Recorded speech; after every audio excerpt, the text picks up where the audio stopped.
everyone's here. Lots of folks came to visit. We'll call the meeting to order. The Pledge of Allegiance is next on the agenda here. There's the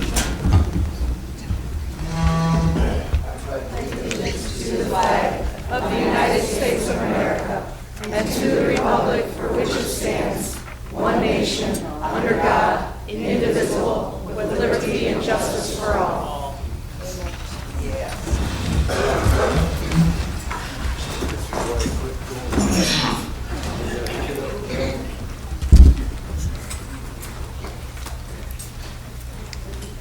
Take recording.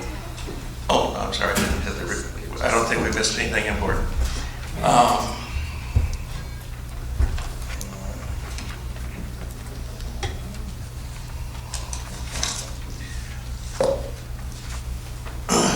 Recording in progress.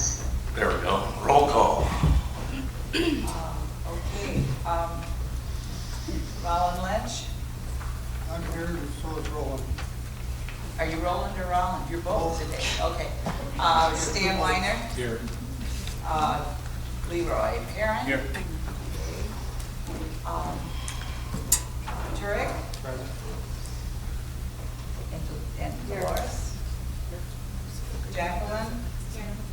And Pamela. And Will is Vice President taking charge. Yes, Mike Maturin is in the hospital. Okay, first item on the agenda is auditor report from Cindy Scott of Stevenson, our auditor. Turn it down. They're supposed to approve the agenda first.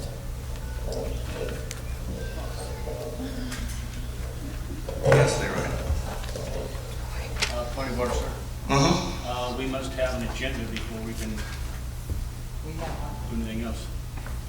Motion Agenda has to be approved to before we approve the can agenda see. or make alterations before we discuss anything that's on the agenda. Okay, we can move to approval of the agenda. Who has a suggestion? I move to approve the agenda. I would suggest there's more than one option on the agenda. We've also submitted an agenda.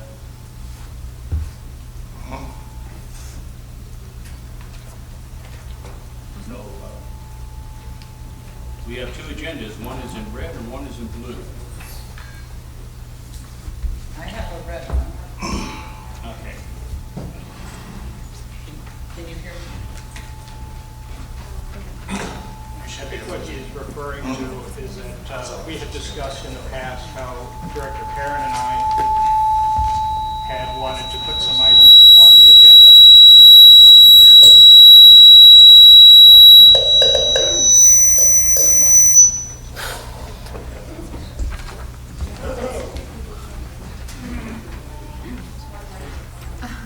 I think frankly, most of you can hear me.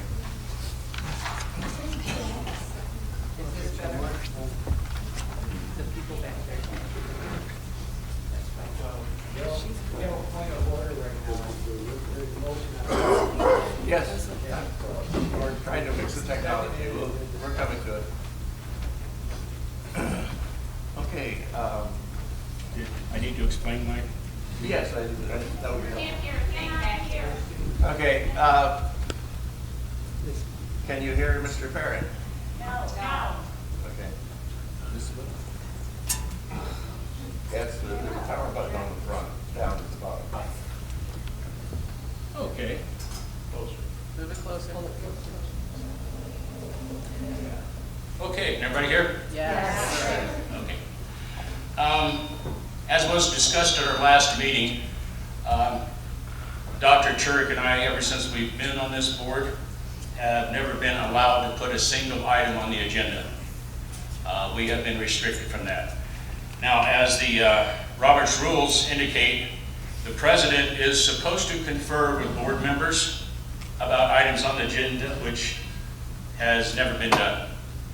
And so I believe we would like to have our agenda approved for this meeting. We presented this to you a couple days ago as in an effort to save time, rather than taking the proposed agenda and having to suggest that we wanted to put certain items. We incorporated what you have in the agenda that we have a motion on into what we would like to have, incorporated all of that with the items that we want to have. So the items that we want to have are on the agenda that's in blue, rather than having to individually say, let's put this here, let's put this here. The agenda that has in blue is what we, Director Perrin and I, would like to see put on the agenda. Do I have an actual motion? We have a motion on the floor.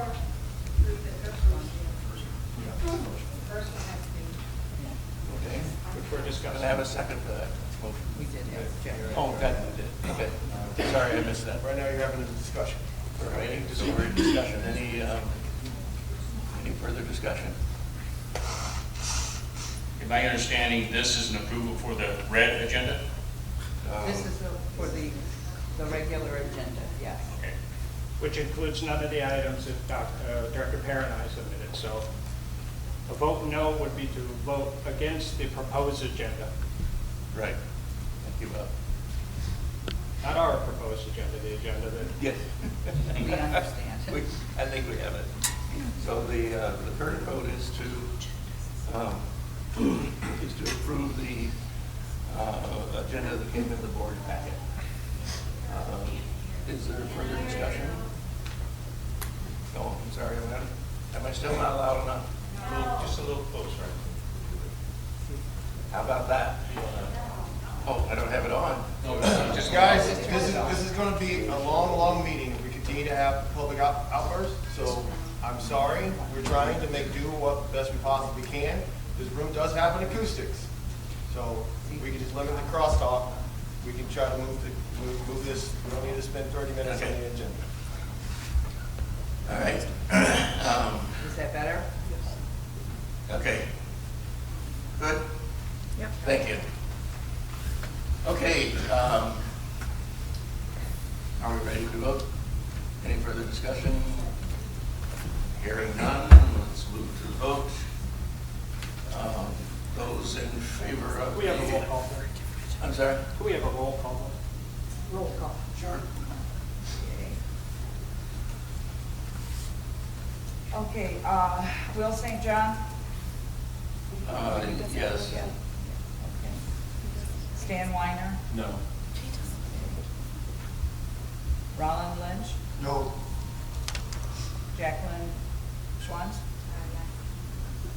Pamela Ashford, yes. Robert Turek? No.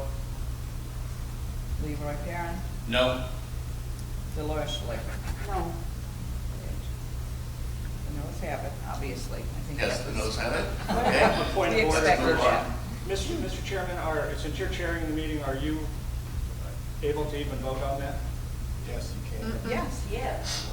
And I believe so. everything for the rest of the meeting, Because I'm a temporary. So it's not the same as when President Materna was here, that he would only Correct. vote when there was. Yes. Even though you're Yeah. handling the meeting, you're still going to vote. Yes, as I understand it, that's correct for a temporary. So I'm going to motion to put forth for approval the board meeting agenda that has the blue at the top of it, Okay. which is the agenda that Director Perrin and I made up that incorporates everything that just got rejected, plus what we would like to have seen on the agenda for the last 3 months. Do I hear a second? I'll second. Okay, thank you. Ready for discussion?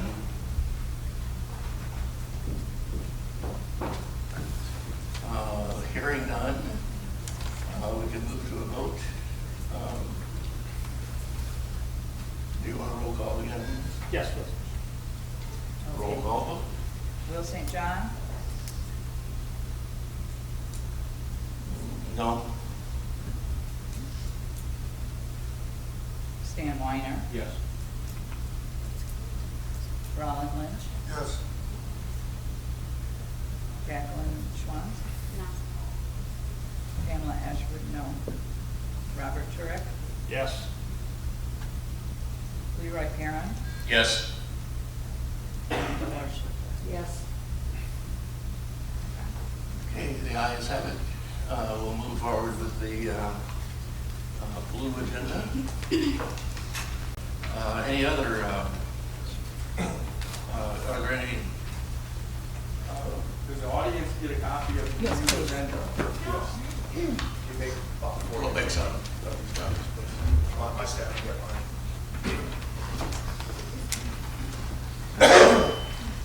Okay, the first thing on that agenda, I'm sorry, mine disappeared, is the, oh, I'm sorry, here, I got one.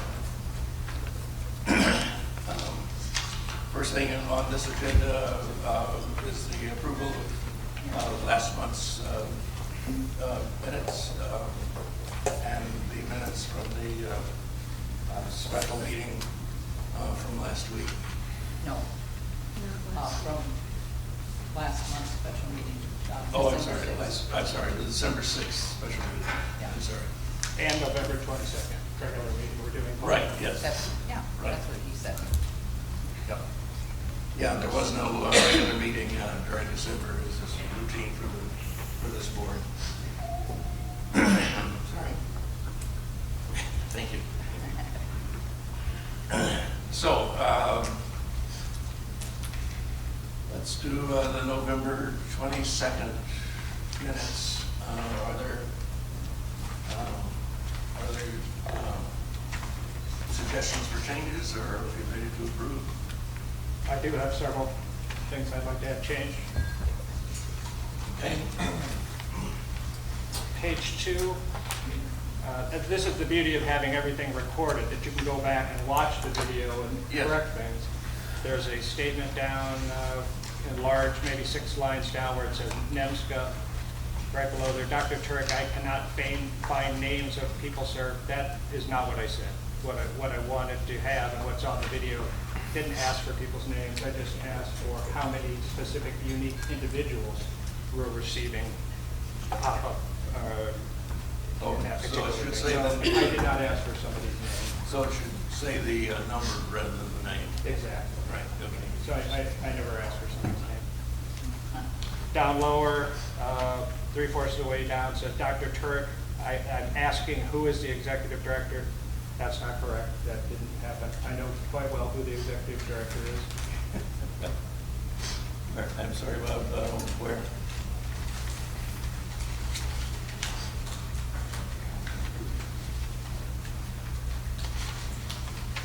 I'm sorry, Bob, I can't find that.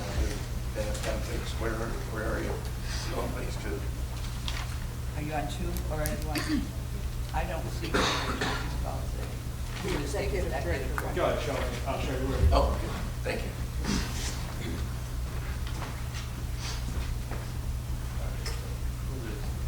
Oh, wait.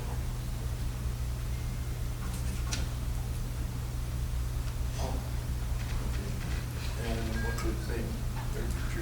You're saying you didn't do that? Easily, the video shows Okay. that quite clearly. And those are my only changes on that particular. Okay. I would like to, at the very bottom, if you would put that the meeting is recorded and put on Facebook and YouTube is also, That can be a routine possibly thing. on our website also, for those of us who don't go to Facebook. That can certainly be done.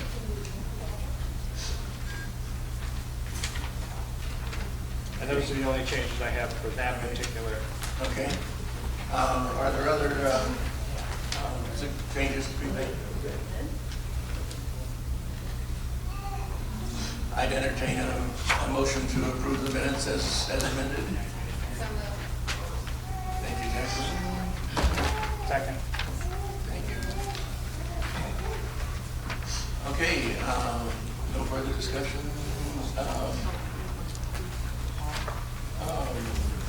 I have changes on the December 6th. Yeah, sure. So for the November 2nd, minutes, I think we're ready to vote.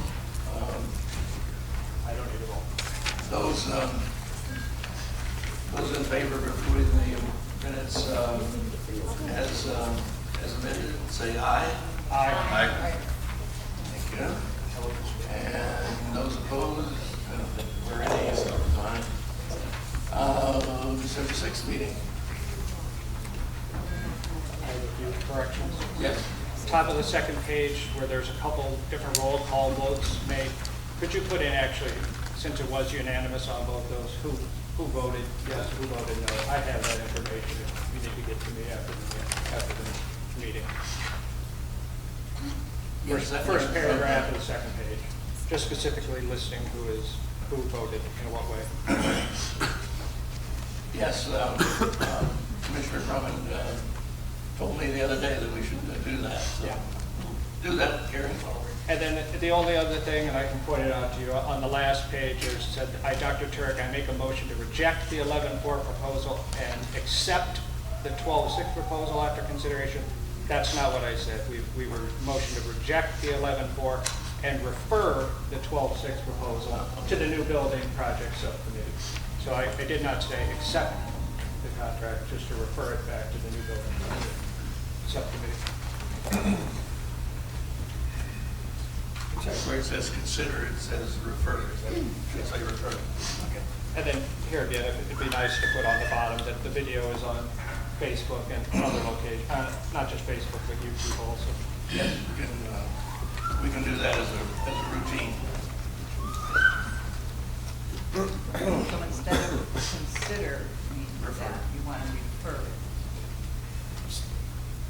I referred it to the new You building didn't as opposed to consider- accept. You didn't consider it. What it says is that I voted to reject the 11-4 and to accept Oh, I'm sorry, the we're 12-6 proposal. That's not what I did. It's on the middle of the third page. I'm sorry, I wouldn't have trouble. Oh, there it is. Okay, I'm sorry. You got it. If you have your minutes, maybe we'd like to use those. That would make the process go by faster. Yeah, we could just get done with it and accept your minutes instead of mine. Is No, that- I didn't take minutes. I just reviewed the video once or twice to see what was happening and make corrections to that. Okay. No, I did not make minutes for it. Plus your revision copies, you can just submit your revision copies, what Yeah, you're well- referring to the secretary, so that she can compare and contrast later with your objection. I don't have any more. No other changes, nothing else brought up. Okay. All right. Is there any further corrections to the minutes? Okay. So we're ready, I think, to vote to. I make the motion that we accept the minutes from 12-6 as amended. Thank you, Jacqueline. Do I have a second? Ron, thank you. As amended, yes. Those in favor, say aye. Aye. Aye. Those opposed? Okay. Okay. All right.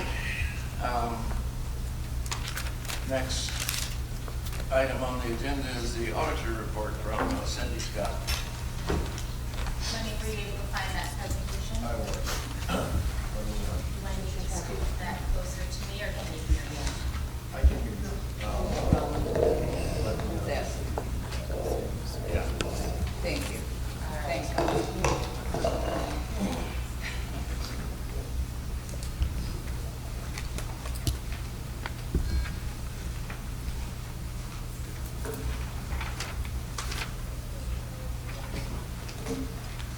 Well, good morning. I'm Cindy Scott. I am a partner at Stevenson & Company, and I am in charge of all of the nonprofit government and school district audits we do, as well as a certified fraud examiner, and am in charge of all of the forensic investigations that we do as well.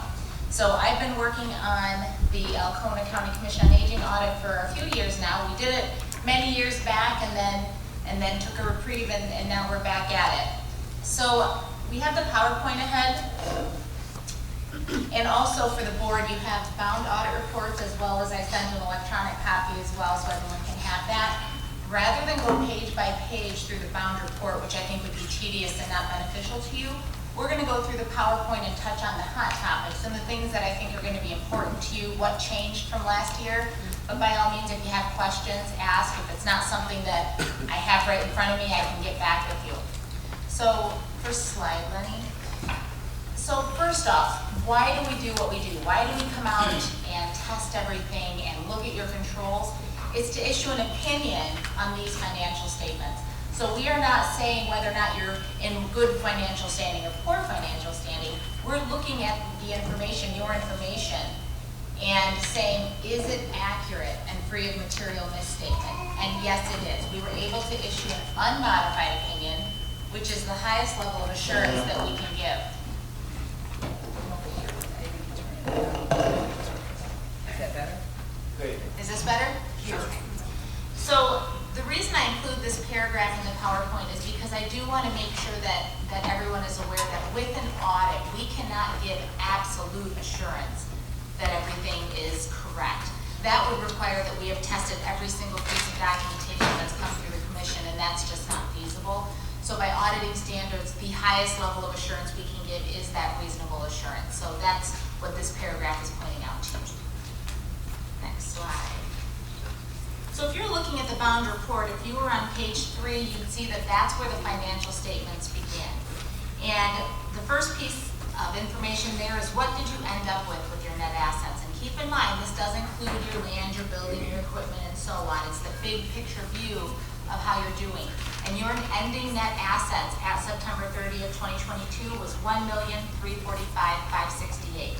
That was a decrease from 21 of $51,664. So if we look at what percentage is that of your current year expenditures, you're at 92.79%. So almost 1 year of operation. So you have a healthy fund balance, but keep in mind, a big chunk of that are your fixed assets.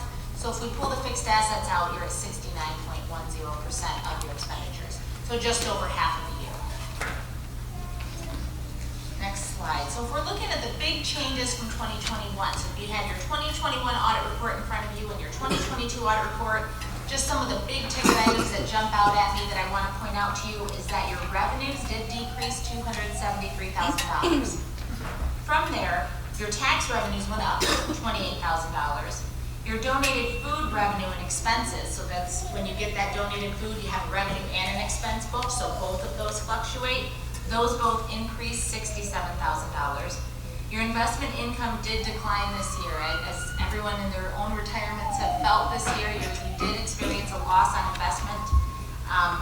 The loss was around $171,000, but when you compare that to the really large increase you had a year ago, the net effect is $293,000.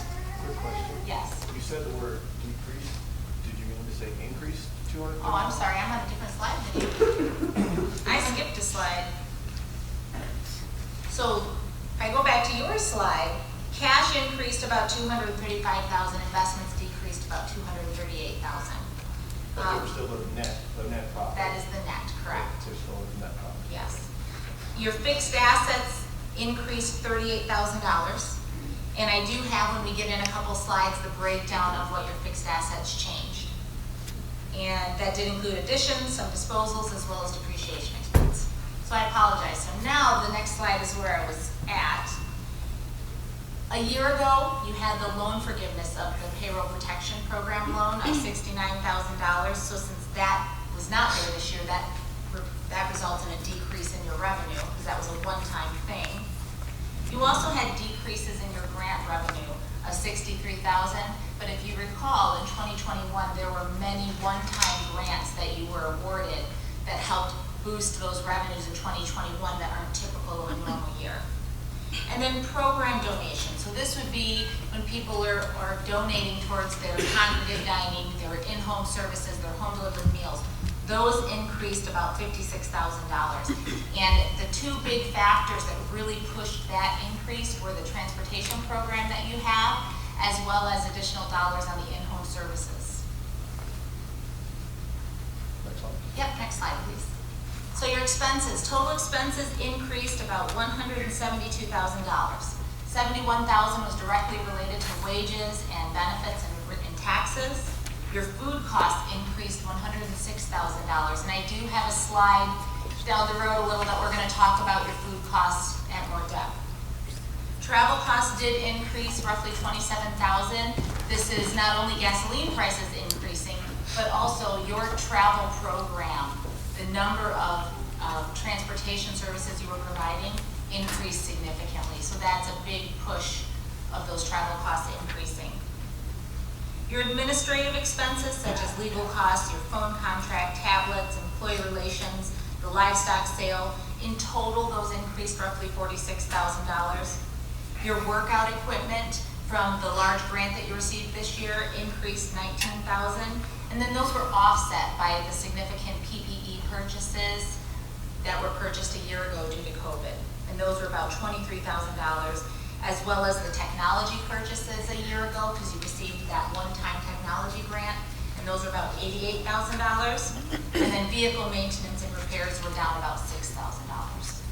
Excuse me, I have a question. On here, on page 4, it says that we had fundraising income of $10,488. Well, we never had a fundraiser. Yep, and we did look into that after the fact, and included in that fundraising line on our end were some insurance refunds that really should be under miscellaneous income. So I do apologize for that, but I believe it was around $7,000 of the $10,000 is related to insurance refunds. I believe everyone received $400 per vehicle last year, and that's a big chunk of it. So that went under fundraising. That went under fundraising in our report, and I didn't catch it because the dollar amount of each check was so small. So we can have that reclassified for next year.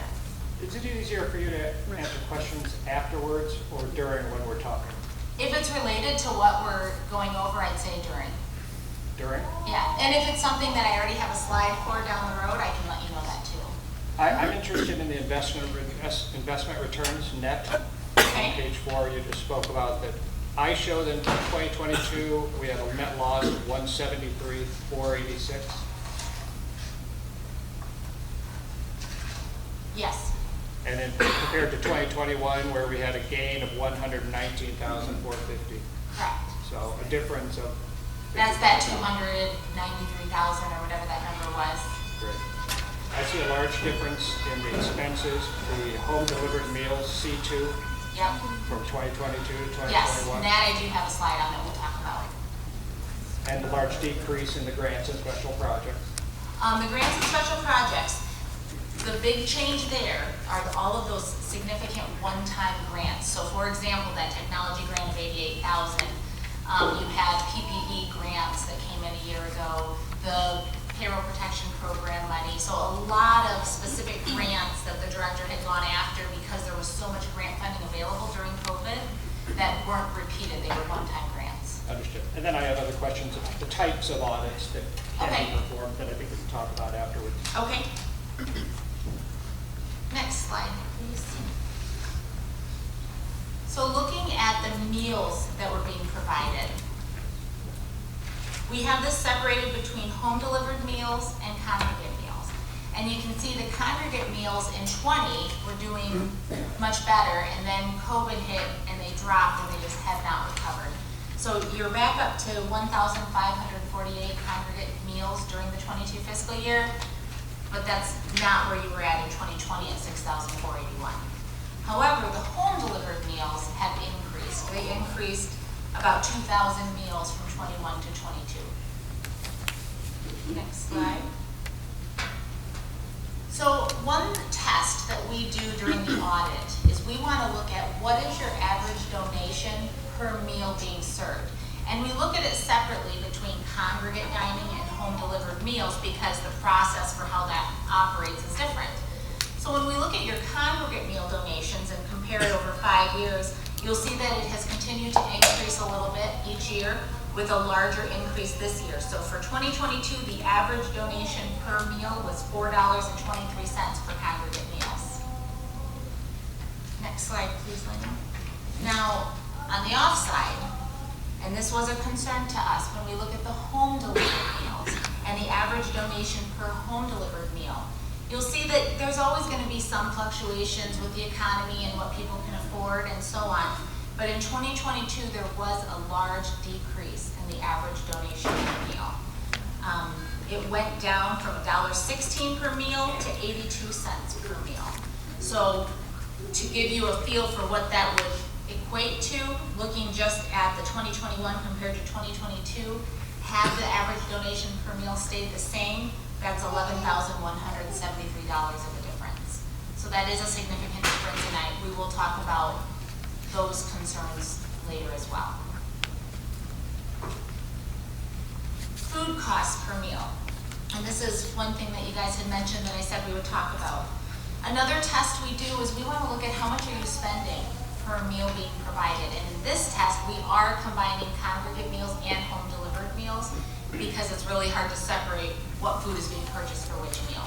So we look at that in total. And when you look at those costs, you can see that they fluctuated over the years, but in 2022, the cost went from $2.03 a meal in 2021 to $3.02 a meal in 2022. That's a 49% increase. Now, I do know food costs have increased. I believe when we were looking up at all the stats, I want to say that meat costs were like 10 to 14% of an increase, and produce has a big increase. But none of the increases account for a 49% increase. And keep in mind, that 49% is on a per meal basis. So we're already taking into account the fact that more meals are being provided.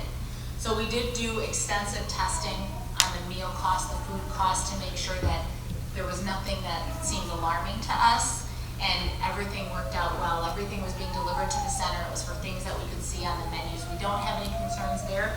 I think it's just a matter of the foods being purchased in 22 are more expensive than the foods being purchased in 21. So that's just something to bring to the board's attention so that the board can decide if they're good with that, they're going to continue as it's going, or if they want to try to rein in the cost on those meals. Correct. You're spending more per meal than you did in the previous year. And I'm not saying that's bad, that's just something the board has to decide if that's the way they want to go. Next slide. This is the same concept. It's the average cost per meal in total, salaries, wages, the cost of food for those meals. And again, you can see it increased. This is because of the food cost increase as well as pay increases for employees. So the next slide is just looking at revenues. And I like to separate the revenues between the types of revenues so that we can see where the fluctuations are. And you can see for property taxes, the millage went up in 21, and now it's just a little bit of an increase from taxable value increases, right in line with what we would expect. The grant revenue came down because of all of those one-time grants in 21 that we talked about. Program income is going up. That's your in-home services and your transportation revenue coming in at a higher rate than what your meals donations went down. In-kind contributions. What that is those are those foods that you're receiving from this year, the Food Bank of Eastern Michigan. And in 2020, when you can see it so high, you were also receiving quite a bit of donated food from Gordon's Foods, and they haven't done that the last 2 years. The interest income we already talked about. You can see that you had a gain in 20, 21, and then it dropped down to a loss in 22, and then the other income is very small. Any questions on those revenues before we move to expenses? All right. On the expense side, same thing, just to look at it a little bit differently. You're not going to see a ton of fluctuations here.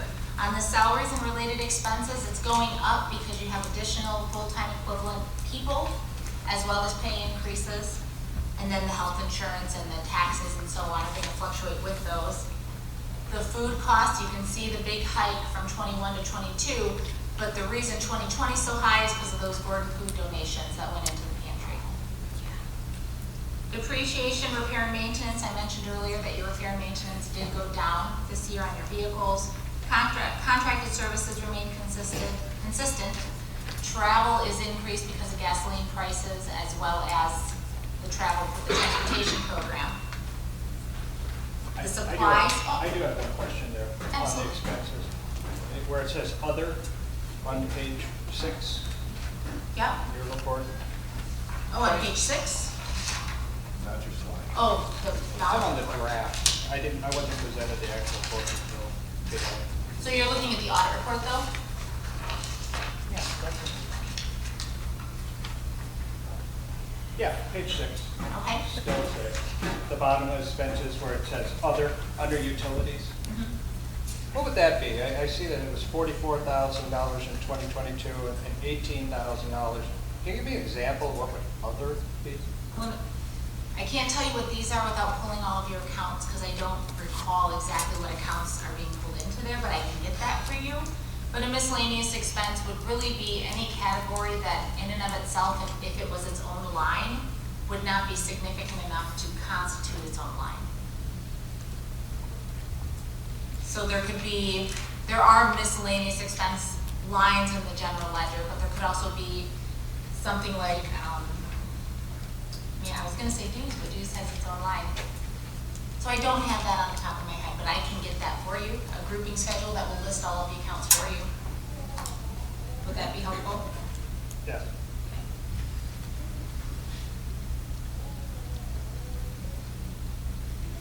So, I guess the question, follow up, based on all the expenses and the revenue, the agency's only, the negative was about $50,000 of actual money that was actually spent because we were 50,000 in the hole.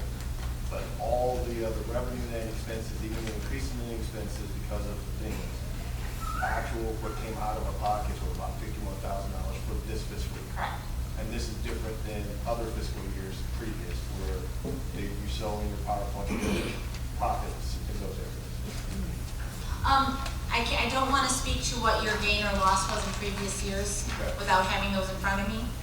In 21, you had an exceptional year. In 21, you increased your fund balance $393,000, but you had so many one-time grants coming in. So big picture view, a $51,000 net loss, big picture, you take into account the food cost, the food cost is double what your loss was. So I guess my thought there would be that some of it's within your control, that you could have, if the food cost would have been able to then maintain lower, you could have netted zero. And that 51,000 keeps in consideration of those one-time grants that were not re-upped for the next Correct. year. Cindy, Yeah. I also noted on one of the pages, and I'm not sure which one, that it said kitchen rental, $600 and something. We have never rented out the kitchen, so would that be another thing that got put in the wrong category? Well, I don't think it says kitchen rental in the report, does it? Yes. I'll It says- find it and I'll come back. Okay, because I know in the trial balance, the account name in the trial balance says kitchen rental, but that's really the rental of up here. But in the audit report, it just says rent. So it's included in rent in the audit report. We just didn't ask the commission to create a new line, a new account. Okay. We just put it into rent. Okay, so then to look at big picture of your expenses and what makes up your expenses, 44% of your costs are in your people. It's your wages, it's your benefits, it's your taxes. 29% is food, 7% is administration and other, and then 4% for supplies, travel, contracted services, depreciation, repair and maintenance, and then 2% for rent and utilities. Next slide. So beginning on page 8 of the audit report is where we get into the notes to the financial statements. And this is where we go through the accounting policies and practices of the commission, go into more detail on some of the different line items in the front of the financials. And really there's only a couple that I want to make sure I point out to you that would be unique to you. And one is economic dependency. Whenever you receive more than 5% of your income source from one sole provider, you're considered to be economically dependent on them, and we're required to disclose that. So we did include that you receive 15% of your revenues from NEMSCO and 22% of your revenues from the Food Bank of Eastern Michigan. And remember, those revenues are not cash, that's the food that's being donated. Next slide. We also include some footnote disclosure on the investments and talk about the fact that they're level 1 measurements and go through that detail in the financials. And also, you do have that SBA loan that is considered a long-term debt of $150,000. It was deferred for a while, and now I believe the payments just started. Next slide. Whenever the board approves a contract or approves a purchase or makes a motion that has significant financial impact that's not been completed as of the end of your fiscal year, that's considered to be a commitment. So we do include in the financial statements the 3 contracts that were approved prior to September 30th that were not complete. We show the total contract, what's remaining on the contract at September 30th, and then any related payables. So that, underneath that commitment, that site project on the left, $288,000, that's our signed contract that we have with the architect. Correct. Our signed, completed, not completed contract. Next to that, remaining commitment of $215,381 shows there. So am I to assume that we have paid $73,000 off of what we owe them? Correct. The difference between the total contract and the remaining, less the $3,576 that was sitting in an accounts payable and it hadn't been paid yet. Right. So we have paid them $73,000. And then below that, the professional service agreement, the contract of $25,000 with Larry Molnar, remaining commitment of $10,000. So we have paid him $15,000. Correct. You kind of back a couple pages in our brochure or in the packet. No, go ahead and continue. I'll get to it. Okay. Talking about the fixed assets that you skipped over a little bit. Did I skip? I am so sorry. Yeah, we have a fixed asset of a construction in progress. Yes, so you do have construction in progress. Of $141,000. Yes. As a fixed asset, construction in So progress. this Can is- you explain that? Yes. Construction in progress is when you have money that's going into something that is going to be a fixed asset, but the construction is not complete and that asset has not been placed into service. So this is where your SIDOC payments, your Ethos payments, your Molnar payments, Shaw, Preen, and Nuoff, those costs, everything that's gone into that project are sitting in construction in progress because since the asset is not in place yet, we don't depreciate it. Right, and the amount is $141,000. Correct. Right. Thank you. The next slide. Similar to a commitment, when the board makes a motion or when something happens that's of significant financial impact after the end of your fiscal year, but before the issuance of our audit report, that's considered to be a subsequent event, and we disclose that as well. And as I know you're well aware, on October 1st, the commission was awarded a $12.5 million grant from the Michigan Economic Development Corporation. So we do include that in the footnotes. Next. So then in the back of your audit report, you find a letter. And this letter is not found, and this is what we call our management letter. The management letter is made up of 2 appendices. And the first appendix is the very canned communication where we're required to go through and disclose to you a bunch of different things. So the first thing is with significant audit matters. We're just telling you that there's no significant changes in accounting policies from the previous year and that there is a significant estimate included in your financials, and that's related to the value of the donated food. So the way we do value that is taking the pounds at the average estimated cost per pound that is provided directly from the Food Bank of Eastern Michigan. There were no difficulties encountered. There were no material uncorrected misstatements. There were no disagreements with management. Management provided us written representation at the completion of our audit that everything they had provided to us was accurate to the best of their knowledge and they weren't withholding information from us. We're not aware of you consulting with other auditors for a different or better opinion, and there is no other issues or matters outside of Appendix 2. And then we get to Appendix 2. Next slide, please.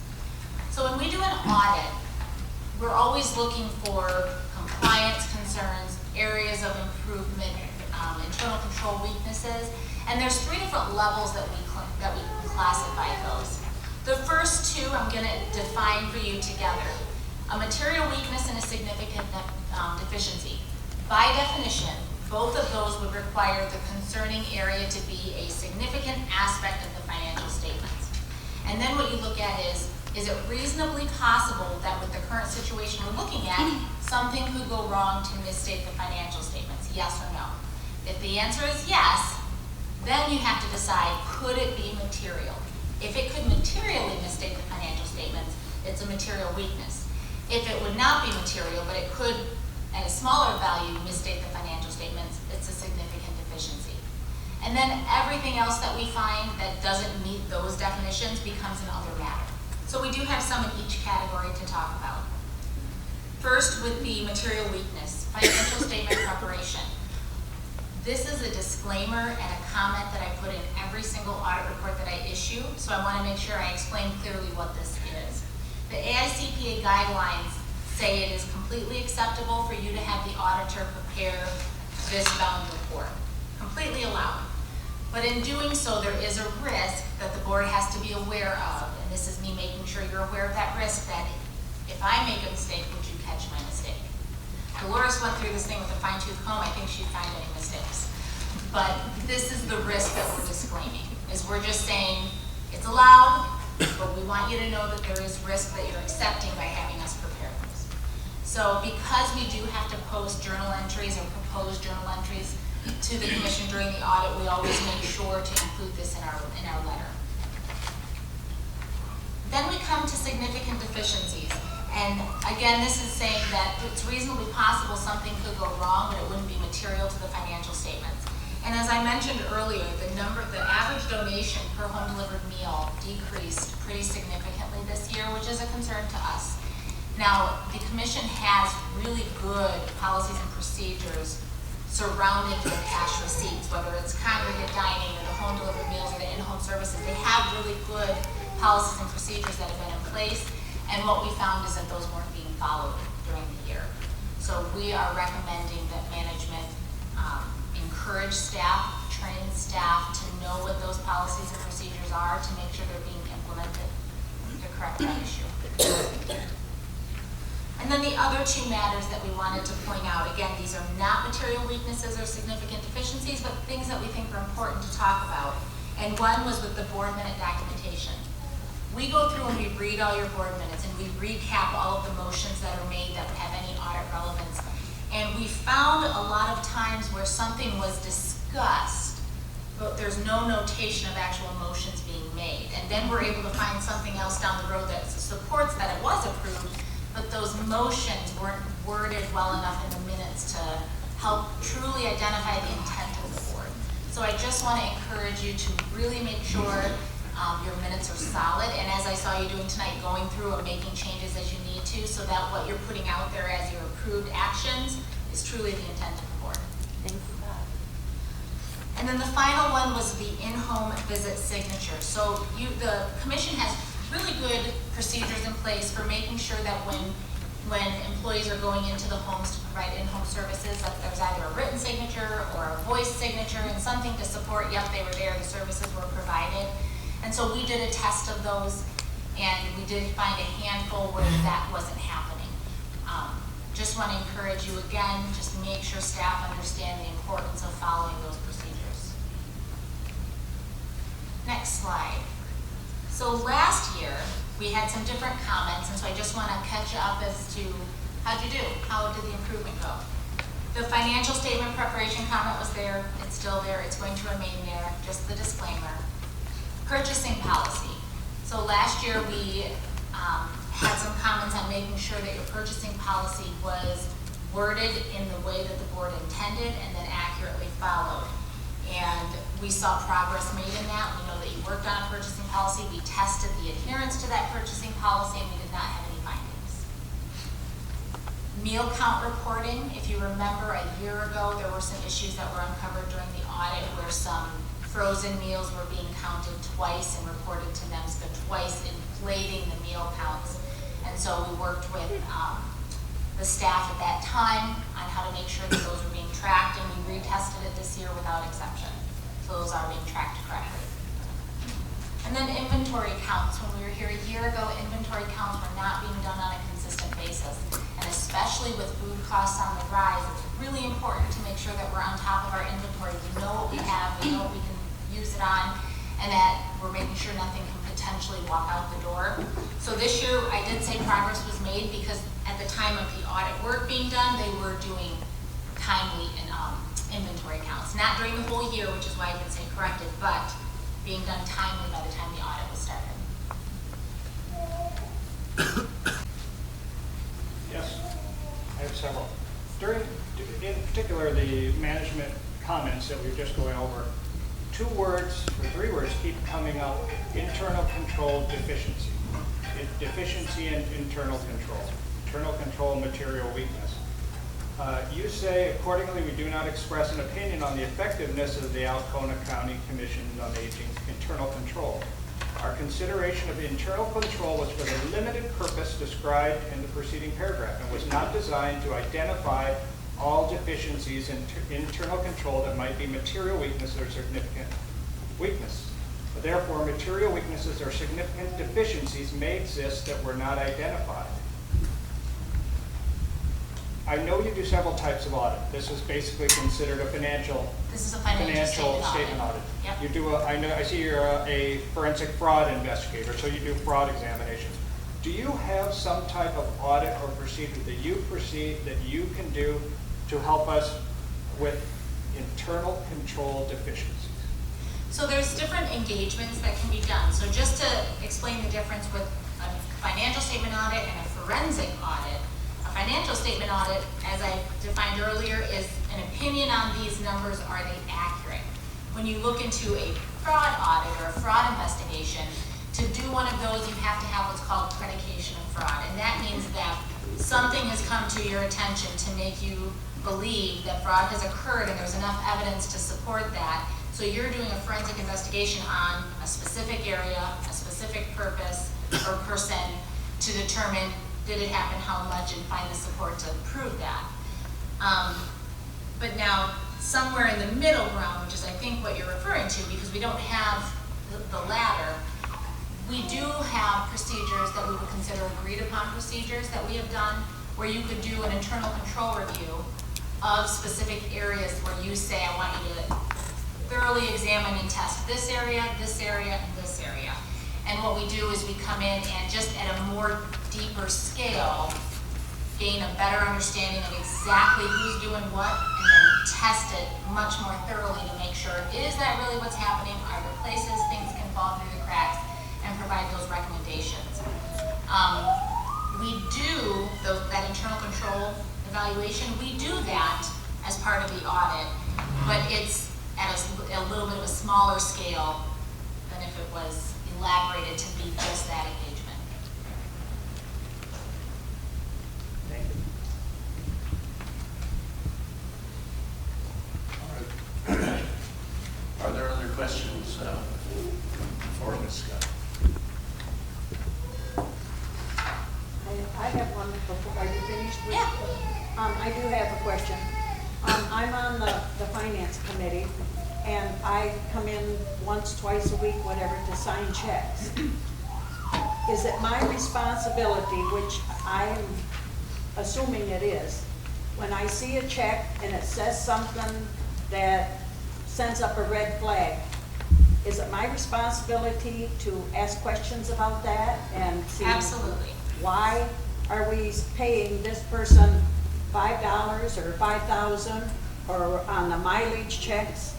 Is it my responsibility to ask when it just says, like says Greenbush, 49 miles? Is it my responsibility to ask questions about that? I would say as a check signer, absolutely.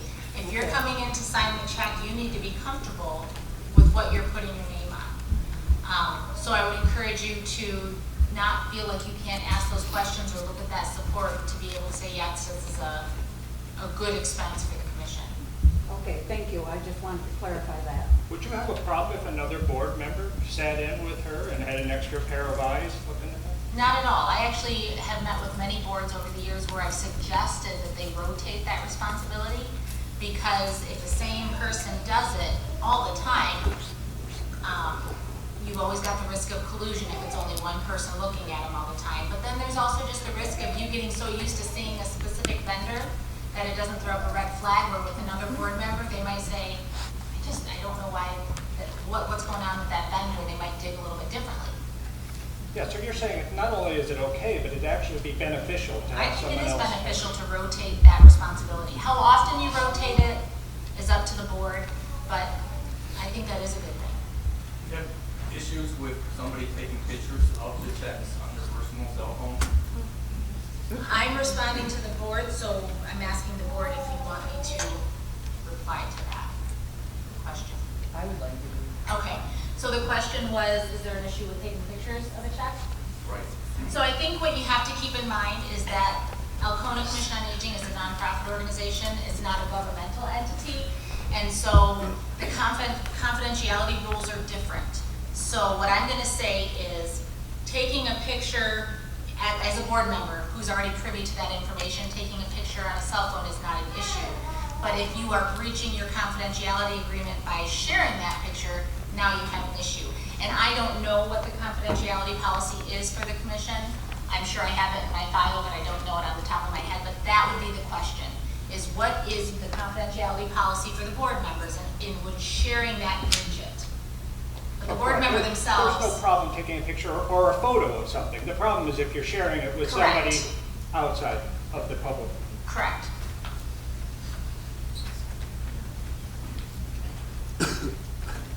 Any further questions? If not, thank you, Cindy, both for your work and for your presentation. Thank you.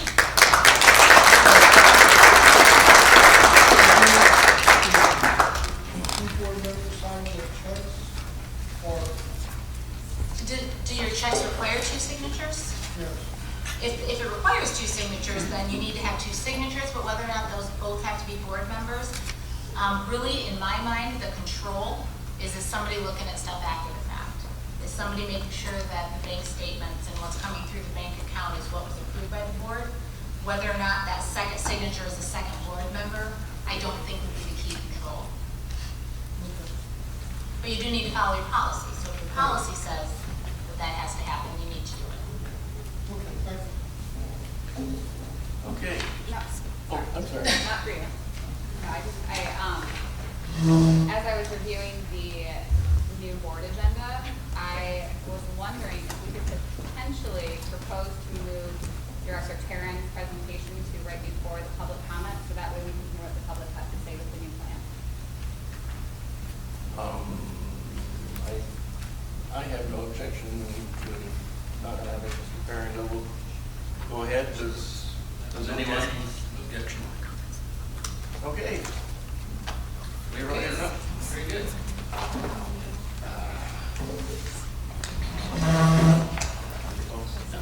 Thanks, sir. We'll see. Can I get a couple of gentlemen to bring one of those tables back there forward? I'd greatly appreciate it.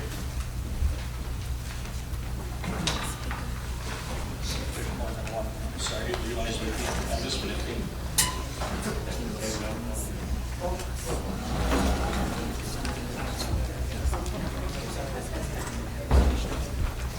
Guys, there's smaller tables in the back against the walls that are rolling at the round table. Gentlemen, actually, I didn't realize there was an empty table up here, so Thank you, I'll just use this one. Thank you, though.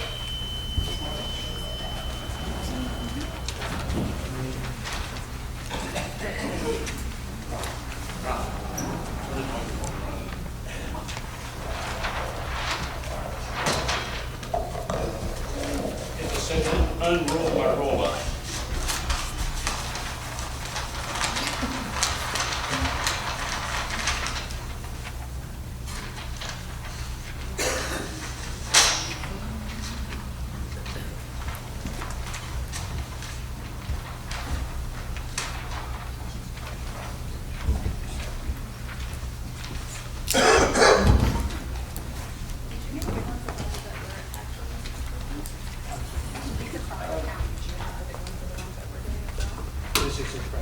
Dr. Turk, if I could get you to pass those out to the board members, I appreciate it. Awesome. I think I got everything. Yeah, Crawford. Oh, I already got it? Okay, thank you.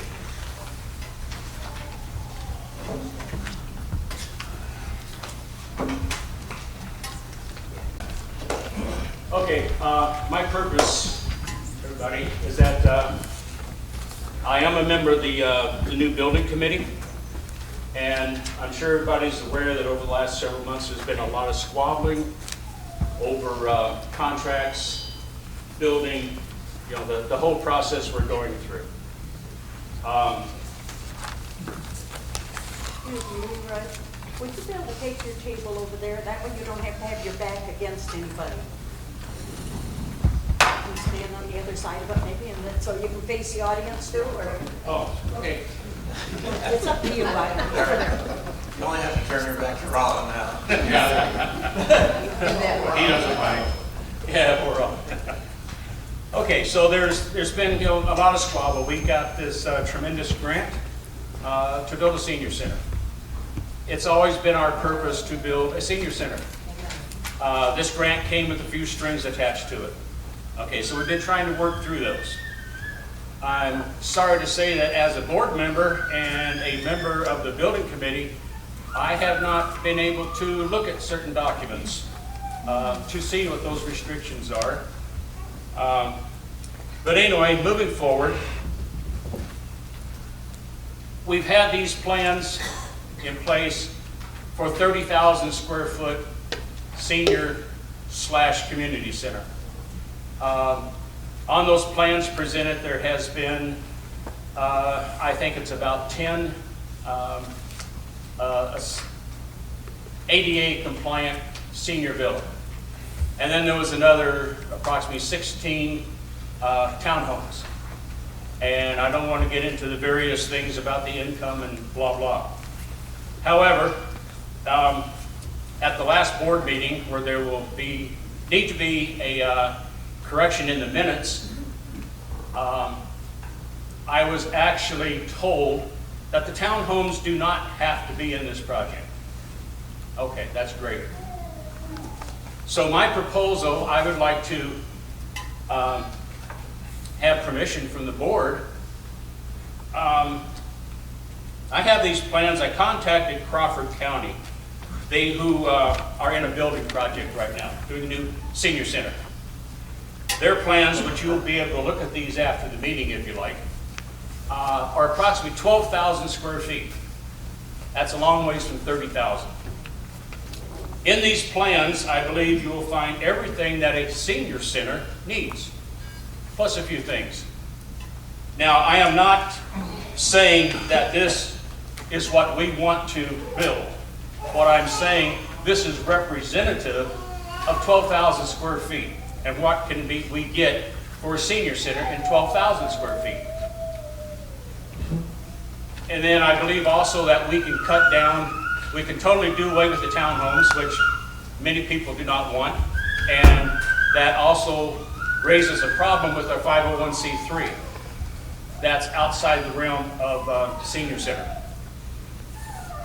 However, we would be able to do some of the senior villa, which would be, handicap accessible, ADA compliant, and we would cut those down, I don't know, to just a few, and that would depend on how far $12.5 million would go in this project. One of the main things I wanted to do in the last building committee was to find out, we've had all these drawings and all these proposals, and every time we get one proposal or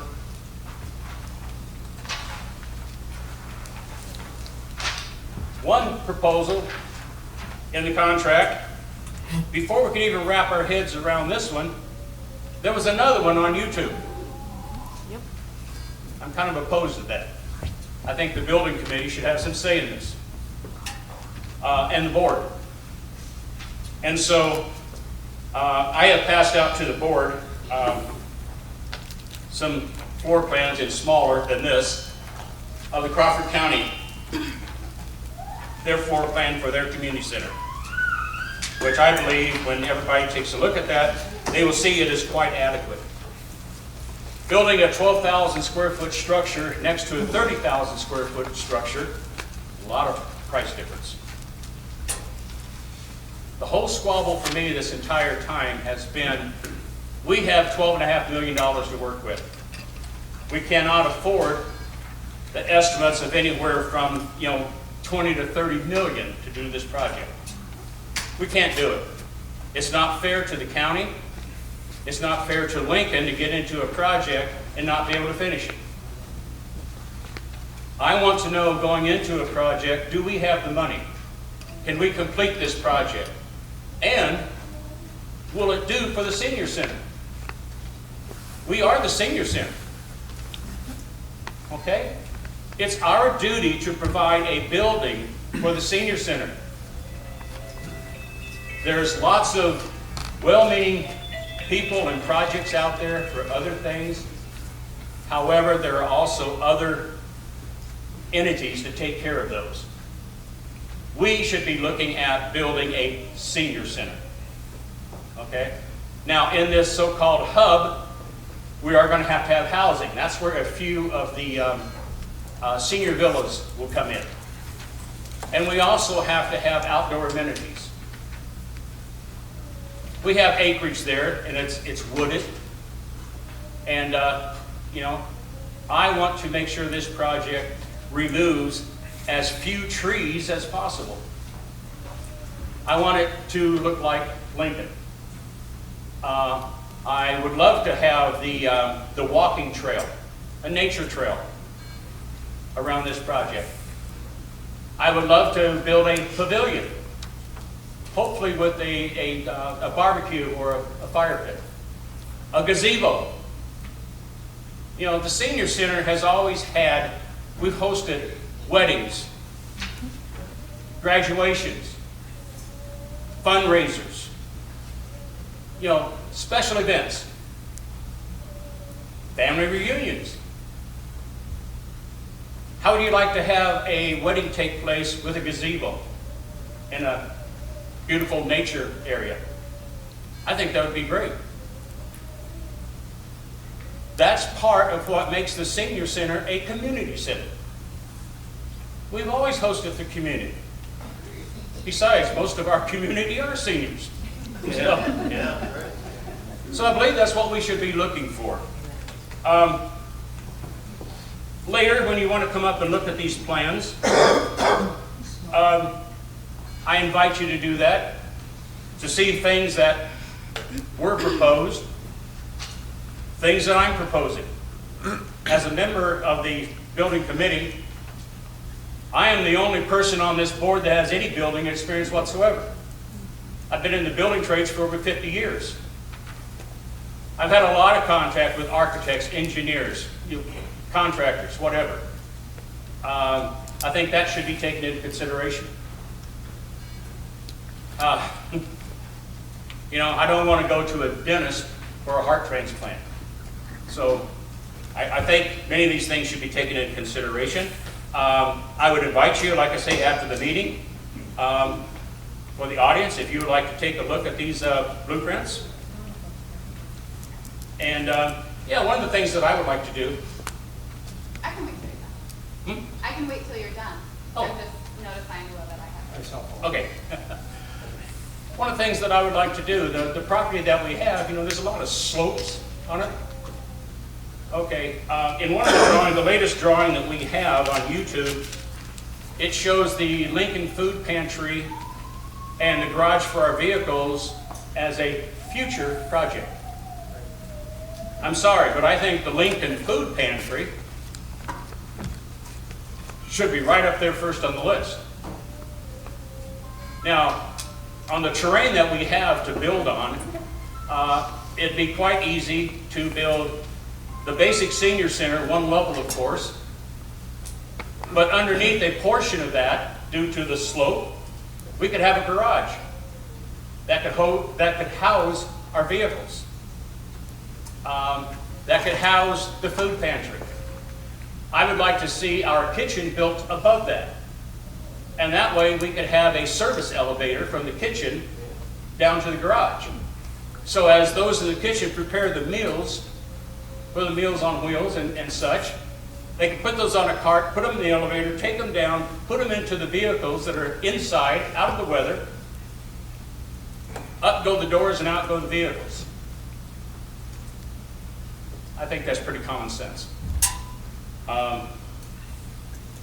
Anyway, that's pretty much it. So, you have some questions? Yes.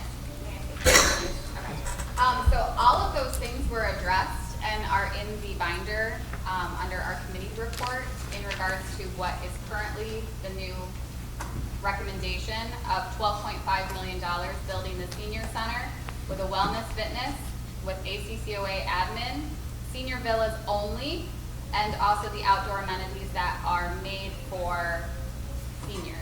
So I'm curious as to why you did not print this one nice and big. This is the one that we requested after our committee meeting. SIDOC group came back and said this is exactly what we can get for $12.5 million. It is senior focused only, which would not impact our 501c3 status, as everything is seniors. Why are we not discussing this in this presentation? Because I believe Crawford County is awesome and they're doing an amazing job, but they're also renovating a building. We're That's building true. brand new. So, and every single thing, if you also look in our committee reports, I know it's really, really tiny, but they do a side-by-side of what Crawford County has and what we wanted. And every single thing that they have, we also have. So, thank you. I have the floor. Thank you. So, we have done all that. This is what we have recommended. This is the image that we specifically requested per your request. And honestly, I love that advice because it does fulfill absolutely everything we want. So I guess I'm just curious why you didn't bring that up in this presentation, because we did all this. This is what you asked for. This is what we felt as a committee was going to be the best way moving forward. And this is what we have in our committee reports as the plan moving forward. So I'd be glad to answer. Okay, thank you. Okay.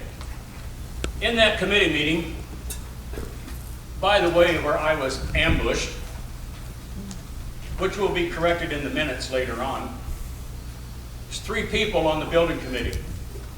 Myself, Director Swans, and St. John. When I walked into the committee meetings expecting 3 people, I walked into Will St. John, Director Swan, Mr. Avery, Mr. Doug Cheap, and 2 architects on a Zoom meeting. And when I sat down, I was handed an agenda at that point. I think that was an ambush. I had 6 people badgering me for an hour and a half. Finally, I did get my request that we would consult with the architects to see what $12.5 million would get us. Okay, they sent us a line item, not this one, but the one that is currently on YouTube.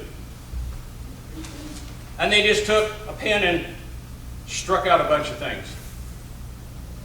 That's fine. I would have preferred to have had a little bit better, even a bubble plan like this, I think would have been much better. That's my feeling. I'm sorry, but that's what we I'm have. sorry, but I'm speaking right now. You're out of order. Okay. Sounds like you're ambushing them right now. Really? Yes. Okay.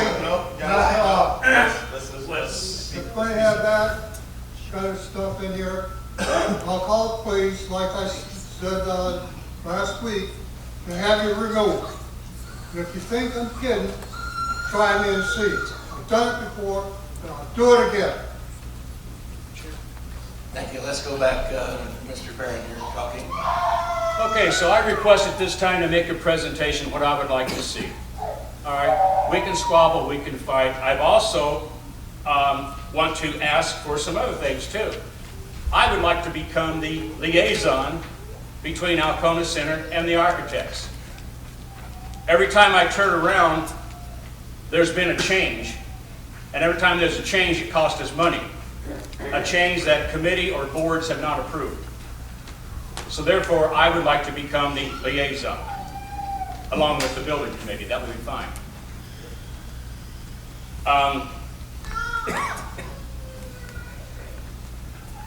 You know, I just feel it's very important that we work within our budget. Director Turk, you have a question? I appreciate, I think to be clear, in our last board packet at the last meeting, this is the only floor plan for the community center, senior center, that we have ever gotten. Now subsequently, there's been one on YouTube. Subsequently, taking Director Perrin's advice, there's a new one. But when we were forced with a vote on whether to approve the last amended contract with SIDOC, this is the only floor plan we have. This floor plan was for 30,000 plus square foot, had 2 dance studios, a sauna, 13 bathrooms, including a private bathroom in the executive director's office with a shower. So this is the only thing we had to go by. Now, if subsequent changes have been made, that is great, but this might explain why the board rejected nearly unanimously the previous SIDOC contract and set the contract that we're reviewing today back to the new building project to review. But this is what we have to vote on. And I made extra copies, so we'll have more in back if you're interested in seeing that. We can only vote on what we had in front of us. This was, and as Director Perrin said, there is no Lincoln Food Pantry in the contract that we'll be reviewing. So, clarity. I think that's the best thing about your presentation, clarity. Thank you, Bob. Pam? I would like to point out to you, Bob, that was already rejected. So why are we bringing it up as if it were something that we were going forward with? You would have to ask. I'm asking you. Let's, You're bringing it up. He wasn't. The I contract think we it's have. drama, but I think it's not appropriate because we already rejected it in November. Yes, this is Luke. So I like to bring some clarifications, if I may, and take this time hopefully uninterrupted. So let's do some clarification of the Crawford County project. They are doing a remodel of an existing structure, which already within itself has a lower cost to square foot value, okay? Second, their total project, because we've been working with this project for over 3 years and working with them to see what they have, is proposed at 19,000 square feet, because their total project wanted to include a gym. Unfortunately, they don't have the resources or the revenue to pay for their gym addition. So they had to put that on the chopping block or for future development later. So when he says there's only 12,000 square feet, that's where they're at now. But their proposed is 19,000 square feet. So let's talk about the 30,000 square feet proposed site. Again, you look at about 6,000 to 9,000 square feet of that facility is non-use space, like air ducts, hallways, places where you're not going to put people. Also, when you adjust for the building, for the gym space, you have about 7,000 square feet, because that's about the same distance as a, somebody is over there. There we go. Oh. Down here, I don't have one. I got a big enough mouth, people can hear me. So, when you adjust to look at what a gym floor is, it's about 7,000 to 8,000 square feet. And again, we sat down, what we thought in good faith, to talk about what was going to build at $12.5 million. Because the question was, well, Mr. Avery, you're talking with all of these other community partners to get additional funds. What can we build with what we got? So we reduced it down to say, if we got $0 extra, this is what we can build. So that's that first clarification. The second question that came up was our 501c3 status. Why are we doing housing? That was the question. Not why are we not doing senior housing, is can the senior center do housing? I find it very disingenuous a little bit to say that we're going to do housing when you pose the question of why are we doing housing? Can the senior center even do housing? But in your new proposal, you said we're going to do housing. which is it? Are we at risk of our 501c3, which we have information, and we'll present that later, but again, are we at risk with our 501c3 not doing this, or not being able to provide housing? We then said, okay, we will acquiesce and say, because we agreed, everyone agreed, including this board and this body, that we would prioritize senior housing first. And we would put the 16 as a future development pending approval of the missing middle project. So we would get the senior/community center built because we don't need any zoning, any permission. All we need is a contract manager, and we can move forward. That can already be in the hopper, working. Then the second part would be the senior villas, which we don't need any additional funding, and community amenities. But that proposal got kicked and kicked after month after month. So I just had, I guess that question, because when we present this, and we just took some pictures or make some copies so everybody can have a copy of what's in the committee report, so that we, as a committee, as a group, because you wanted to sit down with a room full of people who are a part of the project, like I don't consider that ambush, is sitting down with individuals. I do believe Director Turek at the 12-6 meeting made the suggestion that we should involve community experts and community people for that subcommittee. I believe that's on YouTube and on video. So we reached out, I believe Chairman Swan reached out to a downtown development agency that's responsible for business development and asked that community expert to be a part of this meeting, invited SIDOC, who is our architect, so that they would be a part of the meeting, so we can all have a meeting with a bunch of experts to move forward on this project. I don't see the problem with that. Thank you, Lenny. Yes. First of all, there is a plan in our book, but it is so tiny you can't even read it with a magnifying glass. And so far, nobody has asked the board, what do we want in this building? Do we want a weight room? Do we need a quiet room? I think the board, or at least the building committee, should sit down and ask the board what we want, not what the director wants, not what a certain individual wants, but what does the board want, speaking on behalf of the county, the community. Can I This respond? is so tiny, it doesn't even say anything. Can I respond to that? So that is the stuff that comes after we give the approval. So we already have a survey for anyone who is utilizing the senior center at this moment to then go out and ask the people what they want. We have that already planned.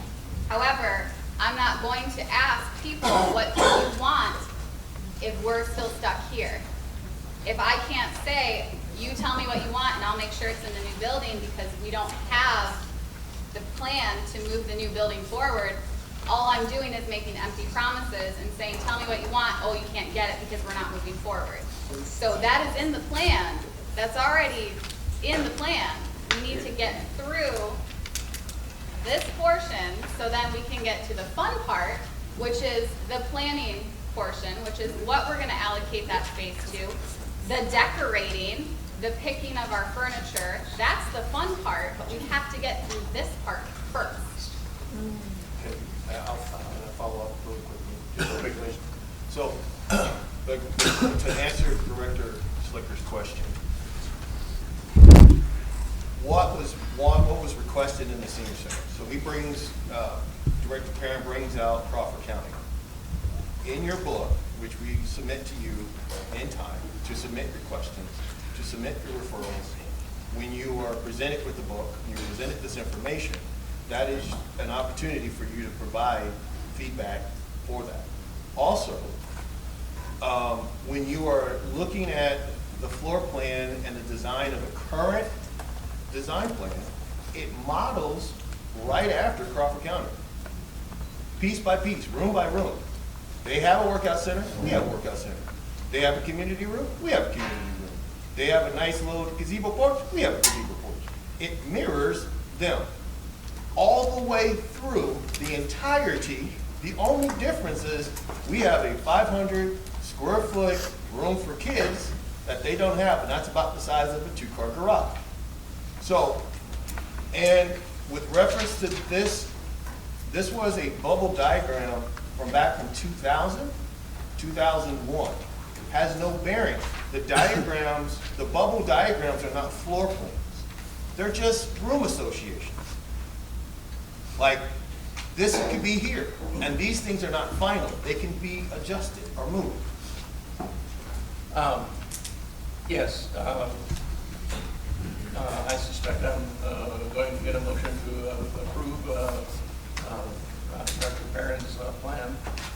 I should explain that that what we have at the moment are what are called bubble diagrams. They're not floor plans. They are ideas about what should be close to something else. That's all it is. It's nothing more than that. The part to get to a floor plan is to talk with the architects, talk with the construction manager, talk with the board liaison, and work out that detail. That all comes later. That we have a pretty good idea of which rooms we want. We want a commercial kitchen. We want to be able to feed people. We want office space for the transportation director and everybody else. All that part is fairly clear. The detail of how that's arranged, the detail of how big those spaces are, all that is the next step. And there will be, according to the proposal from SIDOC, at least 2 public comment sessions in which the then current floor plan will be displayed. Everyone gets to talk, see, yes, I love that, I hate that, and so forth. And then again, it'll go back to the liaison, the building committee, the architects, the construction manager, to work it all out. And that's where the experts come in and make sure that the building works. So that's where we are at this point. I'd like to finish up. Yes. Okay. The fact that this is an existing building and we're doing a new building has no significance except the cost they are going to pay and what we're looking at for the cost of the entire project to build a new building. As I said before, this is not our floor plan. This is just an example of what we can have in the senior center. All these other bubble diagrams and whatever, this is what we have been given to look at. In the new board packet, there is some scratches out of that little tiny diagram that we saw before. I will leave this up to the board, since they have been involved in this from day one. They know what they've received, what they haven't received. The new contract that trying to get signed with SIDOC still has 30,000 square foot. Okay? Now, my experience in the building industry is if you go to an architect, you take him an idea of what you want. You say, I want this in a building, and this is how much money I have to spend. What can you do for me? You don't go and just say, draw me up some plans. Architects need to know what they're dealing with, what is expected of them, and how much you're going to pay. So like I said, I will leave this up to the discretion of the board. I just wanted to bring this proposal forth since we haven't made a whole lot of progress. Okay? And lot of other things I can say, but I'm just going to leave that on the table for now, for time. So thank you for your time. Make a motion at this time that we put Leroy and the building committee in charge of this project, in charge of the new building project. Whether it be called the senior center, a community center, whatever it's called, I would like to, Leroy has the experience. He has worked with this for years and years and years. I feel he has the knowledge and his committee to move forward with this, bring up some plans that ACCOA would like to have, and I'd like to see him in charge. I make a motion, put him and his committee in charge. To the position of the architect. If we want to jump ahead, I will second that, but that is one of the items on the agenda. But if we want to bump that up, Yes, I would second that now.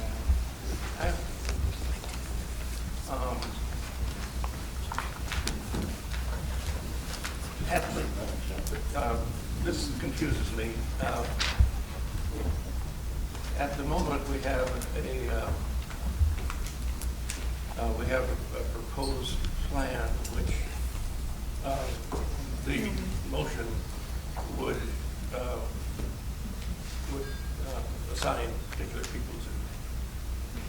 What we don't have at the moment, which I think should come first, is an agreement to move forward with the plan. I have no idea about what Robert's rules say at this point, but it might be better if we voted first on whether to go forward with with Mr. Perrin's plan. Yeah, I don't think he was asking for a motion at all, and I think she jumped ahead in something in the agenda that we're looking, I would believe, she was saying to possibly give Leroy more of a direct contact with the architect as opposed to maybe the executive director. But I would withdraw my second as long as we have a chance to make this motion later in the agenda. Okay, I'll withdraw for now. Mr. President? Yes. Could I clarify one statement? Certainly. Okay. There was mention of the 501c3 and building of the homes. Okay. In this proposal, we are going to build senior homes. Only senior. Okay, we don't have any townhomes. That we can do in the 501c3 as long as it is for seniors. Okay, that's one of the big rubs right now.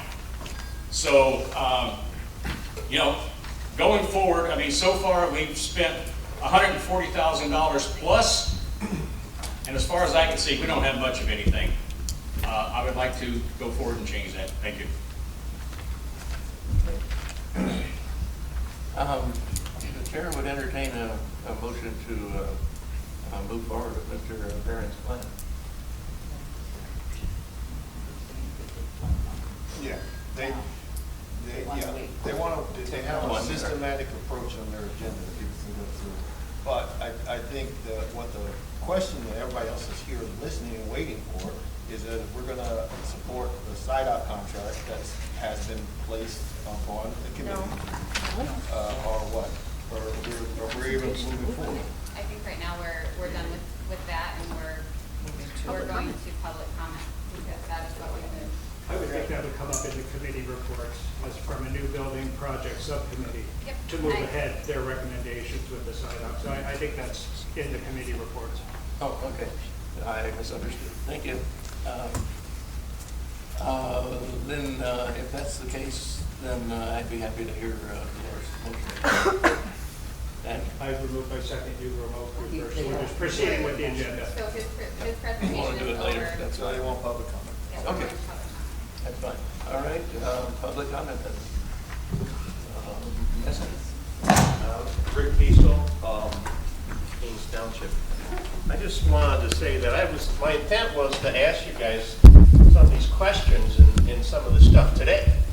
But I want to thank Director Perrin for at least having the courage to come up here and point out some of the things that he did to let us know what in the heck is going on, because we really don't know. And I've talked to a lot of people that own businesses here in the community, no one really knows what is going on with these. Who's got what are we building, what are we doing, what's the 12.5 million? And so I find that it's refreshing that we get some information. Okay, and I want to thank you. Thank you.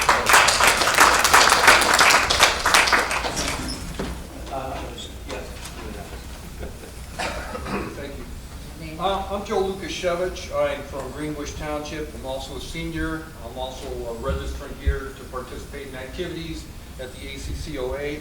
I'm also speaking today as a chair of the Alcona Democratic Party. The Alcona Democratic Party is on record for its unequivocal support of the project proposed by Mr. Avery.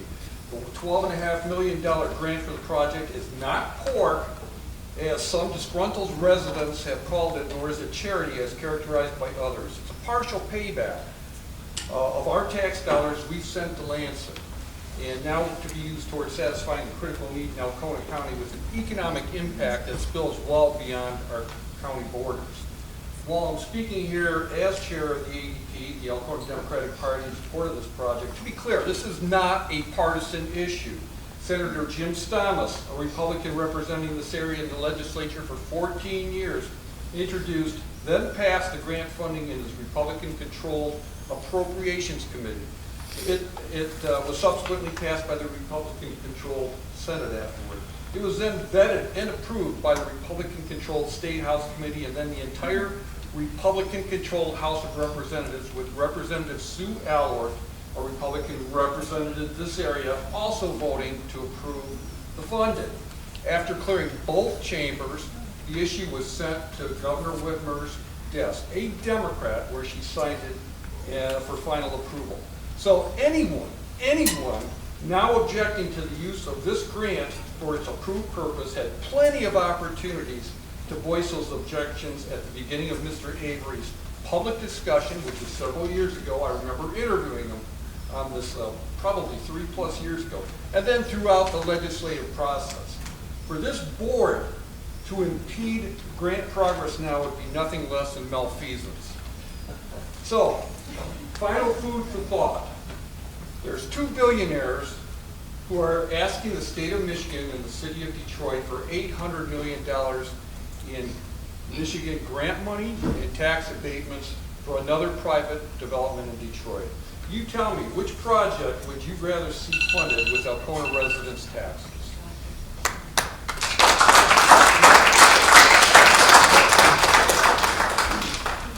Chris Scully, Lincoln.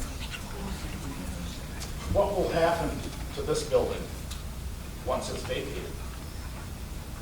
I mean, step back and look. I've been here since I was a kid. My father helped build this town. And if you look around now, there's not a lot left in this town. As we age, people are going to retire. Where are they going to retire to? I mean, it's a great idea to have a nice senior complex. I've thought many years that we have a senior complex. How much money would it take to renovate this building itself, instead of having a dead horse like other buildings that we have in town, mine including? I'm 62 years old and I'm on the verge of retirement. Is there somebody going to buy a job in this day and age? That no. Also, I would like to ask the board, in the Transparency Act, that prior to March of 2022, I would like to see vehicle maintenance logs on the Colorado that was damaged.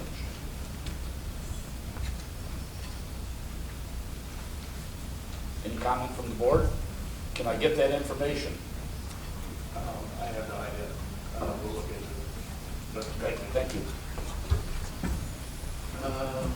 She's first. Okay. First, thank you for the microphones. Thank you very much for those. Second, could we bring the flag out behind the mirror? I know it seems silly, but it's important. I am hoping that due to Cindy's report that when you start cutting back on your budget to make your food and everything go in line, I hope that you don't trim the quality anymore. I know it's pretty trimmed as it is. Second, I'm gonna call you out on this, sorry Pam, not really. Bob brought that up because of the fact that he was pushed into, and a lot of people that weren't there at that meeting are here, but a lot of people weren't. He brought that up to clarify the fact that that's what you guys wanted him to sign off on, and that's the project that they didn't feel right in signing off on. That's the only thing. Lastly, I would like to say you guys have spent over $100,000 to get to a new plan, whether it's Leroy's or the new one that the board came up with. You spent $140,000+ to get to this, and if it wasn't for these two men coming on the board and making you get in line, we wouldn't be where we are, to where we would be into a $12.5 million grant funded, paid for building. We would still be out there with $19,000, $20,000, $30,000, or $1 million, excuse me. And bottom line is, Lincoln is responsible, and you have no right to do that. So it's very, very sad to see that you guys feel good about spending $140,000 to get to this point for your building, and you still are committed to spending over $200,000 to the company. Can you fire those architects? Can you walk away from that? How committed are we into spending that money with them? Because obviously, if you have the right people in place, you don't need to spend another $200,000. That's it. Thank you.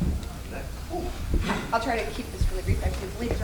Anyway, so I have a question for what constitutes seniors, because I know there's a lot of different projects, or not, that you guys get money for. So there's 55 starting age, there's 65 starting age.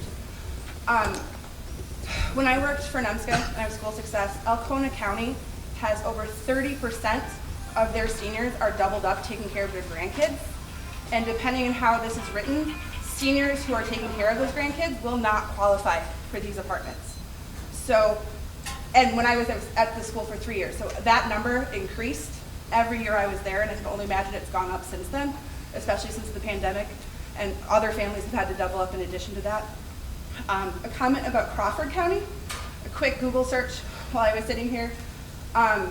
Their percentage of seniors is 42.6%. 16.6% is over 65. Alcona is a 55% senior citizen rate. So that would explain to me at least why you would need a larger facility. We have more seniors. And 24.5% of those people are over 65. My mother, I'm in the sandwich generation. So I have 4 beautiful little kids, but my mom suffers from dementia. And before she was in a home, she benefited directly from the senior center. She had people who drove out to her house to take care of her. They brought her food. They drove her around the community to make sure she was able to go to events. They brought her here.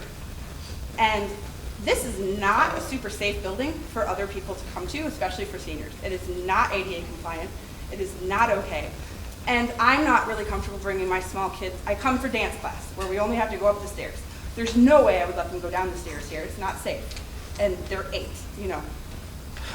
Anyway, my point is, we need something not just for the current senior community in Alcona County, because we attract retirees like nobody else. We really do. So we're just going to get a more influx of retirees and an older population. Nobody is leaving this place, going to college, and choosing to come back. Jacqueline is a shining example of that. She chose to do that. I chose to do that.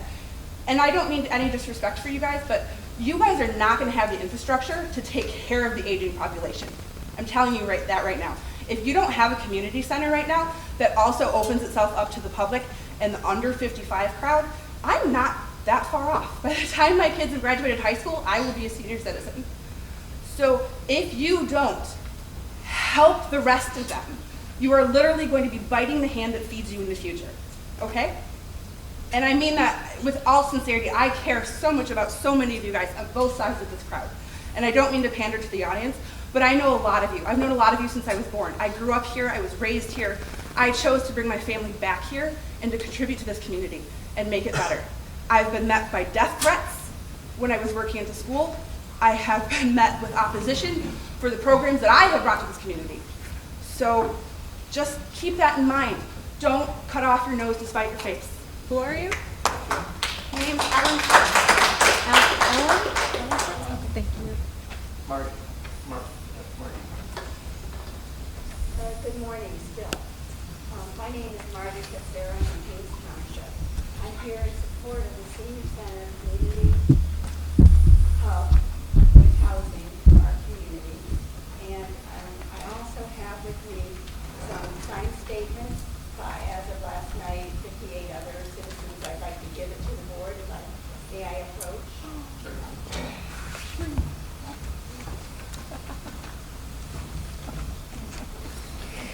Thank you.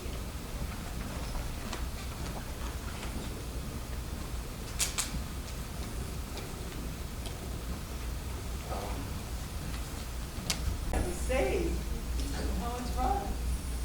Just think, you could have classes, you could invite the art teacher in to teach the seniors how to paint. You could invite the kids in from school and read to them, maybe the handicapped kids. There's so much potential for the seniors being involved in the community. So, yes, we have to cut back on expenses, there's no question there. We can figure out how to do that, but I am all for this brand new senior center, one level, housing, and I can't take care of my property anymore. I would probably be very interested in living right next to my community center. I don't want to be locked in it. So, it sounds like a wonderful plan. It sounds like you're moving forward, you're coming back. I think you said you could work together better. And that would be very welcome. So, I'm all for it. Go. Get it done.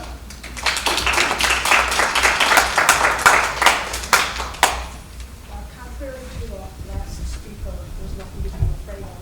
I am terrified for our village in the respect that receiving a grant from the federal government of $12.5 million, if it would be along the lines of an input program in farming, you are always mandated to match that amount.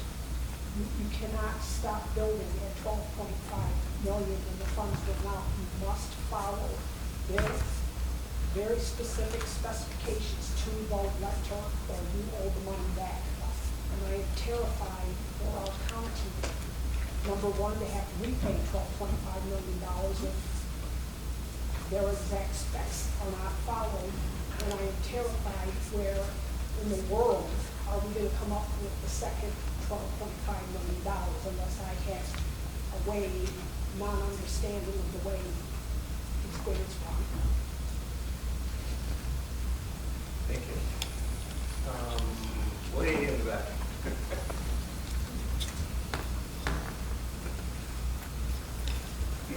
Is there a microphone someone can use to just not hear back here at all? That's what I was going to say. I'm sitting at the back and hearing nothing. Yeah. Oh, I'm sorry. For the public comments, I mean, I hate to turn my back on you people too. Excuse me, sir. Use this microphone. There we go. Okay, thank you. If you want to stand over here, or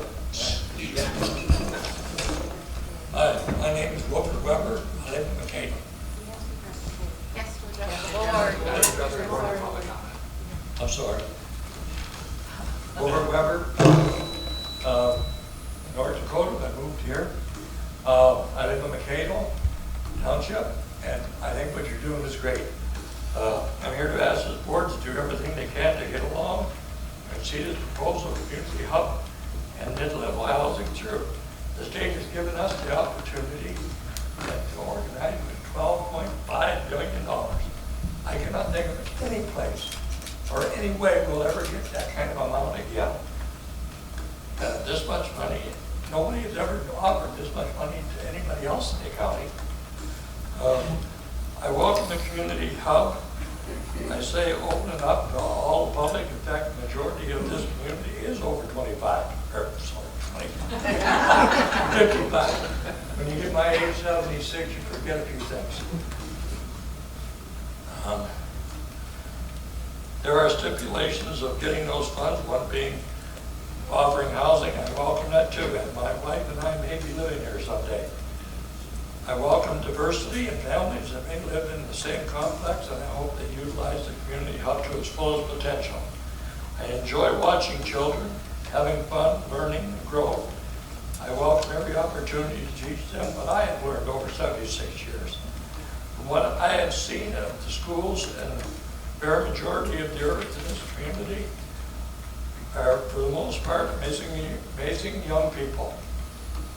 Let's make sure that they have a safe home to live amongst our older community and not in some death trap trailer where faulty electricity could end their life. I welcome this housing to teachers to move in this area.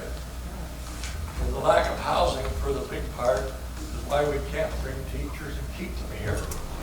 I'm not sure that the people are so afraid of. Avery has done an amazing job and has been able to do for the county, and I'm 100% behind him and the organization. He has a plan to make this work, and won't cost additional taxes. If there is, after a time, and additional funds are needed, we can vote on them at that time. Quality of life is worth paying for, and this housing will bring us here. I came to this country when I was 18 to seek employment and was given a job. To do that job, I had to sign up and enlist for the draft. During the Vietnam War, I could have easily gone back to my life in Canada.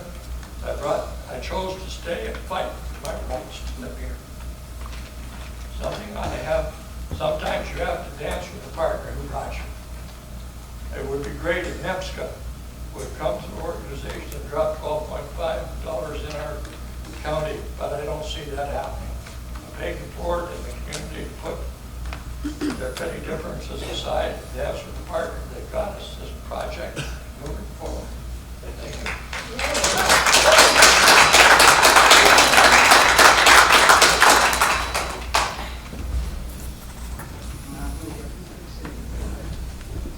I won't need the microphone. Okay. Hi neighbors, Jenny Stanzik, Bruce, just moved here, retired here in July.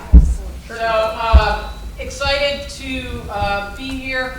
I unfortunately moved up after both of my parents passed down in Washtenaw County and Oakland County.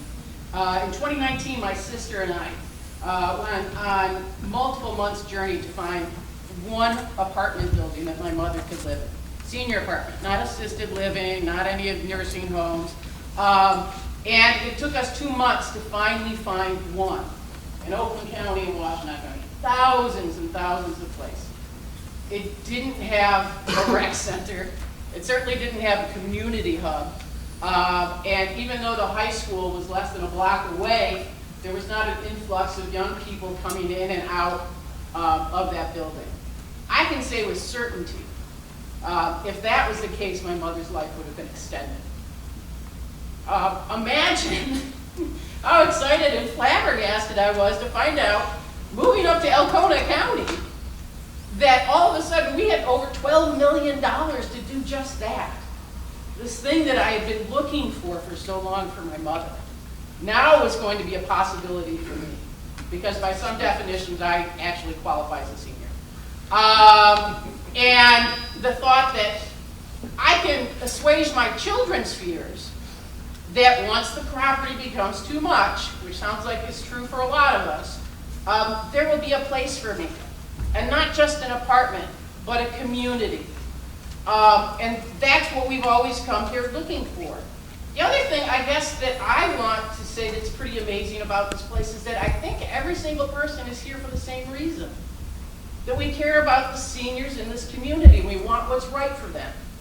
You know, and I applaud that. You don't see that back where I came from. Okay? I want to commend every one of you on the board. I can't imagine signing up for this. I've done my research. I'm a retired English teacher. That's all I did, you know, and looked at everything.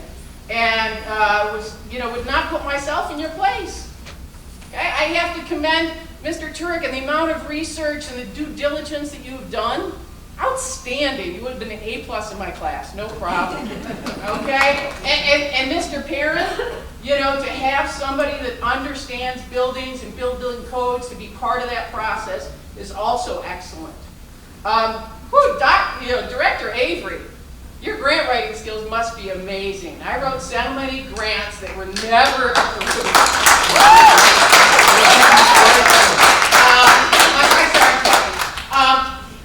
My sister is a grant writer, and we know exactly what you need to put in that wording to get what you need for your community and your seniors.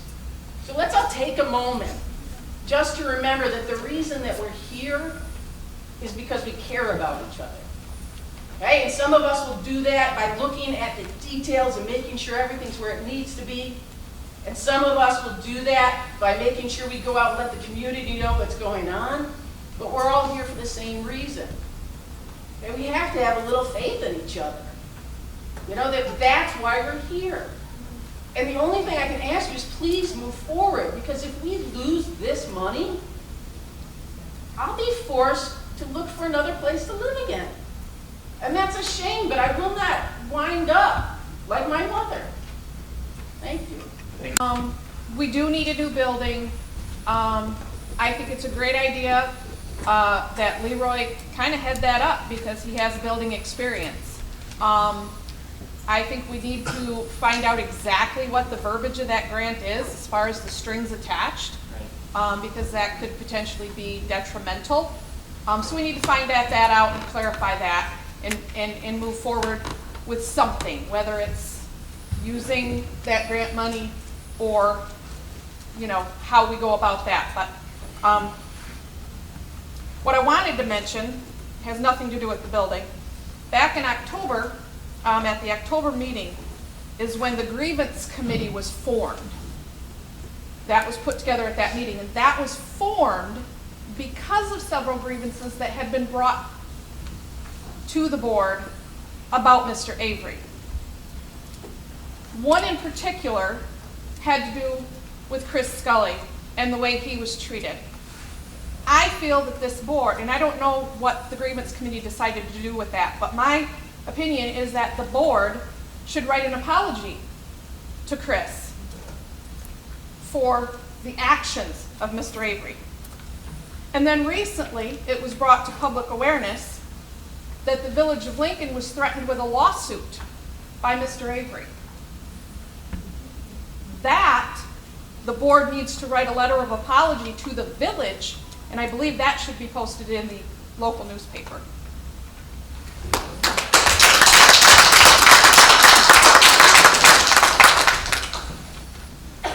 Hello, my name's Ty Damon. I live in Harrisville Township. I'm not going to give a statement of support. It's in the packet. I made it last week. I would like you guys to come to an agreement and move forward somehow. One thing I do want to offer very respectfully is you're on item 3 of a 16-item agenda. It's been 2 hours, and I would suggest for the health and safety of everybody that at some point there be a brief break so people can stretch their legs and move their blood clots around. Thank you.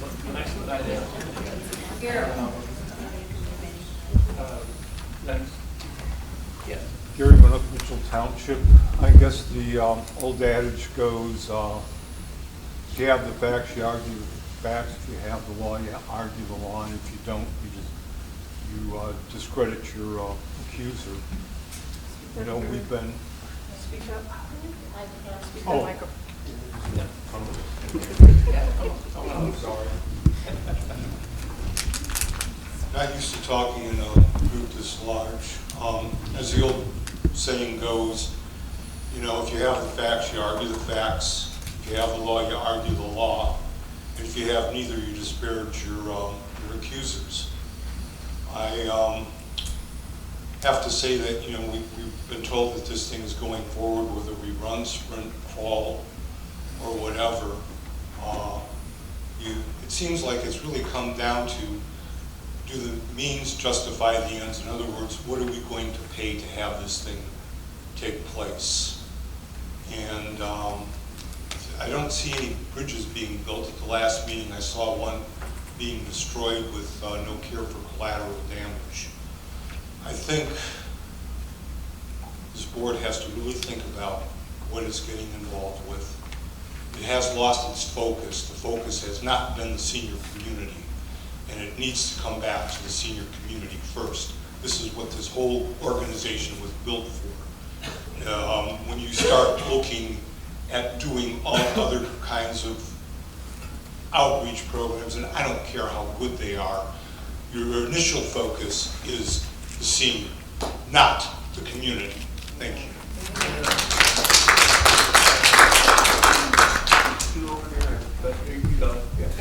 Bill Potter, Harrisville. On the senior center, and I hear Mr. Perrin talk about his plan. He's a construction expert.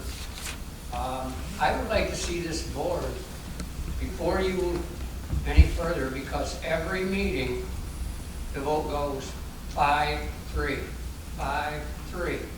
For certain individuals, there's a separation in this board.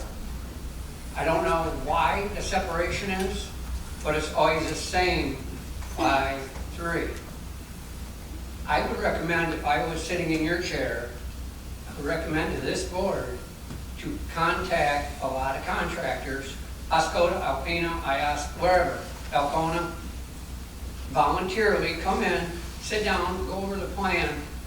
Best for all of you to ask questions with the contractors and get their opinion, because now you're not butting heads. Right now, you guys are butting heads. And I don't understand what the headbutting is. I think it's ego. One wants it one way, one wants it the other way. The third party, it's my way or the highway. Can't have that as a board. You cannot have that to move forward.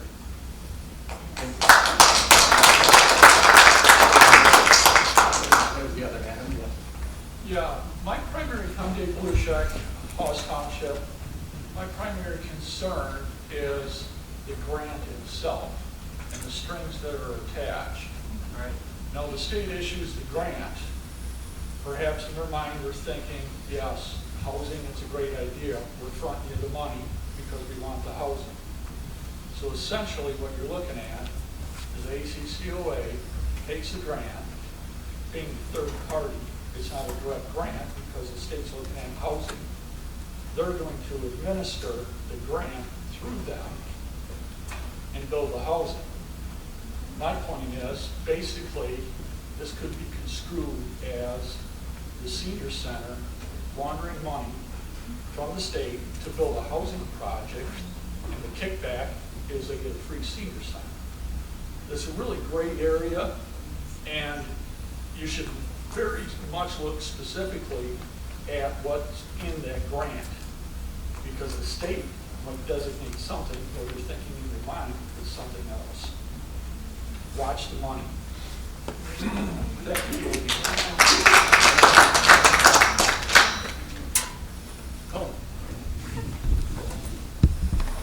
My name is Jessica Dobbs. I'm in Curtis Township. Yeah, okay. There we go.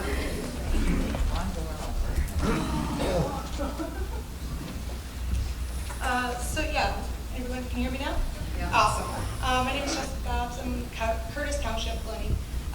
So I did have some questions, and I actually wrote to the letter of the editor for the ACCOA review, and these are the questions that I had with the board of directors. I figured I'd ask here in person to you all. So the first question is, why did the board of directors of the ACCOA sit on the Shaw Research Survey, which was dated November 21st, 2021, which showed there was no housing demand for the targeted demographic within the village of Lincoln? Also, why did the project continue with a plan for 44 units until late summer of 2022, when the Shaw survey specifically said that 44 units would not work? How is the ACCOA going to get the financing for the rest of the project when they only have $12.5 million? And the current, at least last I heard, estimated total project was $19.9 million, and that was via whatever presentation was at a meeting, not the YouTube presentation. Will there be any fees for the community to use the community center? If so, how much? And will those fees be extended to the seniors? Who will be in charge of the housing portion of the community hub project? Is that the ACCOA, or is there going to be a third party overseeing it all? Will the rents be lower than the missing middle program stipulates? because the missing middle stipulates that for a 2-bedroom apartment to be rented out, it needs to be priced at $1,065 to $1,727 a month, you know, upper lower scales. Seems very affordable to me. Who will be in control of the community hub? I know I kind of asked that, but bringing back to that is, if it's a third party that's going to be in control of the senior hub, is your space going to be allocated? So, and if it is allocated space, what's to say that third party won't unallocate that space for the ACCOA? And why weren't the seniors targeted for the surveys pertaining to this project? We're hearing about surveys being at schools. Like, let's see what the kids want. We're the senior center, let's see what the kids want. Just kind of interesting to me. And finally, why did we, I don't know for sure if we did or did not, but why did we not try for a dedicated senior center grant, just like the one Traverse City received? They received a grant for a dedicated senior center only, no housing stipulation attached, as far as my understanding goes. So those are just some of the questions I had, and would love answers to. Thank you so much for your time. Thank you.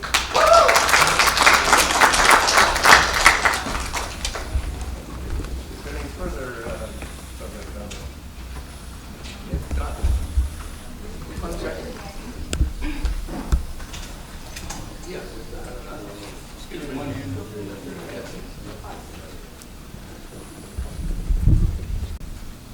I've got to break the whole thing.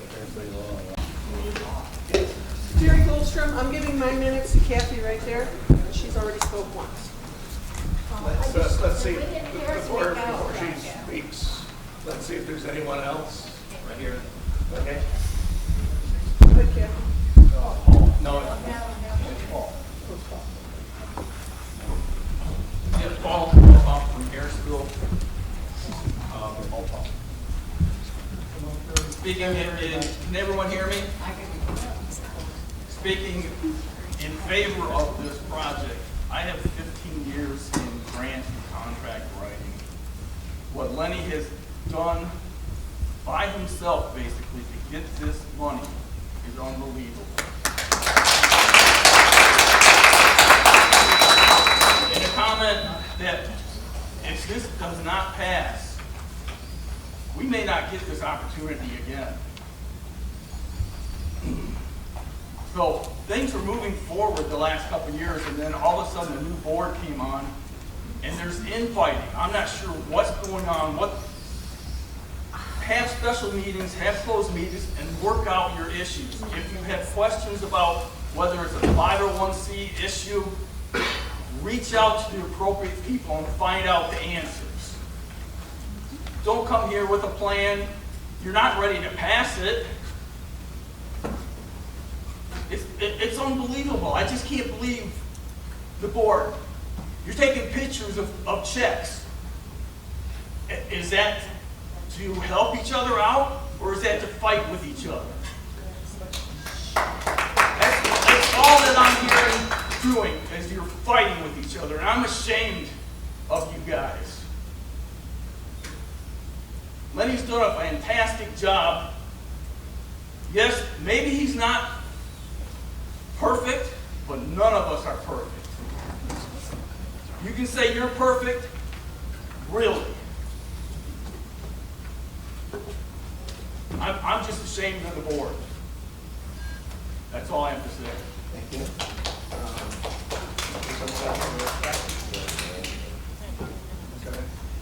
Jerry. I'm Jerry Bear, House Township.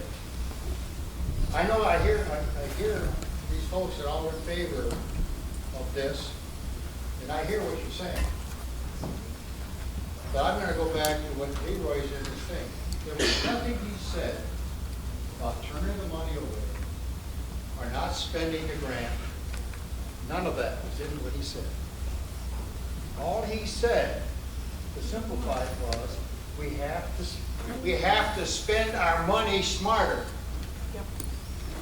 And what we're seeing, and you wonder why there are objections coming on, is the way it was done. I don't know about grant money, but here's what we're dealing with right now, as far as contractors and all this. This is as I see it. This contractor was picked with a no bid. So they didn't know what the plan was when they even hired a contractor. Read the kind of money they want to spend on a project manager. We're talking hundreds of thousands of dollars. All I'm saying is, we can use the money, nobody's against it. There's another thing here too. The senior center is not a housing project. Amen. It's needed, and nobody's arguing this. I'm sorry. Nobody's arguing that seniors are going to need housing.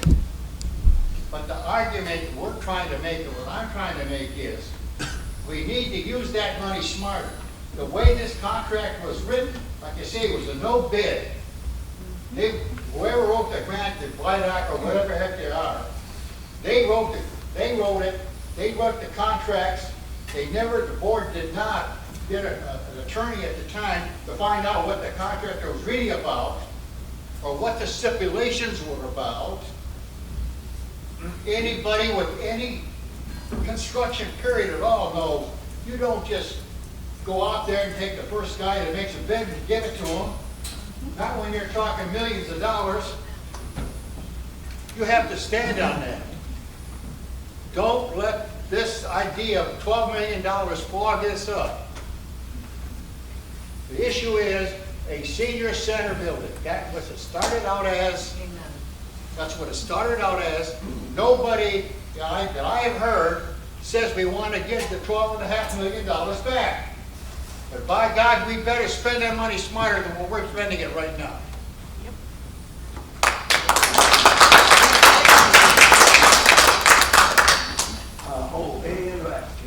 Hi, I'm Dana Ramus from Lincoln. I want to thank you for putting your stuff out on the internet. I watched your YouTube videos, and a lot of you haven't been at these meetings that I've been watching. So I really welcome you to take a look at those so you can see how we got where we're at. And I think you will see that what this seems is where we're at today is totally different than where this thing led up to. It kind of seemed obvious that someone mentioned, why are there two camps? Some vote this way, some vote that way. Well, it seems to be that there was an understanding that some wanted this community center. The grant was written as a community center, and we're going to do everything that we can for this community hub. Other people were questioning for whatever reason, what are the costs? Can we afford it? Does a community center make sense? That's my question, does it make sense? So I kept listening. We've done a survey. We've asked the community what they want. So I was waiting, bated breath for that survey to find out what did the community want. And surveys went out. It was a representative of the community. They said it was about 10% of the community. They also established we have a bleak situation in the county. Our minors are migrating, our young's migrating, and we have a population that's more than 50% senior citizens. However, who made up the survey? 75% of the survey was not senior citizens. And when asked by the senior citizens why weren't they were told, well, we went out to all the community groups. Also, we did it by QR code. You might as well provide blind people with something in writing. Our seniors aren't going to be doing QR codes to respond to a survey.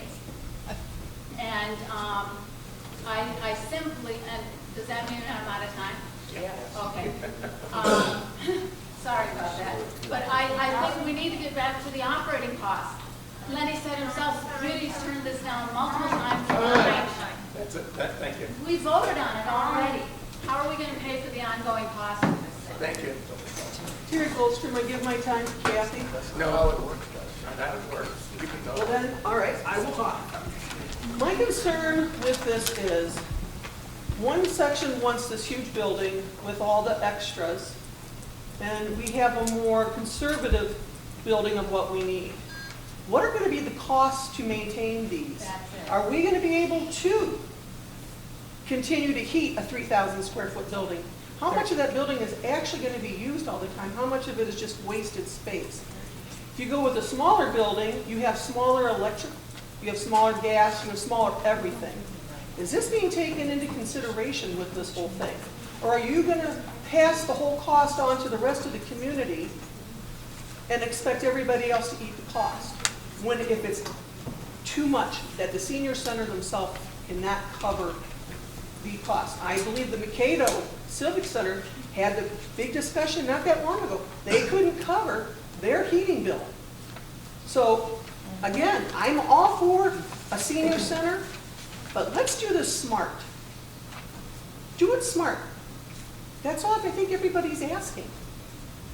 Amen. One more thing. Township Director of Junction Township. Currently, how many square feet is the organization used in all its operations? This building, whole building? Any idea? You want me to answer it? About 9,000 square feet. This current facility is about 9,000 square feet in all three levels. Plus there's other buildings that you utilize? This building right here is 9,000 square feet, maybe 10, when you include the attic, but it's split over three levels. They were busted at the same time? Yes, we are busting at the same. I mean, I'm not trying to get a picture of this, because it's an abstract thing to talk about 30,000 square feet or a blueprint and so forth. So if we're busting at the seams here, we need some more room, certainly for just senior operations alone, I would think. And especially when you need ADA compliant access and space. So I don't think it's unreasonable to look at a 30,000 square foot building. It gives you room to grow in the future. This is a long-term plan. This building here was built in what, 1950? 1945. It had no intention of being a senior center. So you have to look forward to potential uses, growth, things you didn't anticipate. And putting a little punch factor in there in square footage is certainly more efficient than going on in an energy inefficient 88 non-compliant building. So I support the plan, just on its merits, not on any. Thank you. About $2 Sharon Humes from Harrisville, and I want you to know that listening to you today, you have been closer together than any other time I've listened to you. I just want you to know that we've heard that you are coming together. It looks like it. But one issue that we have is transparency. We've been lied to about it was going to be 3 stories, and then we were told that was wrong, but we saw pictures of it 3 stories, and that it had to have a building project, big building project with it. Now we hear it isn't. We don't know. So it's the transparency issue. And we need to know what the grant says. And I know that board members have asked to see it, and it's not available to them, but it should be available to us. Transparency is what we're asking for.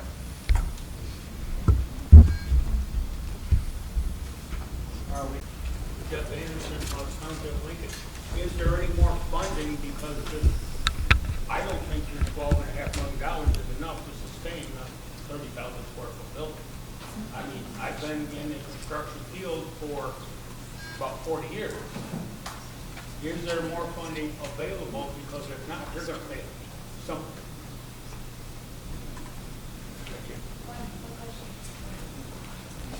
Eileen from Harrisville Township. Addressing that last man's question, Mr. Avery's writing new grants every year.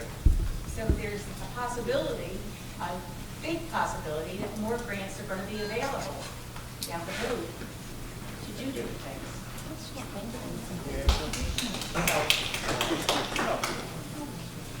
No, of course you don't want to. Your name? Eileen Opasno. Thank you.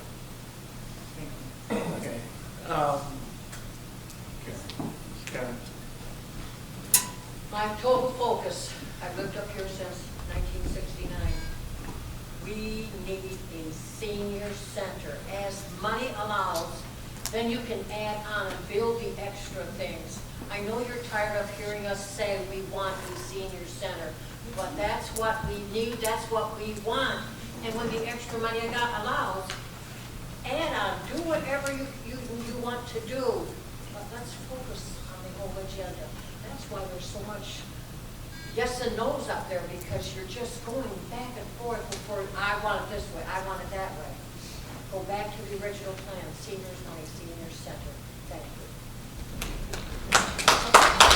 I believe this community does need and want a senior center. And I believe that is where the controversy is. It's amongst the board itself. And yes, we, the people of this community who pay the millage tax, deserve the transparency that's talked about. And how are we to get that when there's not even transparency among the own board? I urge this board to be open and honest with one another and bring your issues to the board rather than just forcing them out there and saying, this is the agenda we're going with. A lot of threats from certain individuals that I've heard be made from the board that are duly not right. One last thing I'll state is that would there be a conflict of interest if there's two members of a board that share seats on a board for each member's own individual entities, such as the ACCOA and another member, Mr. St. John's, his organization? Both Mr. Avery and Mr. St. John sit on both those boards. And I yield my time to the lady that was talking about the survey, that I also have never seen the survey. I've spoke with many seniors that are not in this room today. Never seen a survey. I yield my time. New business, let's see, make sure I got this right. New business, committee assignments and appointments. Someone must want to speak to that. I would. Thank you, Laura. Most of you know that last Thursday there was an emergency board meeting. I got a call on, I got a call on Tuesday saying that, can you come to an emergency meeting on Thursday, 10 o'clock? Okay, yeah, I can be here. So Wednesday night I get a phone call that says, oh, by the way, this emergency meeting is about you. We have grievances about you. So I just said, all right, fine, I'll be there.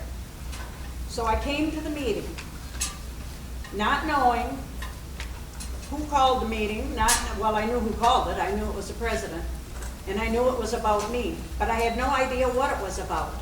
But apparently, within a 2 or 3 day period of time, the executive director got 10, 22 letters, I don't know how many, grievances against me. What relevance does this have to the committee assignments? I want the public to know. This is. This has nothing to do with that. So Should I wait then to a different time in the meeting? Would you prefer I wait till a different time in the meeting? Yes. Okay. Yeah, when would you like me to do it? Yeah, final board comments. Under internal? It's the next to the last thing on the agenda. Final board comments. All right. Final board comments. Okay, I'll wait. Let's go to committee assignments. I'd like to speak to that. Okay. Committees are assigned by the president. However, the president has never asked board members if they would like to be on a certain committee. They've never asked who has any expertise for that committee. If you were to look at the committee assignments,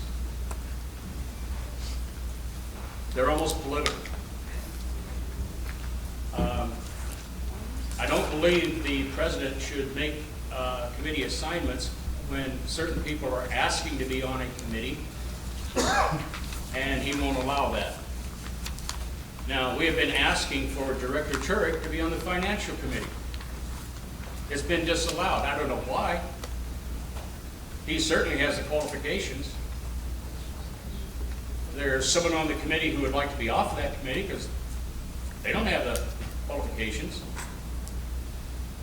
What's the problem with that? Thank you.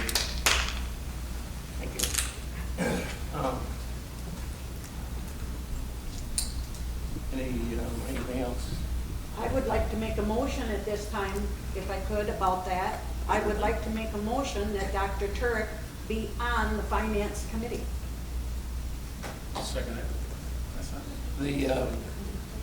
The bylaws say that the president appoints the committees. I'd like to speak on that. To the Director bylaws. Schwann's had her hand up first. If we're in discussion after a motion's been made and seconded. Yeah. It hasn't been seconded. This motion is moot because the bylaws clearly say the president will appoint. I disagree. I'd like to speak on that. It's not clear to me. We can have discussion. The bylaws also say the president is the only one authorized to sign documents. We clearly have ascertained that the executive director is signing contracts. So there's some leeway in what our bylaws say and allow. I'd like to discuss it. Motion's been made and seconded. Go ahead. Director Schwann's I feel that it is not in good taste to speak poorly of somebody who is not here based on their medical condition. I cannot speak for what Mike was thinking when he made the committee assignments. I think that this would be a very good thing to send to the policies and procedures and possibly discuss a change in, if not the bylaws, but add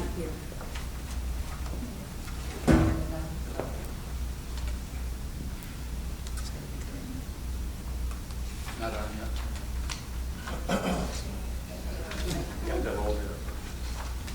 How about I just speak up? Yep. All right. We'll do it. I feel that this should go to the Policies and Procedures Committee. Yeah, that doesn't work either. And that this become a discussion where maybe after they meet and discuss, they can say that they, however it occurs, however with Mike not here to speak for himself, I think it is wrong of us to assume anything that he was thinking as he is not here. So I would recommend that this goes to the Policies and Procedures Committee, and then we can discuss what changes they recommend at the next meeting. That would be my suggestion. In our job description of the member of the board of directors, one of our major responsibilities is organization of committees. As a verb tense, we are responsible also for organization of committees. Now, if we want to go ahead and get prickly about what our bylaws say, I can point out 10 different things right offhand that are not followed according to our bylaws. Yes, I understand that. So we have talked about that in the past. Yes, we have talked with about no that. rectification in our policy and procedure. So I certainly think it's many decisions have been made by the board without having to go to committee. When I first took place on this board in our first meeting, and I have emails from you, there have been no committee meetings for the last 3 years other than a couple.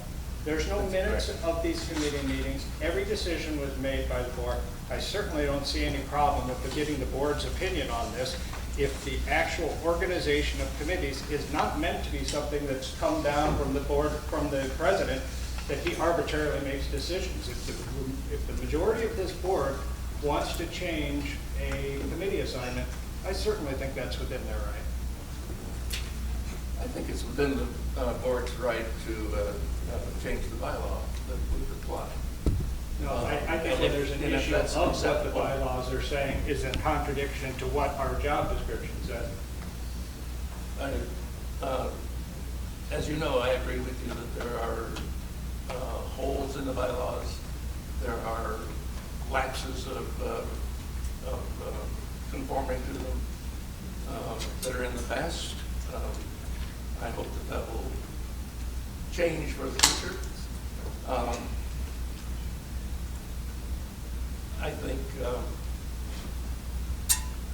I think the thing to do is to clear up the bylaw rather than deal with a particular assignment. That's my feeling about this. Is fix the bylaw if we want rather than go in and just do that one. If we want to fix this going forward, and you want the board to contribute to the decision, then I think that goes to the policy committee. They'll be here for the next meeting with the recommendation, and at that point, I think that's the. Are we in discussion? Yeah. Yes. Oh, apparently. Do you want discussion? You've been talking. Yeah. But that would be crosstalk. If he hasn't yielded the floor, I mean, you're welcome to speak after he acknowledges you. Yeah, I'm done. So, Dolores. I would like to point out that I made the motion in November, and to put Dr. Turek on the finance committee, and at that time you wanted to table it. Well, now if we have to wait until February, we're 3 months into it. The auditor just told us that it's a very good idea to have 2 sets of eyes on signing these checks. Dr. Turek he runs a business. He knows all of this. He keeps all of this confidential. I think it's very important, and it helps me when I'm signing a check to have that second set of eyes. So I really recommend that the board take action today and put Dr. Turek on the finance committee. And I made that motion, and it was seconded, and I would like to vote on that.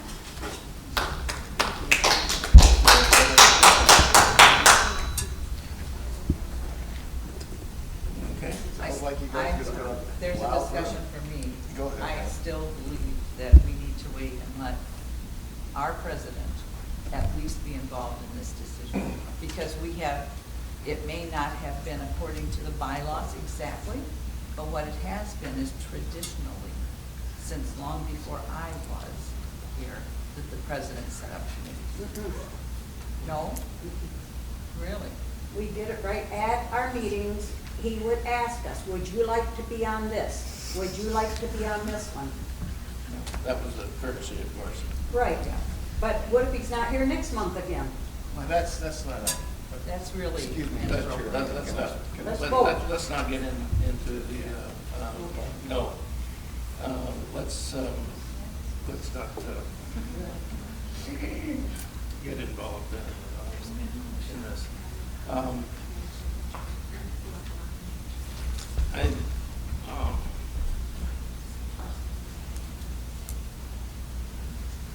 The question is currently to put Mr. Turek on the finance committee.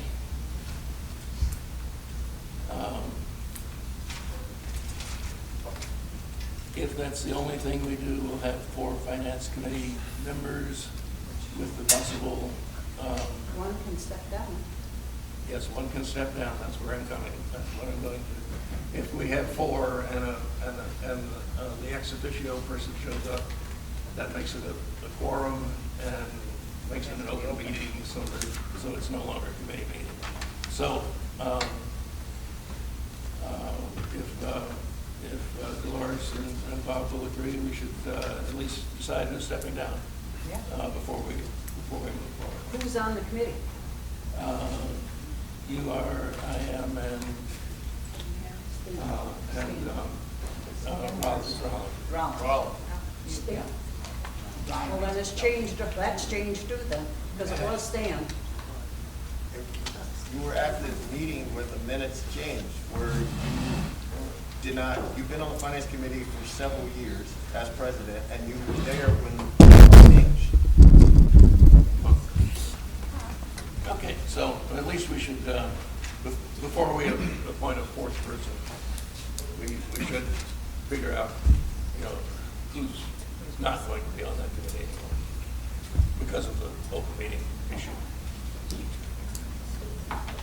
So, I'll speak for my second time. The motion is in front of the board, it's been seconded. I would like to proceed with that. I don't know, we did address this at the special meeting that was called the other day, that I was removed from a board committee without my knowledge. So I'm not clear who is even on these committees right now, but I certainly don't see a problem. The motion has been made and seconded. I think it's debatable how much the president is allowed to do as far as appointing the committees, how much of it's in our board's responsibility to be asked and the formation of these committees. So I would be willing to say, let's do the vote and not have the finance committee meet, so we have no issue about a quorum being made until we will go ahead and talk to the planning and procedures and policy. I don't see any problem with proceeding with the vote right now.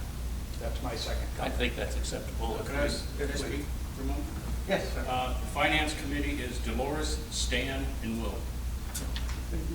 So does Stan. Okay.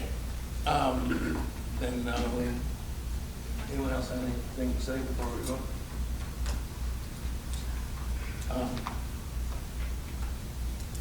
So the motion is to put Mr. Turek on the committee, and with the promise that we'll figure out how to get rid of someone in the future. No assassinations. No, can I speak to that? Yes. I think that is in bad faith. I feel like that is the potential to, if the four of you even chit chat for 2 seconds without it being open, that is, I think that's opening up a huge can of worms. So if no one is willing to step down right now, I will step down.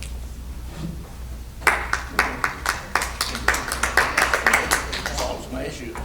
Okay? Still have to vote.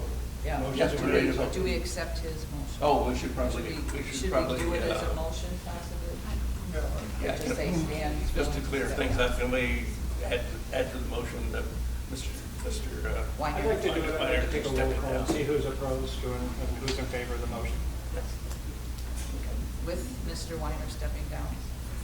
we're asking to amend the motion, that it will be in two No, parts. do we need to motion on We him need to stepping amend down? to step down. Just to be clear, Yeah, amended to step down. Who did it? I think Dolores is. Dolores, would you amend that motion, please? Okay, hopefully I'm saying it right. I would like to make a motion that we appoint Dr. Turek on the finance committee with the acceptance of Stan Weiner stepping down.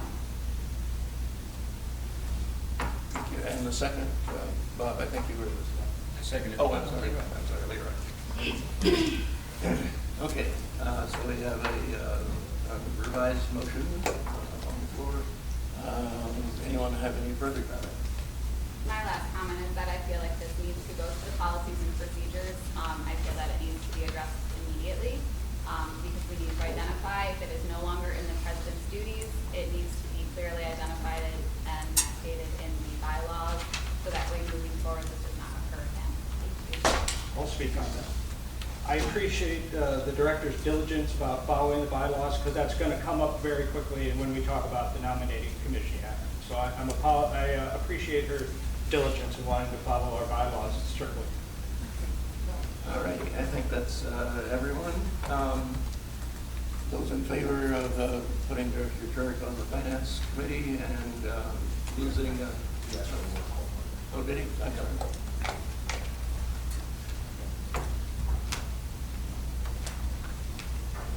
Okay, Will St. John? Yes. Stan Weiner? Yes. Solomon Lynch? Yes. Both of you? Yeah. Leroy? Yes. Dolores? Yes. Yes. Jan Thorne?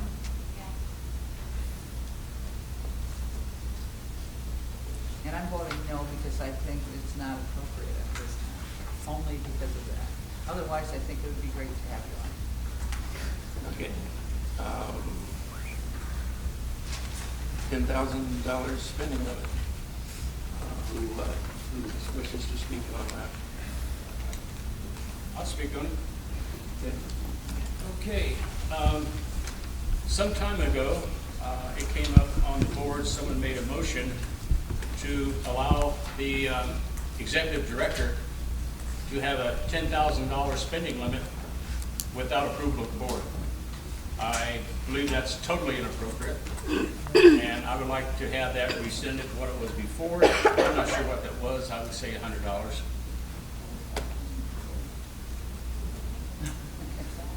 You made a motion. May So, I speak to that motion? certainly. I would second the motion. You second it? Okay. I'm going to speak to the motion because the motion was based upon all of the times that there had to be equipment bought and permission given for, you can't even get your furnace looked at for $100. Before, I believe it was a couple thousand, and we bumped it up to $10,000 so he could continue to act in good faith to get the things he needed without having to call the group every time he needed something. That was the reason behind it. More discussion? Yeah. We've got a motion second. I would like to, Who seconded? Further discussion. She can speak. I would like to speak on that also. Past directors, we give them, I don't know, I can't remember if it was 200 or 300, but if it was an emergency, they needed to do the furnace or whatever, in an emergency situation, they could go up to 500 or 600, and then ask the board at the next public meeting and have it voted on and put in those minutes.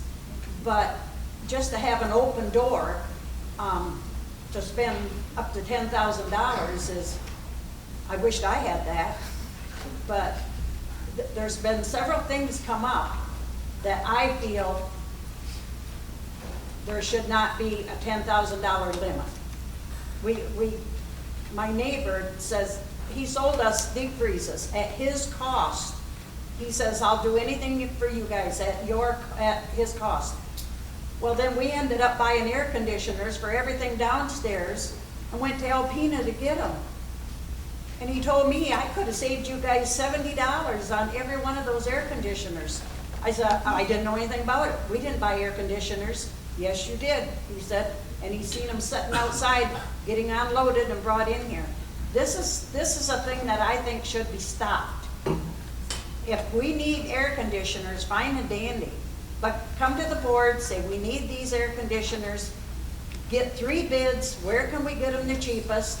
If we need some more televisions, which I don't really think we do, but come to the board and say we need a television for here or there or what have you, and get 3 bids and then go from there. But this $10,000, spend it how you want, here you go. That's my comment. I'll speak. I can think of several things that I am seeing or not seeing in the minutes where this existing limit has come into problem. Purchase of livestock at the fair, nothing about that in our official minutes. Purchase or buyout of a phone contract, nothing about that in our official minutes. We have a purchase of property in Harrisville, nothing in our official minutes. And most damaging is the Shaw report that has come to light that none of the board members I have spoke to knew this study even was taking place and the results of it. That could not have happened if the board had had a chance to pay for this. It was basically done, and the board was never, certain members of the board were not made aware that this had even been done. That could not have happened in any other way than if the executive director made this, paid the Shaw survey, and that was the only way that the board would not have been made aware of that. So I can think of just 3 or 4 things right offhand where this has come up, not to mention what our auditor just said, internal control deficiency, or internal control deficiency, internal control deficiency. This is part of getting back the control that we need so we don't have some of the problems that have come up that were shown up in the audit that weren't discussed publicly. I would also say that when this motion was made in November of 2021, it was not based upon any recommendation of a finance committee. President Maturin brought it up, had never been mentioned in the minutes before, so this board is well able, if they issued this, to rescind this, especially when we have a board member who knows what was done beforehand, that seemingly ACCOA was able to function for 47 years before this motion had been. So, thank you.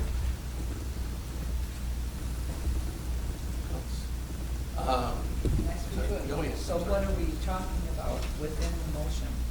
Okay, let's for clarify numbers? Let's clarify the motion. Rescind the $10,000. Right. But what's their Rescind the price? $10,000 spending limit and make it $200 without board approval. As Dolores spoke, if there's some emergency comes up, there could be a phone call made to somebody, or we could handle something like that. But then, at that point, then it's all out in the open where the money is being spent.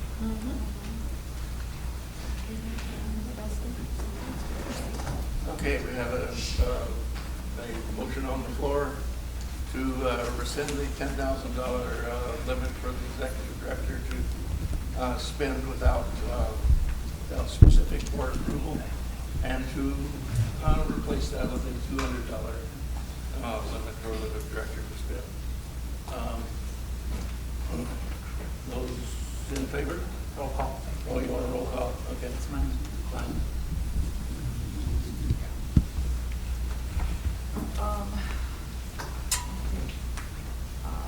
Will St. John, Yes. Stan White, Yes. Roland and Roland. Jacqueline. Robert Turner. Yes. Dolores. Yes. Yes. All right. Okay. The attorney contact policy. Who would like to address that? Yes, I can address it. In going through the minutes, and as being on the policies and procedures, I see nothing about a policy for the executive director having to get authorization regarding certain issues before contacting an attorney. I'm seeing, and we'll see it in our board packet today, thousands and thousands of dollars worth of attorney bills that the board has not authorized. So I think we need to discuss what is our policy and how, again, can we start to get some internal control over our finances and how things are proceeding. So that's what I'd like to discuss with the board. Do we have a motion? No motion. I'd like to discuss with the board. Okay.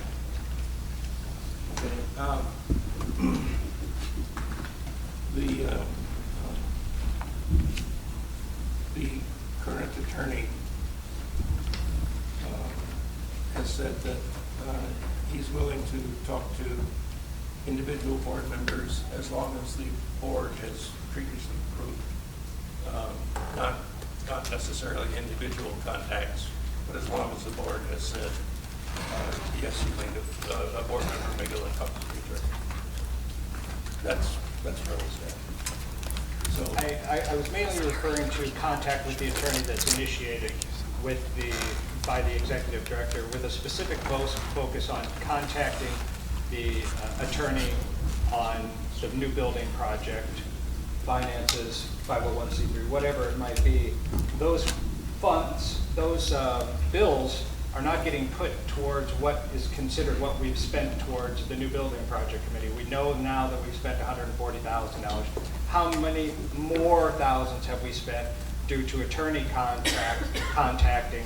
I think we need to have some kind of idea of, can the executive director, or any member for that matter, contact an attorney and incur charges basically on his own, unimpeded, no restrictions. You know, I think it's going to come up today on some of the attorney bills that we've seen. This sounds like something that should go to the policy committee to get a decision or get a recommendation.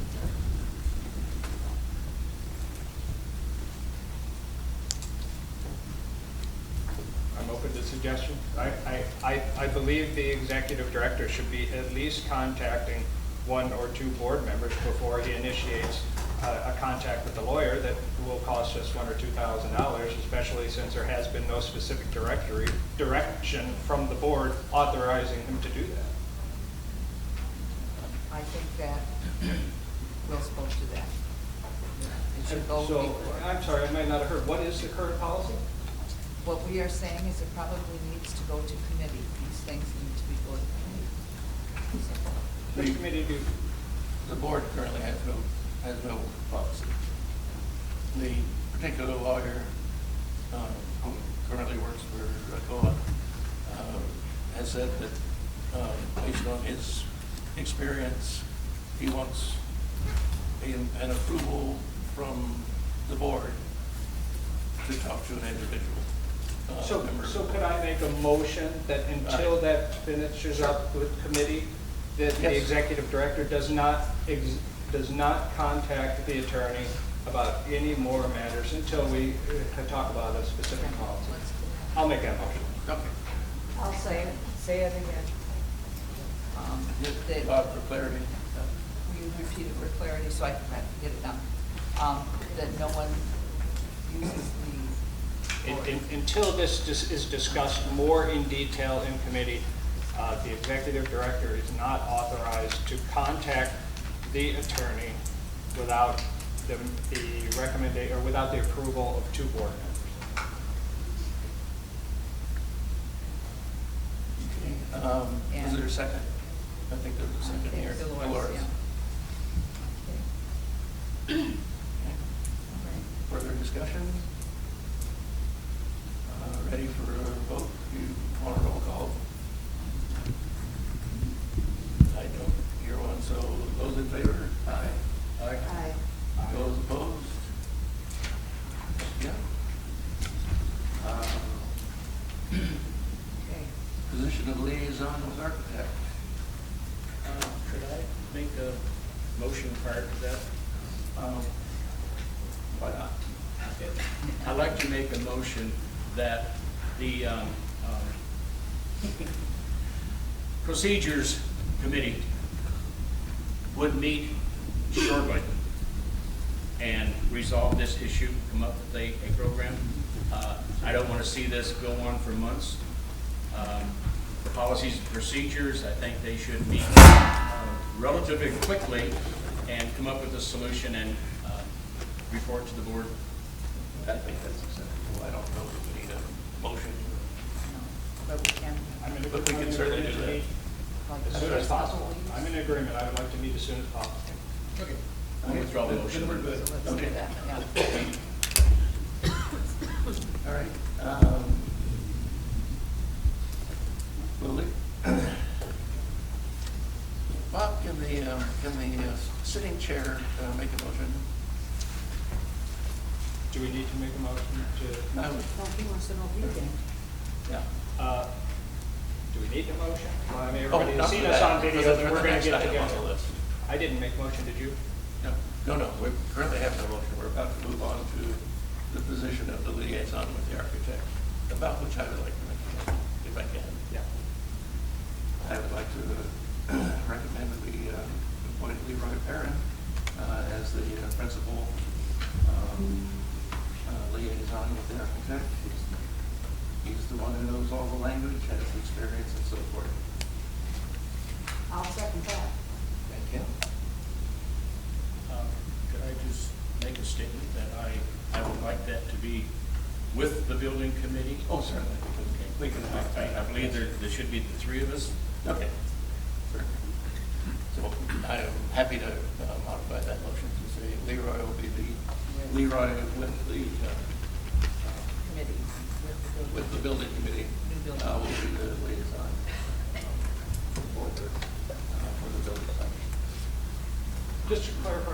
been motioned and seconded?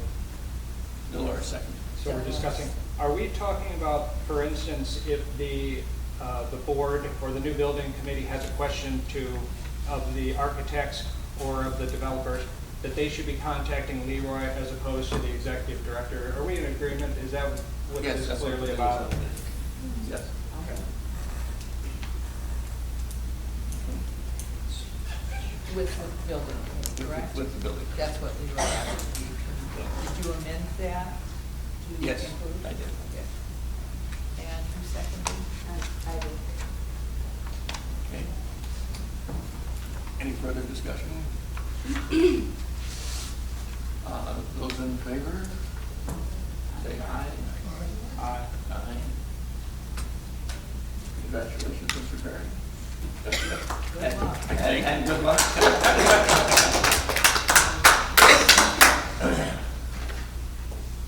Okay. Let's see, where are we? Contract changes policy. That's about the building project, is that correctly right? Basically about the building project, but I believe the signing of all contracts, first of all, it has to be by the board president to sign the contract. And I think if there's any contracts coming up or any changes to contracts, the board has to be involved in this.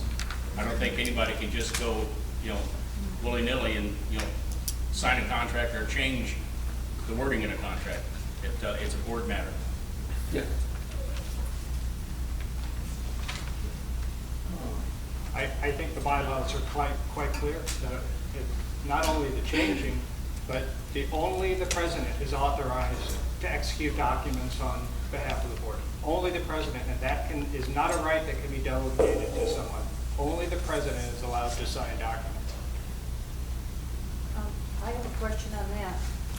If he's unavailable, then it goes to the vice president, right? Or not? I would say yes. Yes.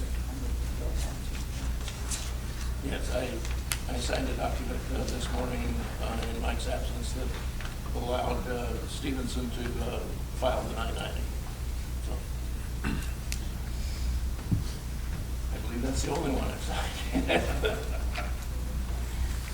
But anyway, the feds won't be after us at least. So, do we have a motion or just a discussion here? We don't currently have a motion.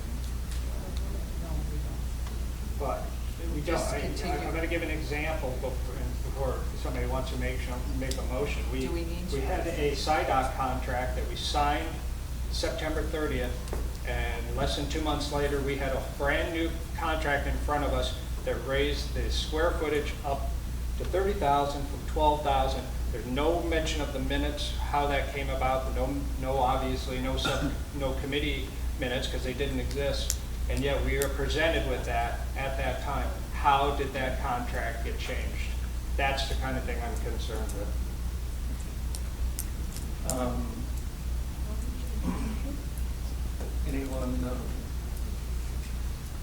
Anyone else have anything to say? I'm thinking it should just be understood by the board that we need to go by the bylaws and Robert's rules. And anything else must be dealt with. Okay. The credit card policy revision is next.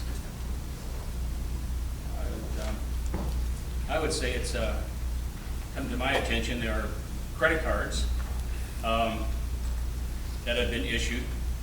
I don't know if the board issued those or not, but I don't believe credit cards should just be in somebody's pocket. I know other agencies, such as when my wife was the assistant director at Alpena Senior Center. There was one credit card. It was with the bookkeeper. If somebody needed a credit card for some reason, it was checked out. Then it was brought back with the receipt. I don't know what other credit cards we should need. We have accounts. Things are always paid by bills and whatever. And You know, there's some credit card bills that come into question. I don't want to go any further than that. I'd like to comment on that if I could a little bit. I realize that our transport system and our transport drivers, they may possibly get down to Ann Arbor and they have to put gas in the vehicle. So it might be important to let them have some kind of a gas card or something for that, so they don't have to take money out of their own pocket. But just to have all the staff downstairs here have credit cards is kind of ridiculous when they could go to the front desk and, like you said, sign a credit card, sign it out. If they have to run up to Gordon Food, then that individual puts their name down, they've got it, they come back with the receipt and with the card and turn it back in. But just for everybody to have them, and the last 2 Visa cards I have, the last 2 Visa checks that I have signed, the bill was $30 late fee over on both of them. On the Visa, that's just the Visa. The Amazon, so far as, you know, no late fees. But the Visa bill is always got a late fee, and it's normally right close to $33 late fee on the Visa. Can anybody tell me how many employees or department heads, how many credit cards are floating around out here? Not right offhand. I mean, I could probably pull up the account, but I'm tied to this. We can get these answers again. If you'd reached out, we could have done this and have all these questions. We're talking about 5 to 10. Not even that. I believe, if I had to guess, there are 10 managers, and I believe probably 4 or 5 those that have like our kinship person who is responsible for taking care of certain projects that somebody in the community has submit to us a kinship request, and they have to go buy clothing or whatever. They have a credit card. Our transportation staff has credit cards. All of them are set with a limit. You know, it's not some willy-nilly. We have 4 sets of eyes. We have an internal clerk, myself, and everyone else, including 4 members of the now. We have 3 members of the finance committee that should be in oversight of these credit cards. So yeah, there's a lot of people that look at this before it goes to pay them. It's laughable to suggest or imply that we just run roughshod with taxpayer money, because we have a fiduciary responsibility to make sure that we are given an account of what we spend. All right, well, it sounds like we may want to give the appropriate committee a chance to.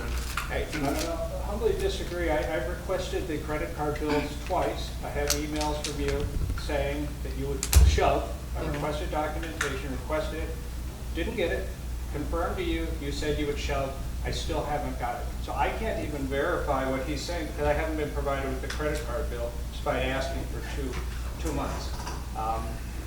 You know, committees are where things go to die. I think our board is well able to make this kind of decision, how many credit cards we think should be out amongst our employees.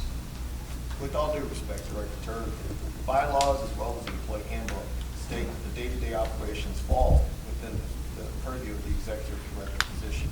Okay? So unless, because you guys just made that decision, I hope that you clear off your time, because you're going to have to come in and approve a lot of checks. You're going to come in and approve a lot of vendors.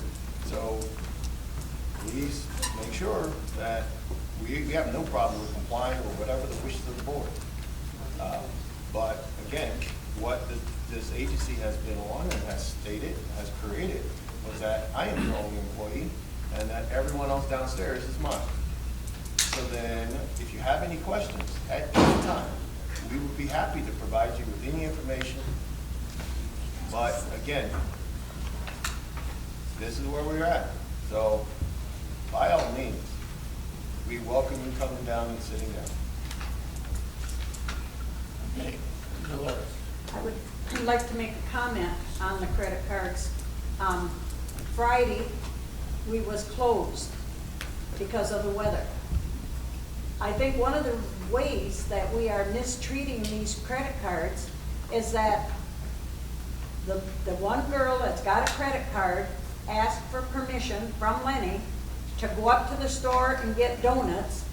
So they all came down, and even though we're closed, they're sitting here around the table laughing and joking and eating donuts, when that credit card never should have been used for that. If we're open, then fine and dandy once in a while.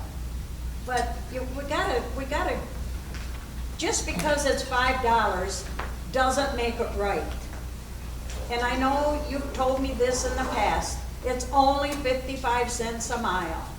Or the crayons is only $33.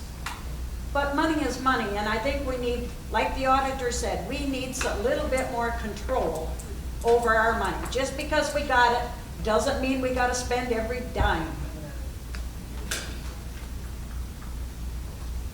That's all.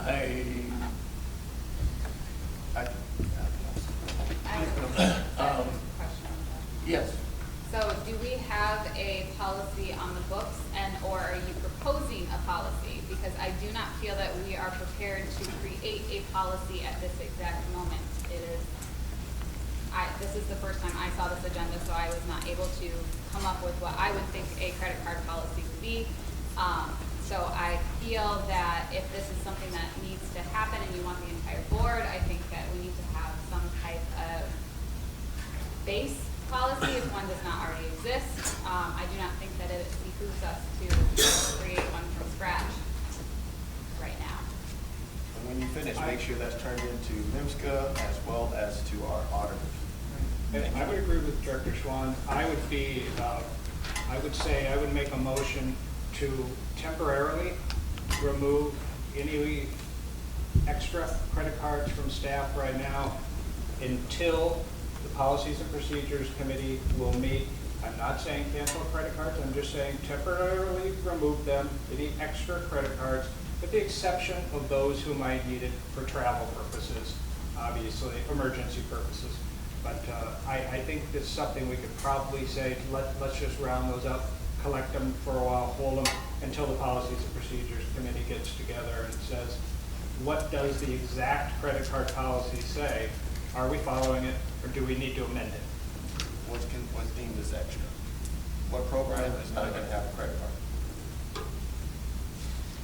I think that's The committee can decide that, can't Well, they? you're deciding now to make a motion to remove credit cards. So right now, in your Oh, motion. they did make a motion, didn't they? You just, Discussion. you just made a motion. So then, which Nobody department- seconds it.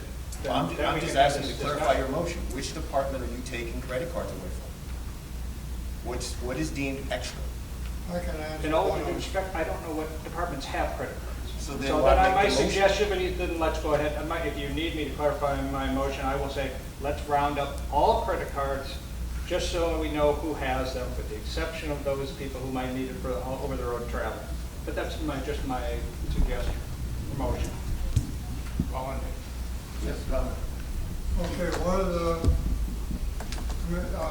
departments that need a credit card is the pop-up pantry tomorrow, because from 11:30 to 12 o'clock, I go to Chris Mart and get pizza for lunch for all the volunteers. So we need a credit card for that. I don't think any credit card should be closed at all, yet. So while we're discussing departments, I'm speaking up for the pop-up pantry department. Would that be something that you could come here, get the credit card and go up and Karen- get it, or? Karen has it, she gives it to me, I go get the credit, and I bring her the credit card back and the receipt. I will remove my motion, but I would again think this is something that the Policies and Procedures Committee would want to discuss rapidly. I think that's So my motion is removed. I don't think we got to the second. All right. So the Policies and Procedures Committee will Well, in fact, I'll go forward with that. The next item on the list is audio and videos equipment.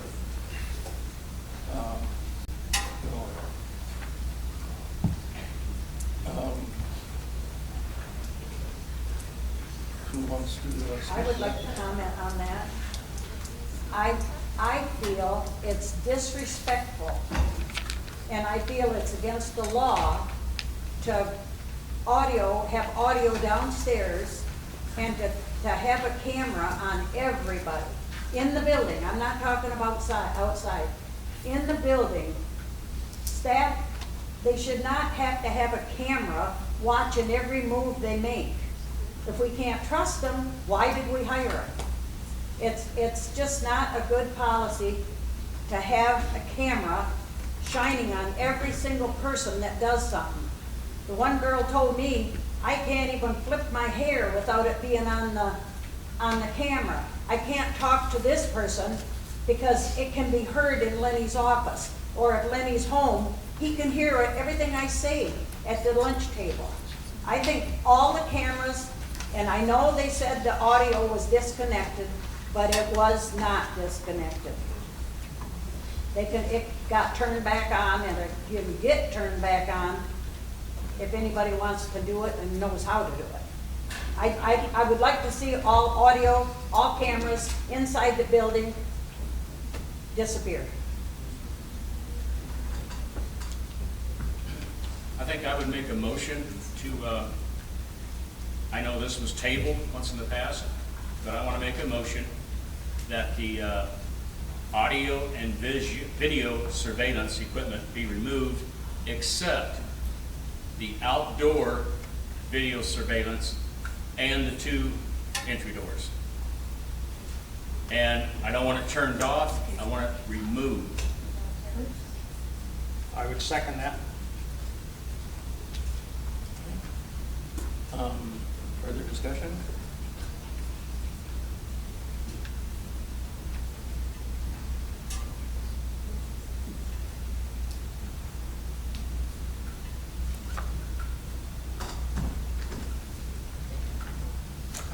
Got it? Okay.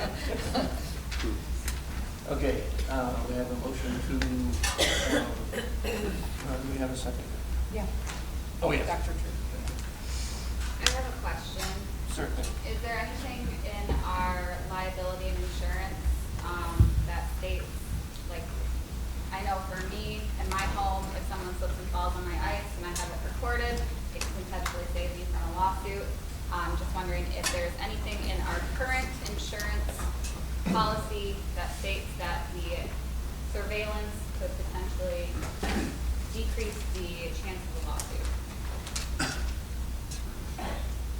I don't know. Mr. Avery, do you have? Well, as your executive director and person that you guys asked me to do policy, it does. So it does have mitigation protocols within our insurance that gives us a lesser premium.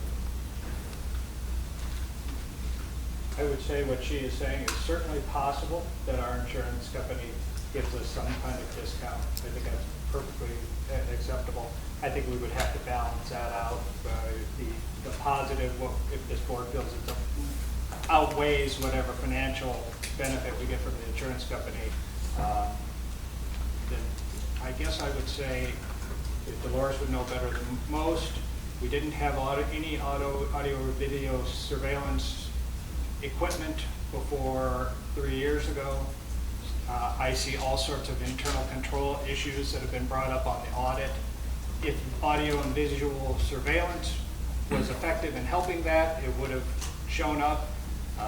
What would our suggestion be? Add more so that it would help. I think it hasn't proven to help with our internal controls. So that would be my concern, as well as what I brought up publicly in the other meetings. I can't see that would be a positive thing for morale of our employees to have to be surveilled at all times. Yes. Yeah, In the past, and I've been here, I've worked at Greenbush for 30 years through this building, through ACCOA. In the past, if there was somebody that fell on the floor or wherever, inside the building and outside, we had to fill out an accident report. The person that fell or whatever, they had to sign it.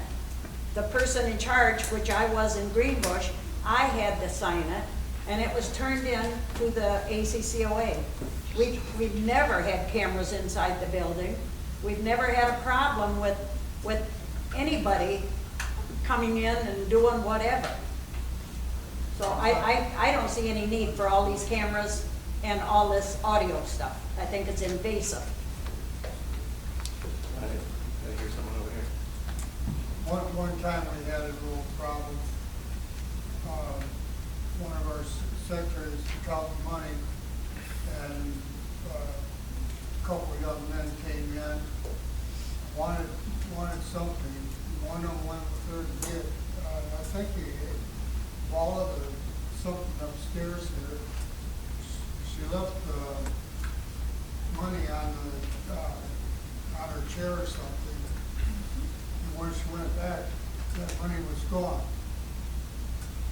She turned it in, the police came and investigated who was in your office. And she told them, they went, and a day or two later, and arrested them. And outside of that, that's the only one thing that's ever happened. And I've been on the board quite a while then.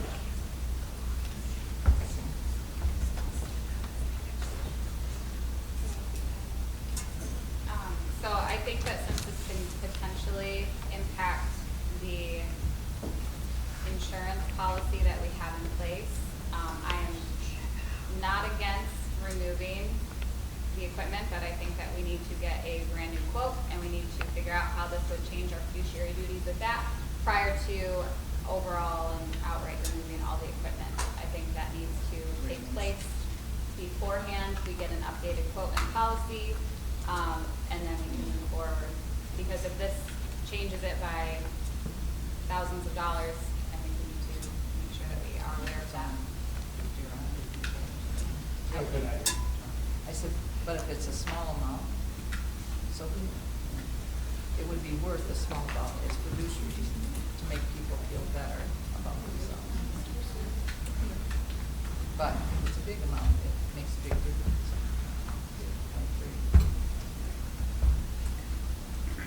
Any further discussion on the motion, which is, make sure I get this right, to remove all internal cameras. To remove all the internal cameras and audio. Except the entries equipment. and the outside.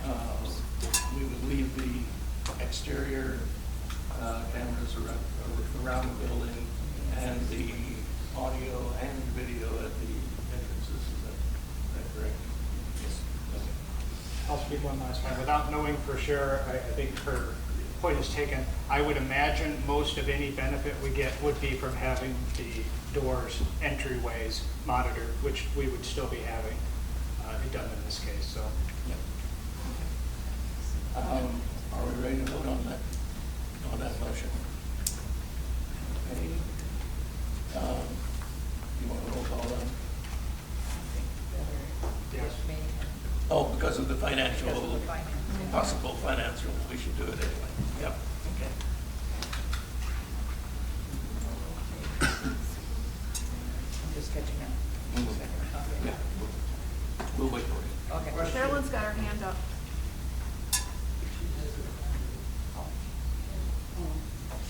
I'm sorry. Mr. Chairman, Oh, I'm sorry, Carolyn. That's all right. I would ask if I could, please, I have a 3 o'clock board meeting Mhm. that I need to chair. Mhm. Obviously need to be there because of it. Yes. I apologize for that. That's all right. They can't keep on without you, and so. Those are some, what I want to tell you now had to do, if you recall, a week ago, there was the, train station. And that's what that is all about. I can get more, but I picked those up and I thought that,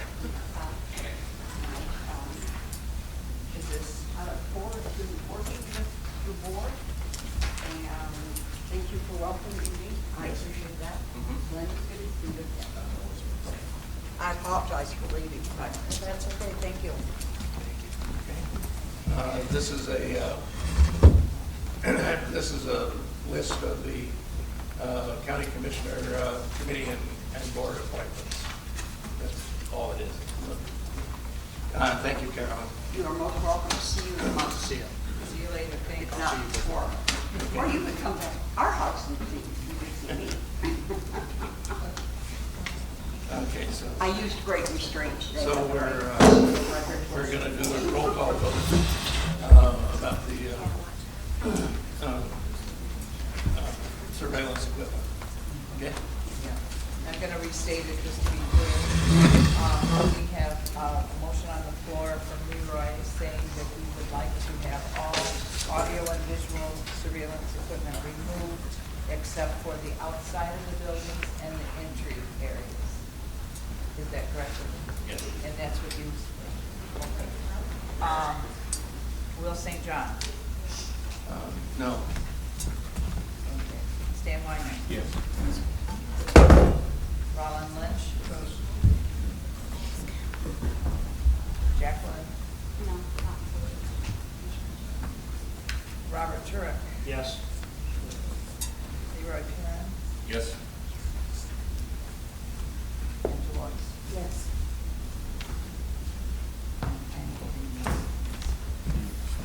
I voted yes.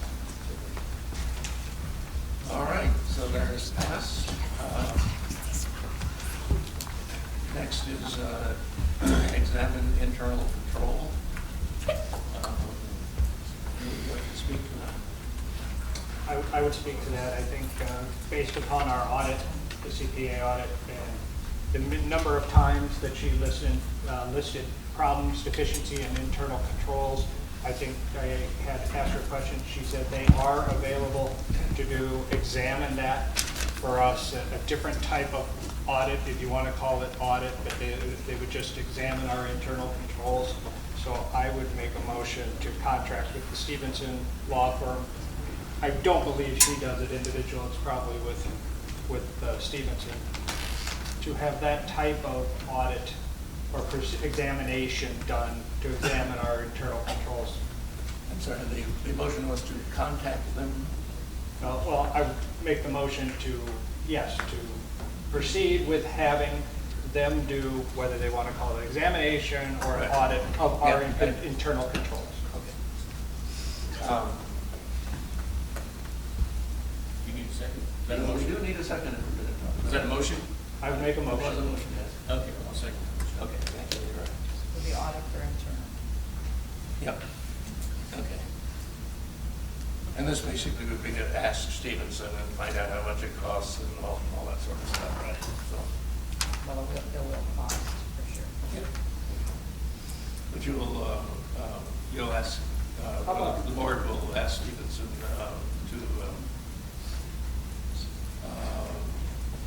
For a quote. For a quote. Is that how I would amend my That's motion fine. to get a quote from Stevenson on performing an examination of our internal controls. Yeah, thank you.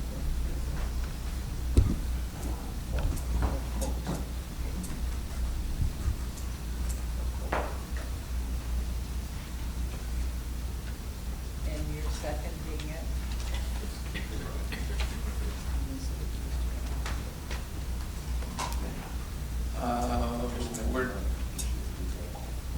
We're just doing a quote. We're asking for quotes, so we don't need a roll call right now because we haven't spent any money yet. So,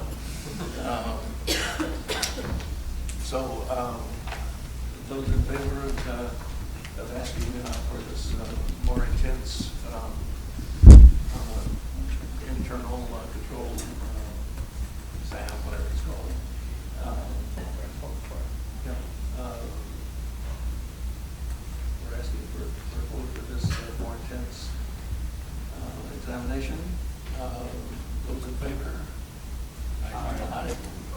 Those opposed? Thank you. Okay.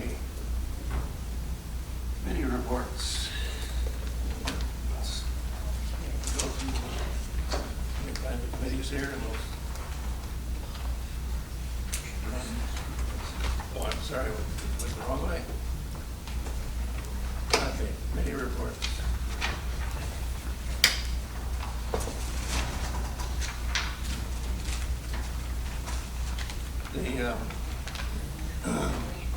The first committee report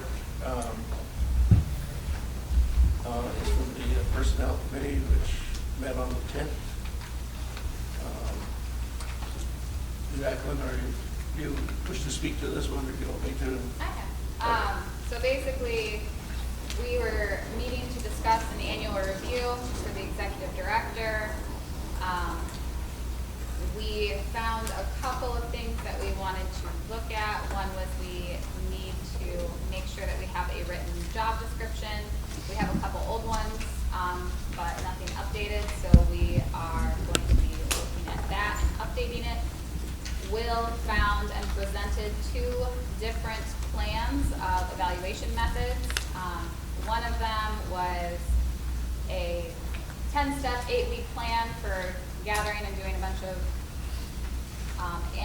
analyzing and compiling. The other one was a 7-step plan that goes through questions that would be able to be answered by committee members, board members, and then we had also discussed going out into the clientele, staff, and Alcone County commissioners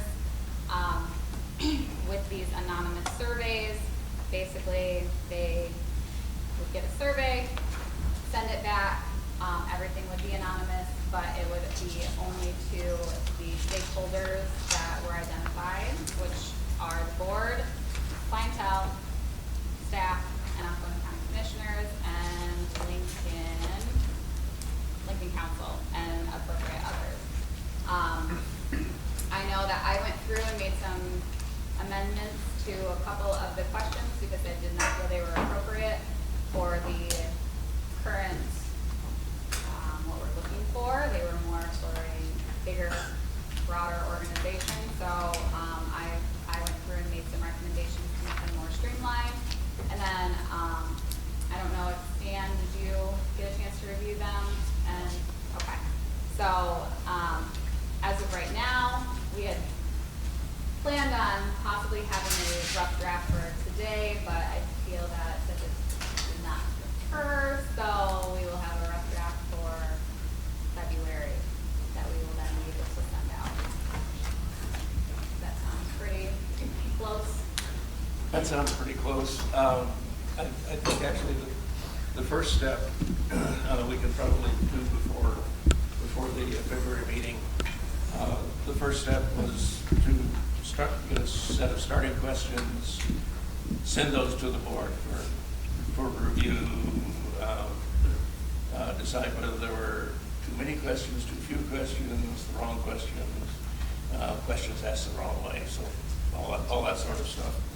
So the board would, under our recommendation, get within the next couple of weeks a packet of questions that would go to the various stakeholders for a board comment and give the board a week to look them over and so forth. Compile up the results, and then we would be ready to send them out to the stakeholders, not stockholders, sorry. Okay. So do I understand that you do not have a job description document for the executive director? Lenny does not have a job description. He was hired in an emergency. No, I have that for him. I just, but you don't have it. Yes, I have that for him. So the other question was, did this committee talk about since the executive director evaluation is one of all of the board members' duties as opposed to just those who were appointed to the personnel, that would take place at a closed session at a later date where every single board member would have a chance to evaluate it. Oh, yes. This is going, absolutely. It was going out to everybody on the board. Yeah, the question set will go out first to the board for whatever modifications board members may feel like. Then that set of questions will go out to the various stakeholders. Those will come back, and at that point, the committee will do the calculation of the results and analyze them and report back to the whole board. The board will see both the raw results and the analysis, so that the board will have seen everything at the end, and at that point, the evaluation will be finalized with the board.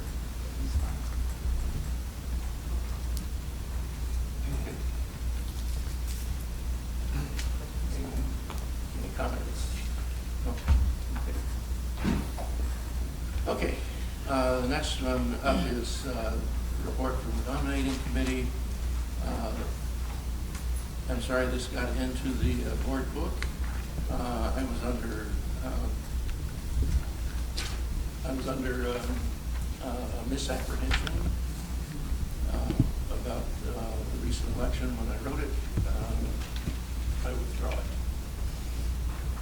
Nominating committee meeting minutes withdrawn. Beautiful. Okay. The next one is the building committee, which is Jacqueline.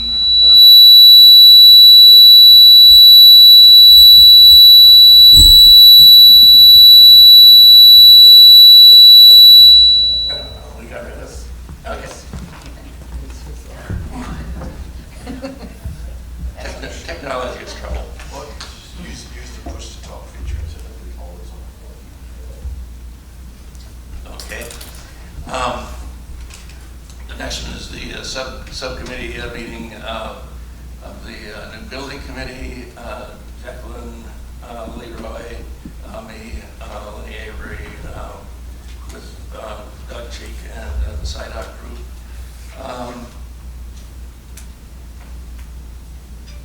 Leroy has gone over that. I don't have anything else to add. The committee got to the place that Leroy has described, where we will recommend that the project go forward with the scenery parts of the original plans for the center. Some of the required outdoor facilities, which might be a walking trail, probably have to do a little more than that, but that's something we negotiate with the state, and a certain number of senior apartments. I think Leroy covered it. I don't have anything else to say about it. Jacqueline, do you? I think the major take home is that the current contract that is signed puts the housing aspect first, with the senior center last. The new contract that we have pushed around since December has that the senior center will be first with the housing last. So I would like to move to accept the contract which puts the senior center first, housing last, and amend it to fit the $12.5 million of the current plan that was passed out to you all earlier during Director Perrin's presentation. So you are making a motion before we discuss anything. You're making a motion to go right to SIDOC right now. Are we finished with the new? That was, I can wait. That's the format. You make a motion, someone second, and then have discussion. That's the format.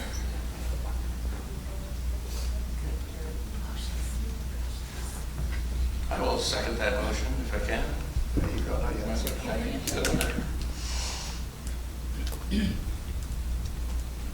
Discussion. Yes, discussion. I think it was pretty well established that Director Perrin, in the meeting he was referencing, specifically asked the person who I think is there as an expert, I'm not a guy off the street, whether we needed to do the townhomes needed to be in there. My understanding is he said no. I think that's referenced by the new design that we just got today, Yes. where they have removed those townhomes from that design. And yet the SIDOC contract we're being asked to wouldn't reflect that. So we would be asking to sign a contract that is something that it sounds like is moot. Or is the new project scope only including the senior villas, or are we voting on a SIDOC contract that still has the townhomes in it? I'm prepared to, make my points regarding the existing contract. If the one that's been presented to us, which does not reflect the changes that are put here in the minutes, then I would be willing to continue on discussing that. So, I would agree with Dr. Turek. There's just too many different things in that contract. We need to hammer out a brand new contract. Now that I think we have come to a consensus that, we're going to spend $12.5 million, and it's going to be somewhat like that. And the contract that we had before us is just, there's just too much wrong stuff in it. I think we need a new contract. So I will withdraw my motion and instead make a new motion that Director Perrin, as our new liaison, contact SIDOC Group and get a new contract up and running ASAP, because we kind of need to move forward on this, or else we are going to lose the money because it's going to take too long. So I move that Director Perrin contacts SIDOC Group, amends the contract to fit what is currently in the drawing of the $12.5 million for senior center, senior villas, and senior amenities outside. I will accept the amended motion that is seconded. Thank you. Okay. Are we at the discussion point? We are at the discussion point. I just got a question for Kurt. Have you read the contract? Have all of you sat here and read the contract? As a fiduciary responsibility, have you sat down and read the contract? Have you? Yeah. No. Have you? No. Have you? I read it, but I don't understand it. Okay. It doesn't make sense to me. Okay. So you got a majority of our board that hasn't even read the contract they're about to reject, which stipulates everything that they just asked for. And I'm the bad guy. I have 10 minutes, I'm going to take it. So, yeah, oh no. So let's really get to the crux of the matter. We omitted an agenda that had all the financial fiduciary responsibility that this board is supposed to come in. And we're at the last 75%, and it's not on their agenda. The board, the reports from all the departments, everything that's in this book. Our partner from NEMSCA is ready to do a presentation or give her, she's not even considered on the new agenda item. So I just, again, it's pretty obvious what today's agenda was about. You had an agenda which does not go anywhere with what this building project is really at. It was just a lot of the things directed at me. Okay. I see that there's a personnel matter, and we can jump right to that too. But I just want to speak to the community hub. You have a fiduciary responsibility. For 3 years, you say, I didn't see anything. Well, ask yourself, did you want to see anything? Did you show up at a meeting? This is all a volunteer board. We had meetings. It was open to our board of directors who had other better things to do. We continued to move forward. Every time we had a decision, we still brought it to the board. Every time. we continue to be put into this position of kicking the can down the street. You have all of these people asking for some type of agreement. And here's the thing, it's not like we're making a decision on wallpaper. It's a decision on the decision. Using the architecting firm that we've already had for the last 3 years to ask them to locate a construction manager in the state of Michigan to ask for a request for qualifications. Hey, can you build this? Are you licensed and you're bonded? Can you do this? That's what we're asking them to do. And based off of that process, which will take at least a month or two, there you go, possibly. So that process, they're going to tell us, hey, it's overestimated. This is not going to cost you $300 a square foot. It's only going to cost you $85 a square foot here. This is only cost you $110 a square foot here. Hey, I got some subcontractor guys, and if you don't want mahogany, you can use Luan. That's what that contract person is going to do. But they know that. They have sat in these subcommittees. And they know this. We asked to have a contract manager at risk, a CMAR, versus having a general contractor. Because a general contractor could charge up to 22% of the project cost. We asked for a contract manager at risk, which limits them to 6%. And if they go over that percent, they're at risk, meaning it comes out of their pockets. I think that's due diligence. That's a 3-year plan. It's not somebody coming late to the party and saying it's my way or the highway. I don't mind people having discourse, but make the project better. Work within the system. We've had 4.5 hours of meeting, okay, about stuff that could have handled in subcommittee. So our meetings wouldn't go 4 hours long.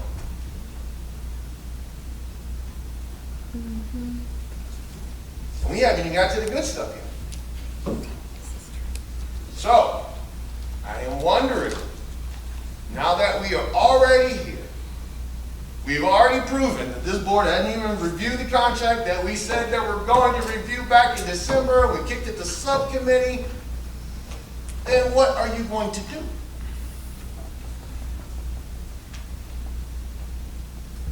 It's on camera. You all shook your head. You said no. So then why are you making the decision? You have a fiduciary responsibility.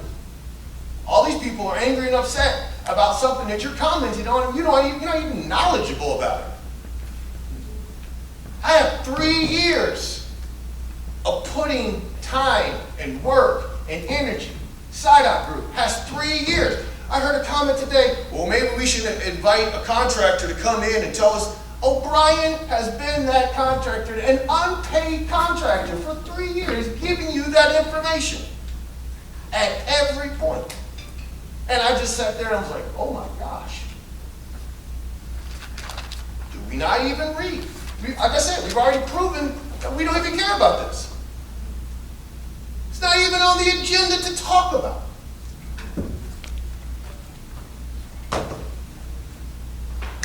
Come on. I'm not done. I'm not done. Like I said, I have some amazing staff. They bust their hump. And for someone who is well, I wouldn't say their boss, because the board is my boss. But I'm going to protect my staff. Friday we were closed because of inclement weather. It was dangerous to be out on the roads.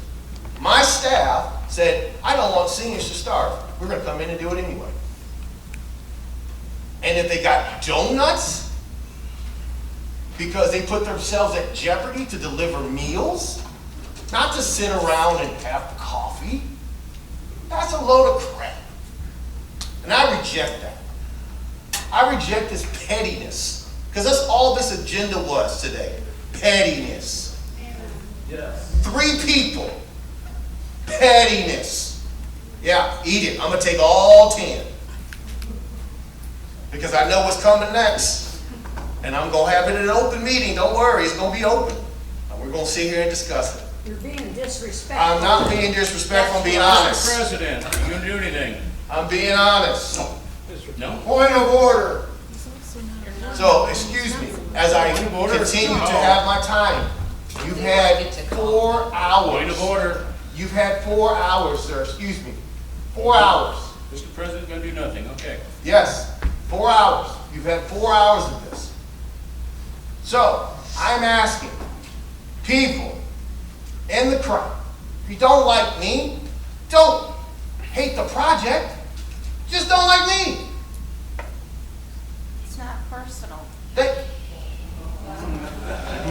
Let's hold down Here's the thing, and I'm going to go back so you can understand this. The reason why housing came into the conversation is that there was no money for a standalone senior center, let alone a community center. You ask, why are we having housing? How are you going to pay for this increase? With the housing. We are going to make money. I said 3 years, and I said I would do this project, and I wouldn't ask you for 1 cent. Guess what? I did it. Not 1 cent. The housing will pay for the increase of heat. But if we build green, there won't be an increase in heat. That all comes with having an actual plan.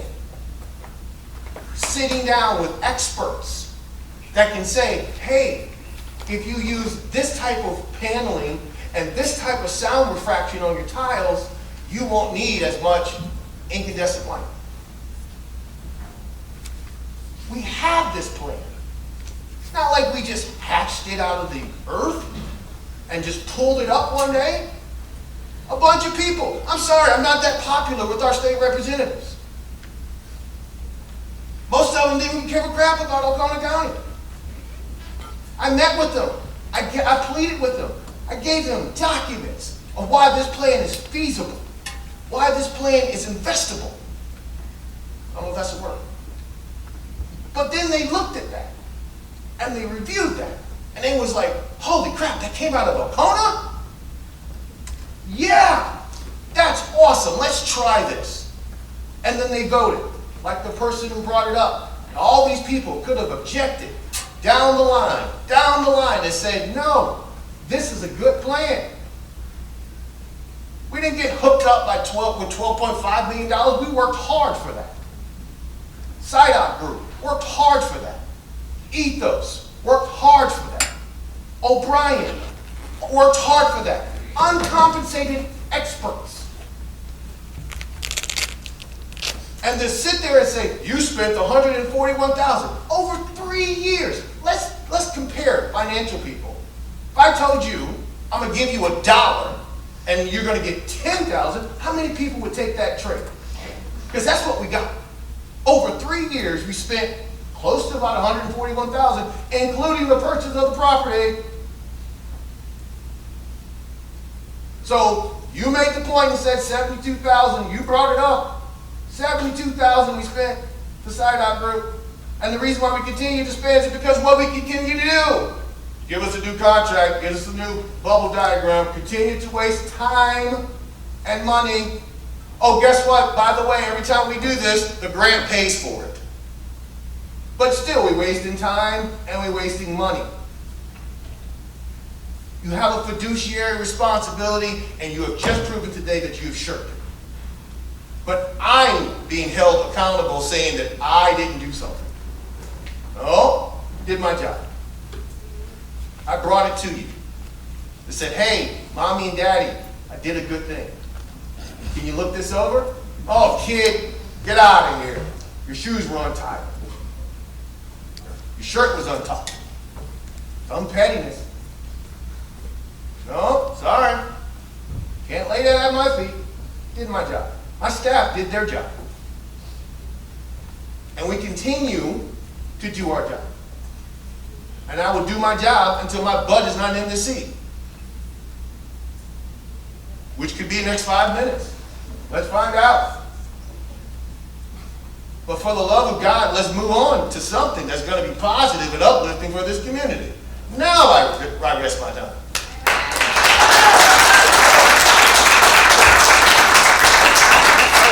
We have a motion on, Could you restate the motion? I'm sorry, wait a minute. Oh, what time is it? It's 2:07 on my watch. I'm sorry, yes, let's repeat the motion. No, I would like to rescind that motion and go back to my original because Director Avery, or Executive Director Avery is correct that the current motion, or the current contract, if you read it in its entirety, does allow for us to have oversight. And so I believe that we need to stop dragging the feet. We need to move forward. If we want this project to take hold, which it sounds like everybody is in agreement that we want this project to happen. So I feel that we are doing a disservice if we continue to kick it down the road, because we're going to kick it down the road into 2024 and we're going to lose it. So I make a motion that we move to accept the contract and amend it to fit $12.5 million, which we are able to do through conversation. I rescinded that. No, I rescinded it. I rescinded that. She rescinded it. I rescinded it. It's a new And motion. I'm reissuing my prior motion to move to accept the contract and amend it to fit $12.5 million with the current drawing that SIDOC group presented to us, and that is in our board books.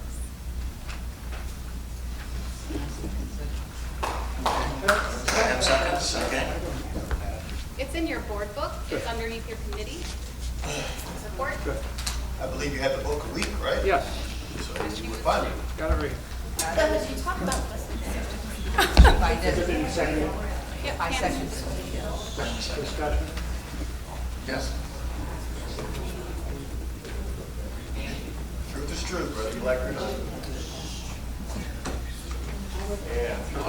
Mr. President? I know they have we have the picture in front of us, but again, it is so small that we can't read it. Even it doesn't say this is the executive director's office. It doesn't say this is a in-home service office. It doesn't really tell us anything. It's got a design with a few words on it that we can't even read. But that's I step want a 20. bigger- That's step 20. We're at step number 1. You're at number 1. Hey, architects, we hire you. Now, help us find a contract manager. Then we talk about floor spacing. Right now, we just have a bubble diagram to give you an idea of what room association can. And so this is going to be in Leroy's hands Yes. to figure this out. Yes. Yes, Leroy and the committee led by Leroy, will work through this.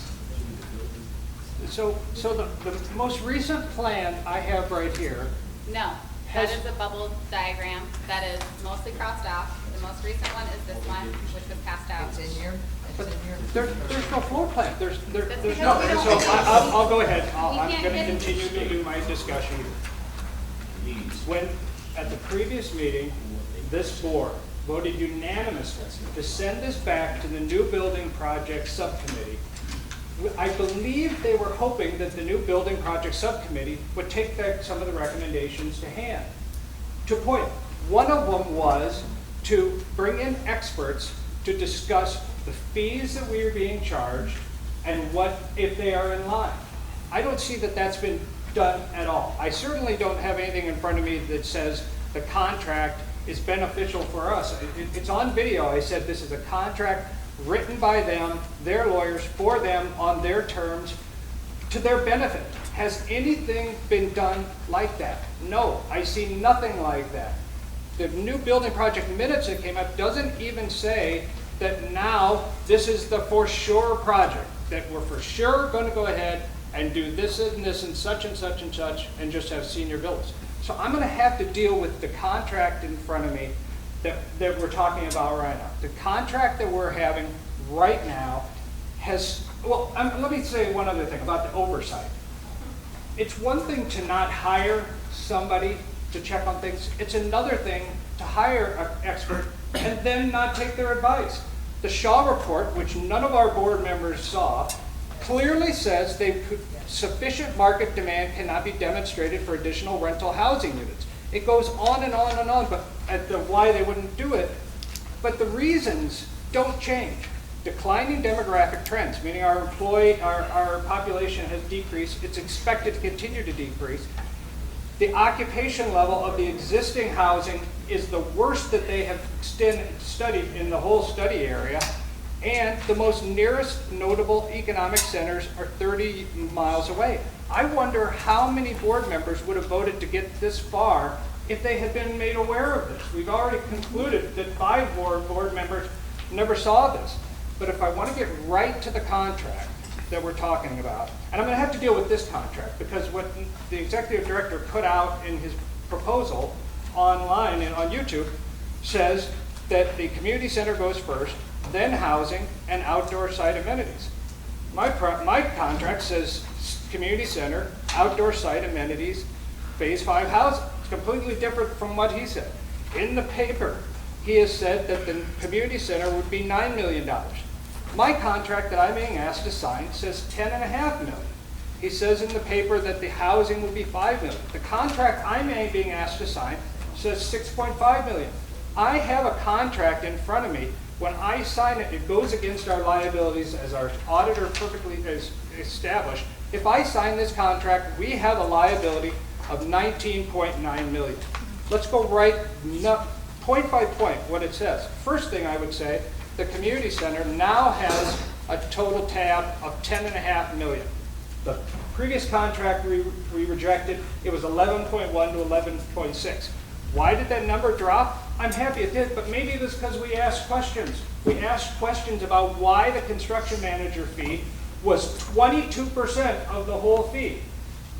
Maybe I just saved us $600,000 to $1.1 million by merely asking one question. Going on, they took out everything of where they get to 10.5 million. Doesn't say it at all. Just comes up with 10.5 million. $116,000 of their fee, which will be $552, is before we even get to a design development stage. That's 1,200 work hours, one person working 150 days straight just to get to the point where we can move forward.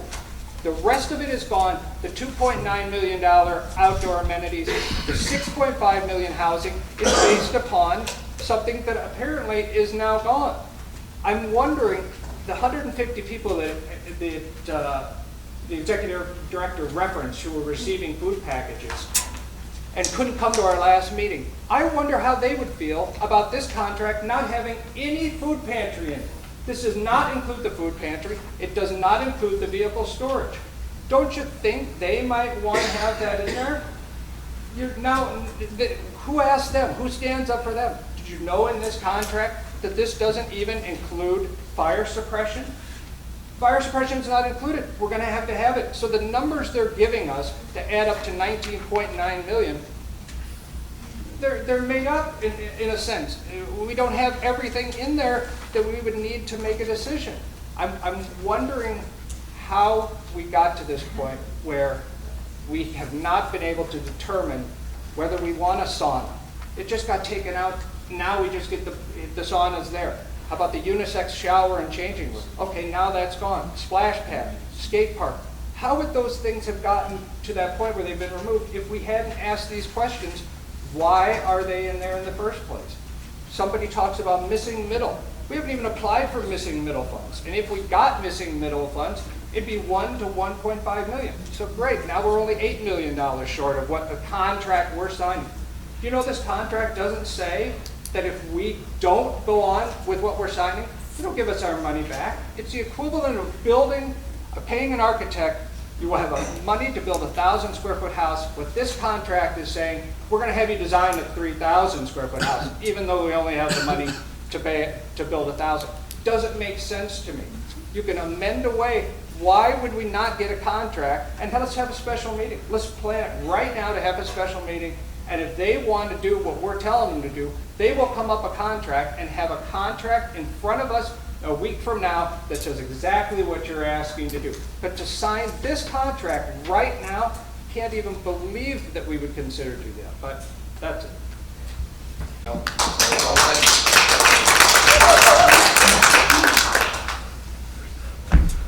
The current contract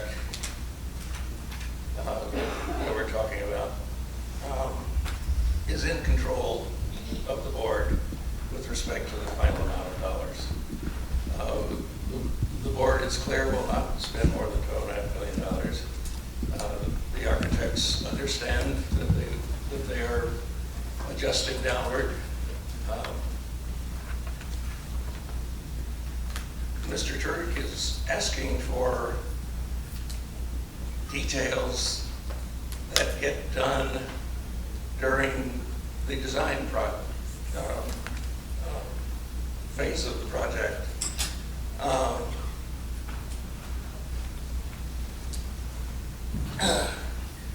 Worrying about where the bathrooms are and so forth will be in the hands of Mr. Perrin and the committee. They work at our pleasure. They will adjust their fee, which is a percentage calculation based on the amount of the stuff they actually design. I'm done. I guess, if you don't mind, I won't take the full 10, but I'll just address a few things. In the December subcommittee of the planning committee, our attorney reviewed the contract and then also made to this board that the contract that SIDOT Group had put forth showed no harm to ACCOA. And he said it was by far one of the most professional, detailed contracts that he has ever seen. The initial contract is literally just what we said it was, hiring you for the start of this project. That's all this is. It's not something to be afraid of or scared of. No hidden fees and charges. It's literally the start of the process. They know this. Someone said, I got 50 years of experience, you know this. Our community person sat this person down and said, hey, what really is going on here? And after 2.5-hour meeting, we come to a consensus because this was requested. Take this out, make this first, then my vote would be a yes. I do believe that that was what was stated. But now, because we did that in 2.5 hours, so we don't have to play this out, so mommy and daddy are fighting again. We have to play this out to the public. We had an opportunity, in good faith, that we worked all of this out to move forward. Because, again, you say, I asked for the subcommittee to do this. Now it was back to the full board, who did not even review it. Right? That's what was stated. So then, take the subcommittee's recommendation because they sat in the room and did the work that you didn't do. So you can be the kid that can copy off the homework to get the A2. Because you didn't do your due diligence. I'm sorry, truth hurts. That's the facts. That is the facts. The facts are, you asked them to do a new contract. They did. You asked them to provide you with a design for $12.5 million. I know how we paid the rest of it, but you continue to trip this process up. I know that the next steps are to contact this particular individual, to bring this particular state agency in connection with us, to continue to ask the community to partner, to have, I don't know what the veterans are doing, but I know they need something. But again, We can't get out our own way. This is solid. So just vote. Vote no. It'll be 5-3. And then we'll kick it down the road again. So let's just vote. Thank you, Lenny. Any other discussion? I have a, Oh, yes, sure. first of all, Lenny, you are being very disrespectful, not only to me, but to everybody here. No. I don't No. Whatever, I feel you are being very disrespectful. I suggest that we turn this over to Leroy and his committee, draw up a nice plan, what we need, what we want, and then bring it back another time. Leroy and his committee. Okay. Okay, we have a motion on the floor to sign the current contract with site audit. The subcommittee agreed. That the subcommittee agreed to in their last meeting. January. Not all the committee agreed to that. I'm sorry? Not all the committee agreed to that. The committee voted to nothing, I think, was the final. You abstained in the end. Yes, do we know the story of why you abstained? Just Basically, not every member voted for it. Let's just go on. So if there's not more discussion about this particular contract, let's go ahead and vote. All right, yeah, I have more discussion. This contract is exactly the same contract that we had December 6th. There's been no change. We've got nothing in front of us. So right now, I'm understanding a motion has been made that we're going to verbally accept everything here, but only change the numbers. And if this contract does not say that we had a Lincoln Food Pantry and ACCOA vehicle storage, is that what I'm going to be saying? I'm going to agree that those are going to be put in? Or is that what we're doing? Or we're just saying you got 12,000 square foot, or all the 12.5 million. What if they used it all up in a community center? What if they use it all in housing? So is that what we're saying? We're just going to give them a blank check, say $12.5 million, and you make it work? No, that's not. Okay, I'm sorry. I'll tell you what. Well, you're asking a question. You'll know when I'm done. It was a rhetorical question. Oh, okay. Well, Sorry. let's take this as a rhetorical Yes. question because you You're look like you allowed wanted. to. You look like you Mr. wanted President. some You're information. Lenny. You look like you wanted information. I was open deal mic. You're talking. The motion on the floor is to take this contract and basically by saying that we are going to accept this contract, but just change the numbers, which is not what's in this contract, that makes it okay. That we agree with everything else, every other point I brought up makes it okay, just lower it to 12.5 million. Is that what's being done? I'm done. No, thank you. I think that's a reasonable summary. Roll call vote.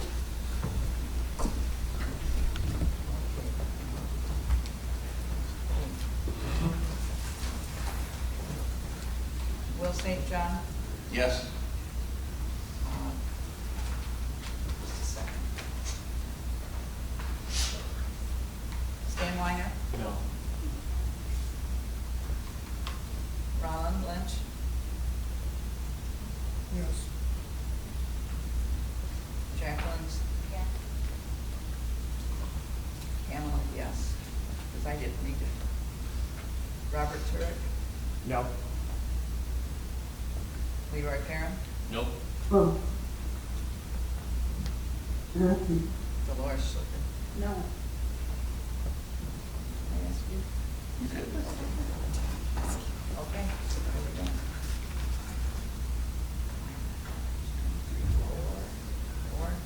4 and 4. 4-4. The motion does not pass.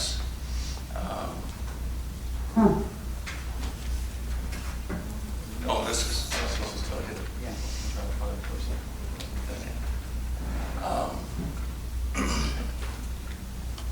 We'll move on then.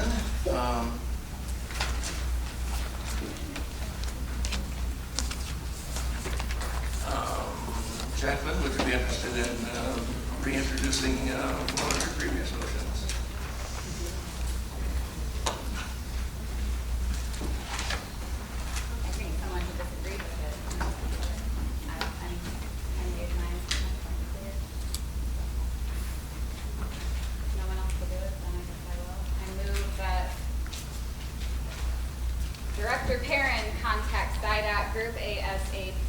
to amend the contract again to fit $12.5 million for the senior center, housing, and outdoor amenities.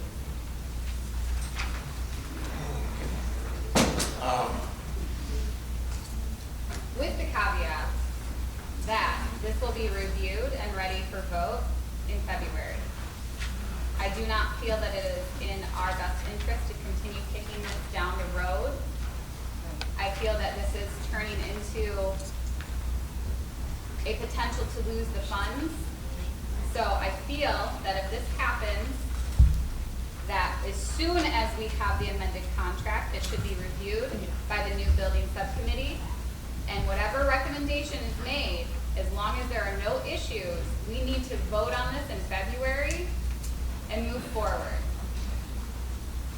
That is my caveat, is that this cannot continue to be passed down the line until 2024, because then the money is going to be gone and it's going to be all of our fault. So that is my caveat. Thank you. Is your motion including the Lincoln Food Pantry and the vehicle storage also? That is in the planning process that we can't get to until we have an actual, like, you can ask that it be included in the drawing, but as far as I'm aware, the Lincoln Food Pantry is not a senior-only program. No. And I will respond to that because that is something that we have created. It's called a pop-up pantry. It's not a food bank where people drive in and go through and get their groceries. They get boxes of food. It's never been something where we've had to prepare space for. The food that, are you talking about the food at Meals on Wheels? I mean, you're talking about apples and oranges, because the vehicle storage is a different thing than the food bank. The food bank is a once-a-month thing that we do. Yep. With other community members. And that is not a senior-only program. Neither is missing middle, neither is family house. So That's would you not give what it is. Director Perrin the authorization to consider, when he talks to them, considering including that in also? Or are you restricting your motion that he should not talk about? No, I am literally, Restriction. No, there's no. we asked for the senior components, and that is what they gave us. That is, So that'll be a good thing to clarify, won't it? Yeah, if, I will second the new motion with the understanding that Mr. Barron and the committee will squeeze every last dollar out, and if they can get the food pantry in, yay. You know, absolutely. You know, Has it been seconded? yes. I did. Yeah. I have no comment. Okay. All right. Roll call vote, or can we- We will need a roll call. I think we should probably do a roll call anyway. Why not? I mean, Why not? Well, he's in favor of all of us. So, roll call. Will St. John, Yes. Stan Weiner, yes. Roland, Yes. Jacqueline, Pamela, yes. Robert Turek, Yes. Leroy Perrin, Yes. and Dolores. Yes.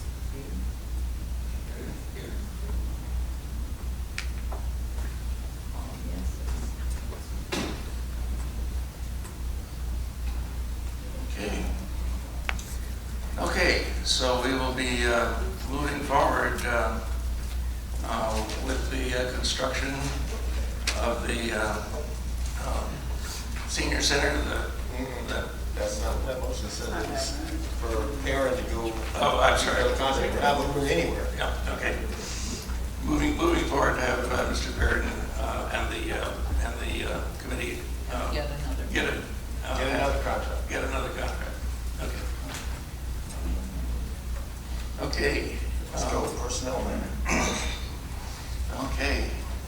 We have a personnel matter, which could go to a closed session if requested by the executive director. I do not. Let's go. Good.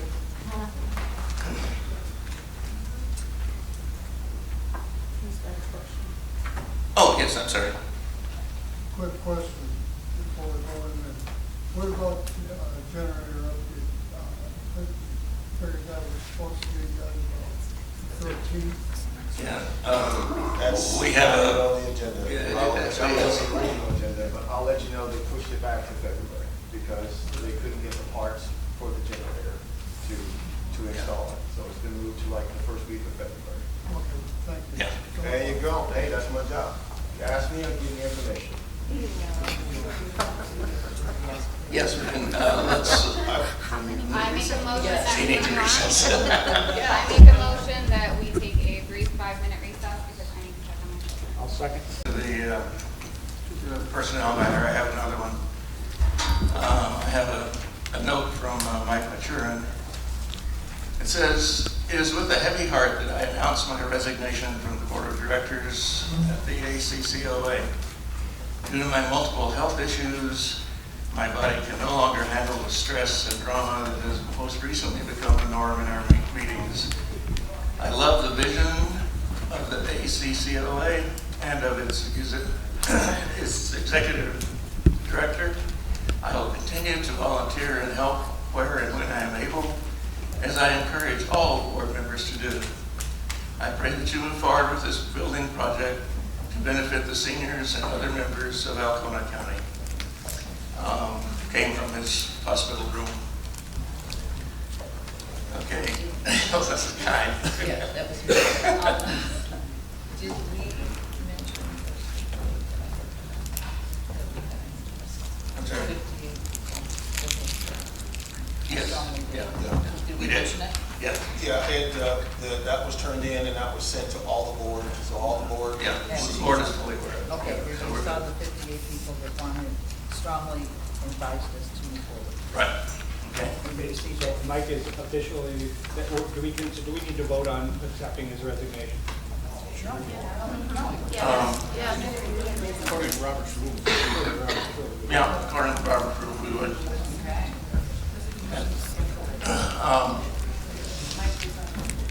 I move to accept Mike McKern's resignation from the ACCOA Board of Directors, secondary as motion.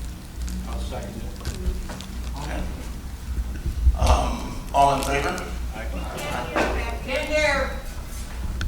We voted to approve Mike Maturin's resignation from the board. Are there any other resignations we should know about that we need to approve? In the minutes, it says, Dan, did you change your mind? No. Not today, after today. I haven't got a notification of anybody else resigning, but. I haven't either, but it says it in the minutes. I have here a letter from Pam Ashford. It is with regret that I am writing this letter of resignation, which is given with my duties as board secretary to be accepted as of February 10th, 2023. My resignation is not done hastily, but rather prayerfully and with consideration for my family. The antics which we as a board have been subjected to have sealed the deal, inasmuch as my health has been suffering because of too much time filled in too many areas after my retirement from a job I love. This was an awesome opportunity to support my community and help grow ACCOA into a real force in the community, not just a source of housekeeping and meals to those retirees, seniors who have a need, but a council on aging which offers to its community some of the necessary things that we as retirees look forward to. A place together and grow, together with lively conversations, educational opportunities, physical activities to help us grow and be the best we can as we enjoy our senior years. Is that enough, or do you want me to read the rest of it? Yeah, I think we should read the rest of it. Okay. Yeah. I tried to save time. I'm going to take mine. I was recruited by the committee and had 3 conversations before I was willing to throw my hat in the ring, so to speak. We started right after that in October 2019. I quickly realized that ACCOA had some problems, staff was unhappy, money was a problem. We were in danger of funding loss because of mismanagement, et cetera. We dug in, and the executive director had given the then current executive director had given notice. So we put out notices. We needed an executive director. We had several job interviews with some top-notch considerations. We had a qualified expert, a Commission on Aging executive director of 15 plus years, came over from Grayling to help us choose and proceeded. All of this was while I was wrapping up my court duties at the same time, finding out my husband had cancer. The board pulled together and indulged my missing meetings until I could get it together and participate. We hired Lenny Avery because of his excellent past achievements with helping seniors and others with some very important physical needs while with the company out of the area. He saw this as an opportunity to offer his skills to his own community instead of all of northern Michigan. He was hired to begin cleaning up, hiring, and creating resources for Alcona seniors beyond the meals and housekeeping, while strengthening and refining worker skills with online class opportunities. We all know in March or April of 2020, COVID-19 and many federal mandates hit, and so many of the programs had to stop, or we had to come up with new ways to meet these needs. Hence, the order and drive-through pickup of meals began, as well as creating a food bank for those affected by the COVID-19 mandates who could no longer shop or get meals or had lost jobs and needed food. Our seniors loved doing something to help the community.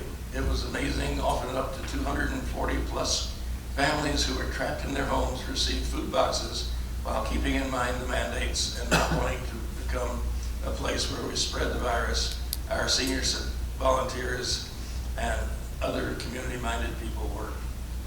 We offered COVID-19 tests to those who wanted them, any services we could get from agencies, medical agencies, etc., while still going forward with meetings by Zoom or however we could keep the Commission on Aging going. A lot of hard work and exhilarating. So many people working, most volunteers who are also on the board still.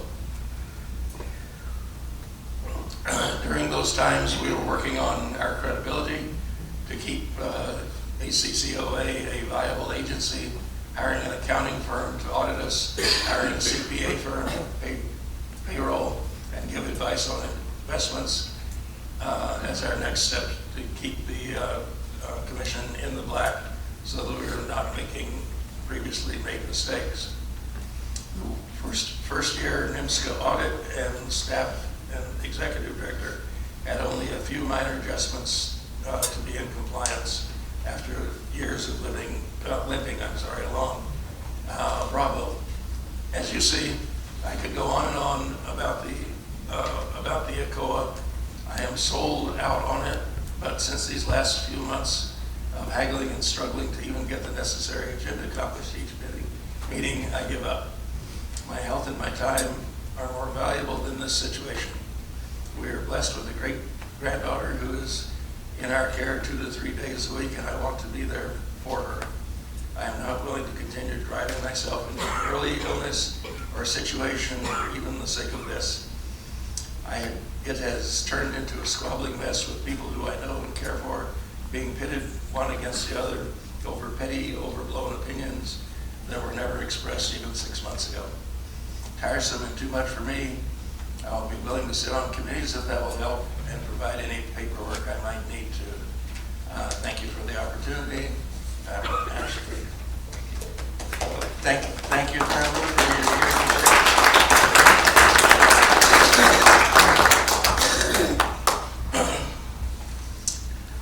Now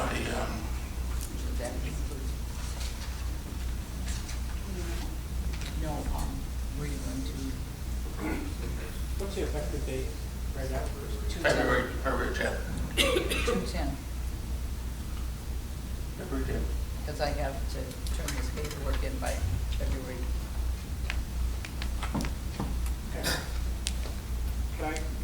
It seems like it'd be an opportune time right now to make a motion to advertise for qualified applicants to apply? Certainly. I mean, I've had 3 that people have presented me already, but to make an actual official Yes. advertised openings on the ACCOA board. Yes, I don't, okay.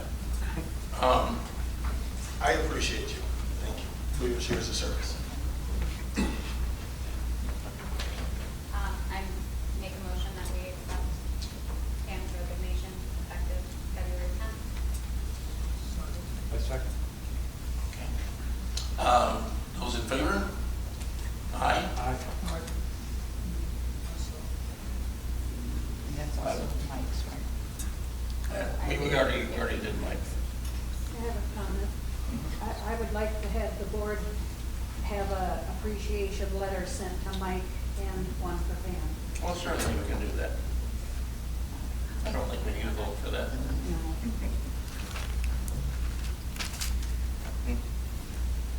Okay.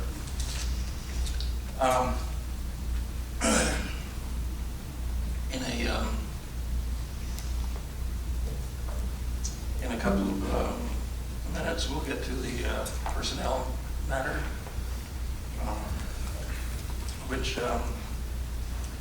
which I regard as a personal attack on Mr. Avery.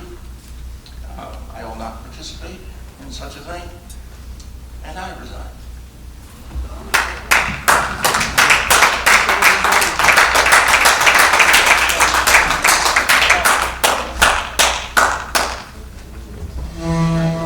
And I'm leaving early because I will not sit here and play with that. Yep.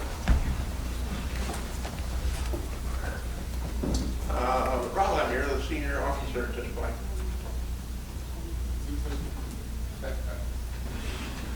Wrong person. Yeah, hey. You're the remaining officer.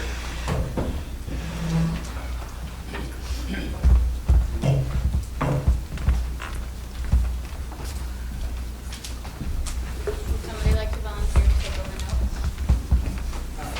I will, as long as I can go by the video. I'd like to participate, so I won't be able to take notes, but I can go by the video, watch the video afterwards, and they'll be extra accurate. I'm not, I can't do both things at once. We're not going to closed session. We're, next agenda item is personal matter. Closed session, if requested by the executive director, I do not request this to be in closed session. Is it all right then if Mr. Turek, Dr. Turek takes notes from the audio? You guys can do what you want.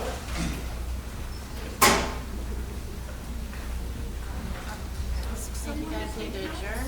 Okay, No, we have a quorum. We don't need to adjourn. We can continue. So let's continue. committee reports. Nope, we're right here, sir. We're Yeah. personnel matters. That's where we were at. So someone can speak to that. Personnel matter. We were at personnel matters, and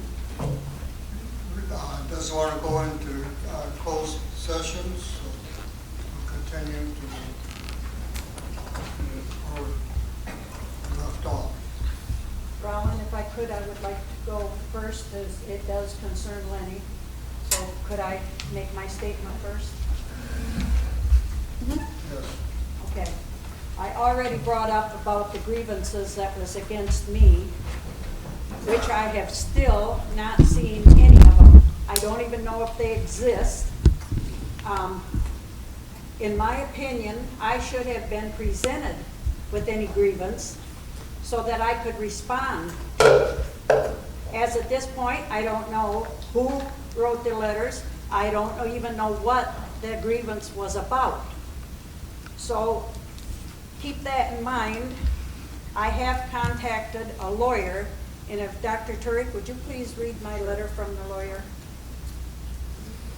Dated January 23rd from the Lansing Legal Group, addressed to Alcona County Commission on Aging. Attention. Two pages. Okay. Attention, Executive Director. Regarding grievances against Dolores Schlicker. Dear Mr. Avery, please be advised that Lansing Legal Group, PLLC, represents Ms. Dolores Schlicker, hereinafter my client. It is my understanding that Ms. Schlicker is currently serving her third term as director of ACCOA. It is also my understanding that as part of her duties as director, my client serves on the Finance Committee. It has come to my attention that certain written grievances have allegedly been brought forth by ACCOA employees or staff regarding my client's performance of her duties as director. These grievances appear to have manifested following my client's inquiry with respect to certain ACCOA expenditures. Interestingly, no copies of written complaints nor notes regarding verbal complaints were produced to my client on request. In fact, at the meeting on Thursday, January 19, 2023, you went, Mr. Avery, you went to print the complaints at the direction of the board president, but failed to produce the same, calling into question whether any complaints have been lodged at all. As I'm sure you are aware, quote, the business and affairs of the corporation shall be managed or under the direction of its board, except as otherwise provided in its articles of incorporation, unquote. As executive director, I am sure you appreciate that you must generally follow the directions of the board, especially when it concerns matters that relate to the board of directors itself. At present, you have alleged that certain grievances have been brought and that they cannot be disclosed to my client due to the processes and policies used by ACCOA as set forth in the employee handbook. However, the employee handbook is applicable only to employees. Section 10.1, labeled quote unquote introduction, states that, quote, the personnel policies are applicable to all full-time and regular part-time employees, unquote, with exception for employees who may have written contracts.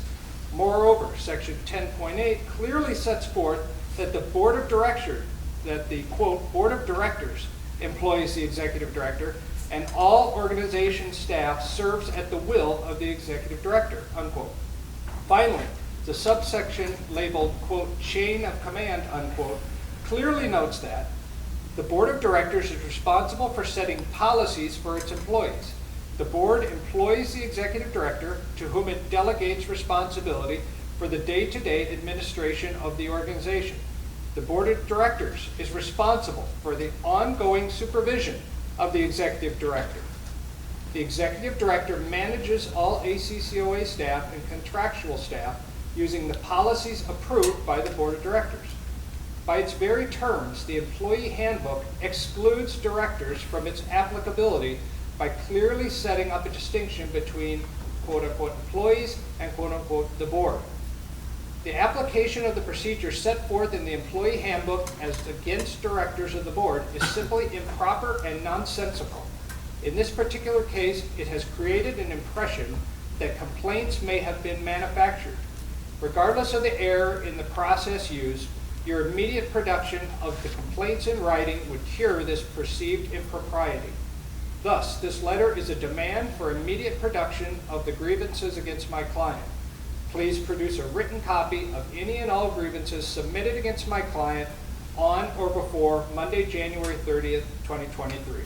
Signed, Alex Stratilatal, attorney at law, Lansing Legal Group, PLLC. I'll take that. Sure. I'll give you a copy of it later. No, I'll take it now. Right here. I think. Give it to him. Okay. I want to add to that what the auditor has told us today, and I specifically asked the question so everybody could hear it, so the board could hear it and members of the community could hear it. On the finance committee and as a person that's signing my name to a check, if I see a red flag, it is my responsibility to ask questions. And I think it's very rude, maybe, whatever, of our director to, how will I put it, to suggest that staff write letters. And I did talk to one letter writer, and she said, yes, I was asked to do it. I think it's very wrong that our director would do such a thing. Amen. And I also wonder, why did all these letters just come in like a 2 or 3 day period? If somebody had a question, I used to ask Leanne, our in-home service coordinator, I asked her several times different questions. She sat right down, she always answered them. Tony, that was the bookkeeper, I have a question. She sat right down beside me and tell me, yes, we did it like that, or yes, we have this, or no, whatever. She answered all my questions. Never any problem. All of a sudden now, within 2 or 3 days, we get all these complaint letters against me. I think it was a set-up job.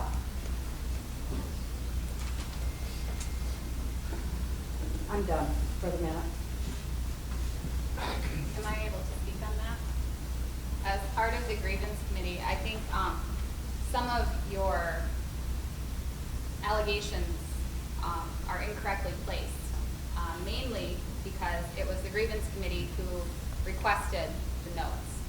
We specifically said if this is a complaint, we would like it in writing. Now, I am not here all the time. I know a few of the staff members, I do not know all of them. So when told that there was a complaint, we asked the person who is here all the time, please ask them to write a letter and send it to us. I have them all right here. Once again, it was not Lenny Avery who did not comply. Mike had all of these. You excused Mike Maturin from the last meeting. Now, after some discussion in regards to the way the grievances were handled, we understand that it was handled incorrectly. And we, as a grievance committee, which apparently is myself, everybody else is gone, we greatly apologize because we also had never dealt with anything like this before. So we were walking into uncharted territory. I even asked a board member who had been on the board for ages prior to this, what did you do beforehand? They said this never happened. So we were in uncharted territory. Unfortunately, Mike did what he thought was best, which was to create a committee and to discuss it. Following some discussion that I had personally with my legal counsel, they suggested that it should have gone directly to the president, and the president should have handled all the grievances against any board members. Now that we know that, that is how we have requested this to happen. Now, unfortunately, I don't know if you've noticed, the president has resigned, the vice president has resigned, and the secretary has resigned. So, at this exact moment, the person who would be handling the grievances is Rollins. There you go. This is also why, due to the fact that there were so many, and there was also, Mike is very close to a lot of the people here. So close that he felt that he did not have the ability to create and make a recommendation that did not include a motion. Which is why he suggested, and we suggested, to bring in the third party, which was Recon. That is not somebody that any of us know. It is not somebody that it's not like, hey, I know a guy who knows a guy who knows a guy who does this. It was literally, we need somebody who does not have skin in the game, who will not have emotion.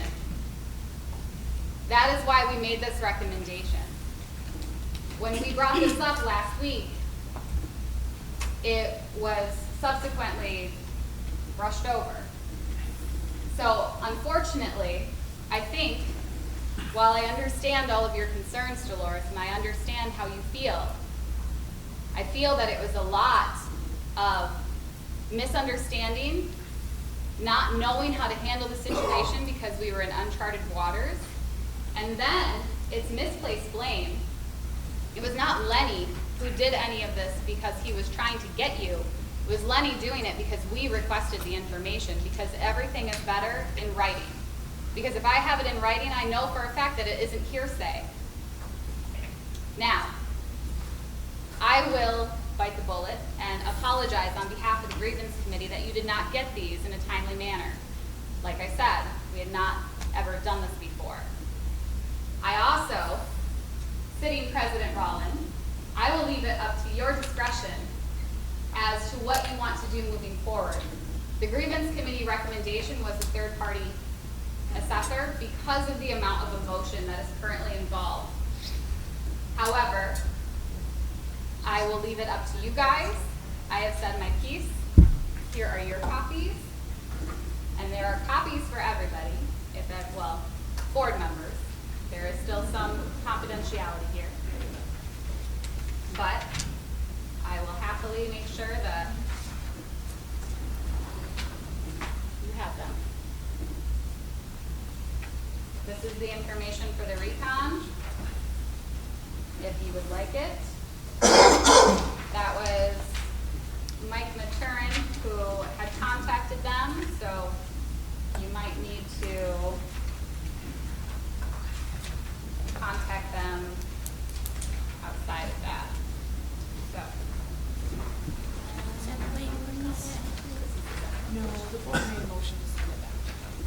So, that is my only piece that I have to say in regards to the grievance.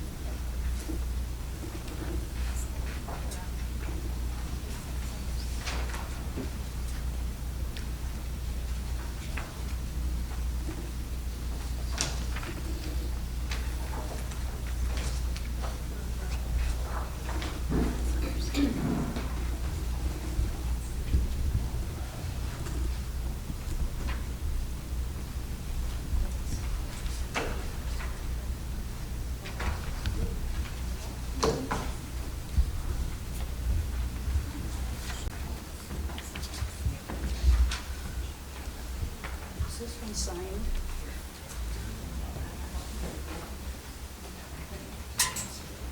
If they're not signed, you can do it. I see, wow, I don't even know who this is. Oh, this is, who is the sign? This person.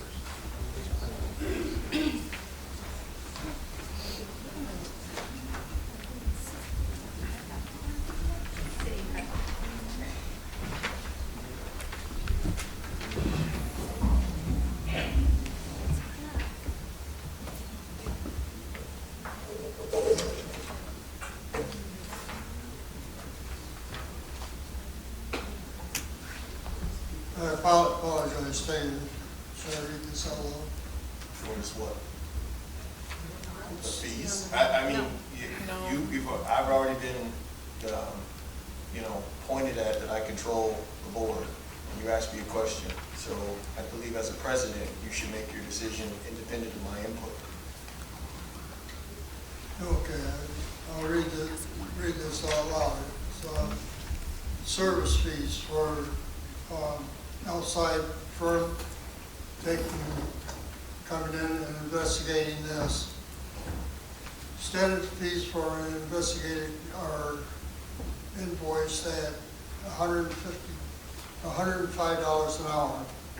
Mileage is billed portal to portal, with our office being located in Bingham Farms, Michigan, wherever that is, at 62 miles mileage. That may not apply if interviews are conducted remotely. Estimated witness interviews, 25. We anticipate that conducting this investigation will include witnesses interviews and approximately 25 witness research, document review, and report development. Would be approximately 97 hours. Additionally, we understand that approximately 2 of the 25 witnesses interviewed would be conducted on site in Lincoln, Michigan, which would add 7 hours to the assessment for a total of 104 hours. Cost $10,920. Mileage cost, anybody, $266.60. 430 miles at 62 cents a mile. Final estimate cost $11,186.60. And the above is an estimate based on the estimated number of witnesses that will be interviewed and the knowledge we have regarding this matter at this point of time.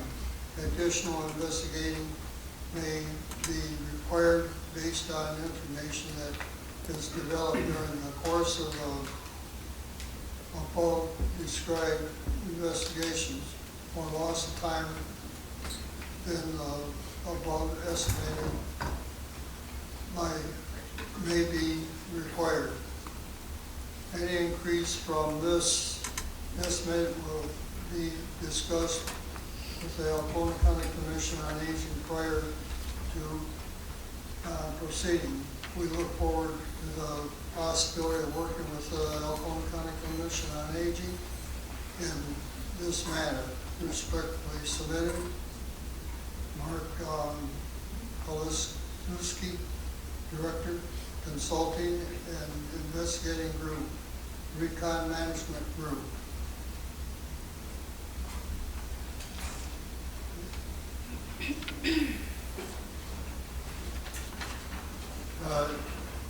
That's an awful lot of money to put out when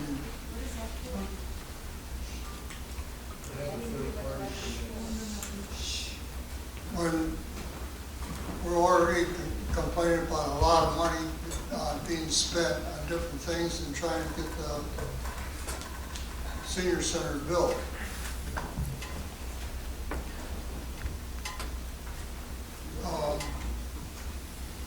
There's three,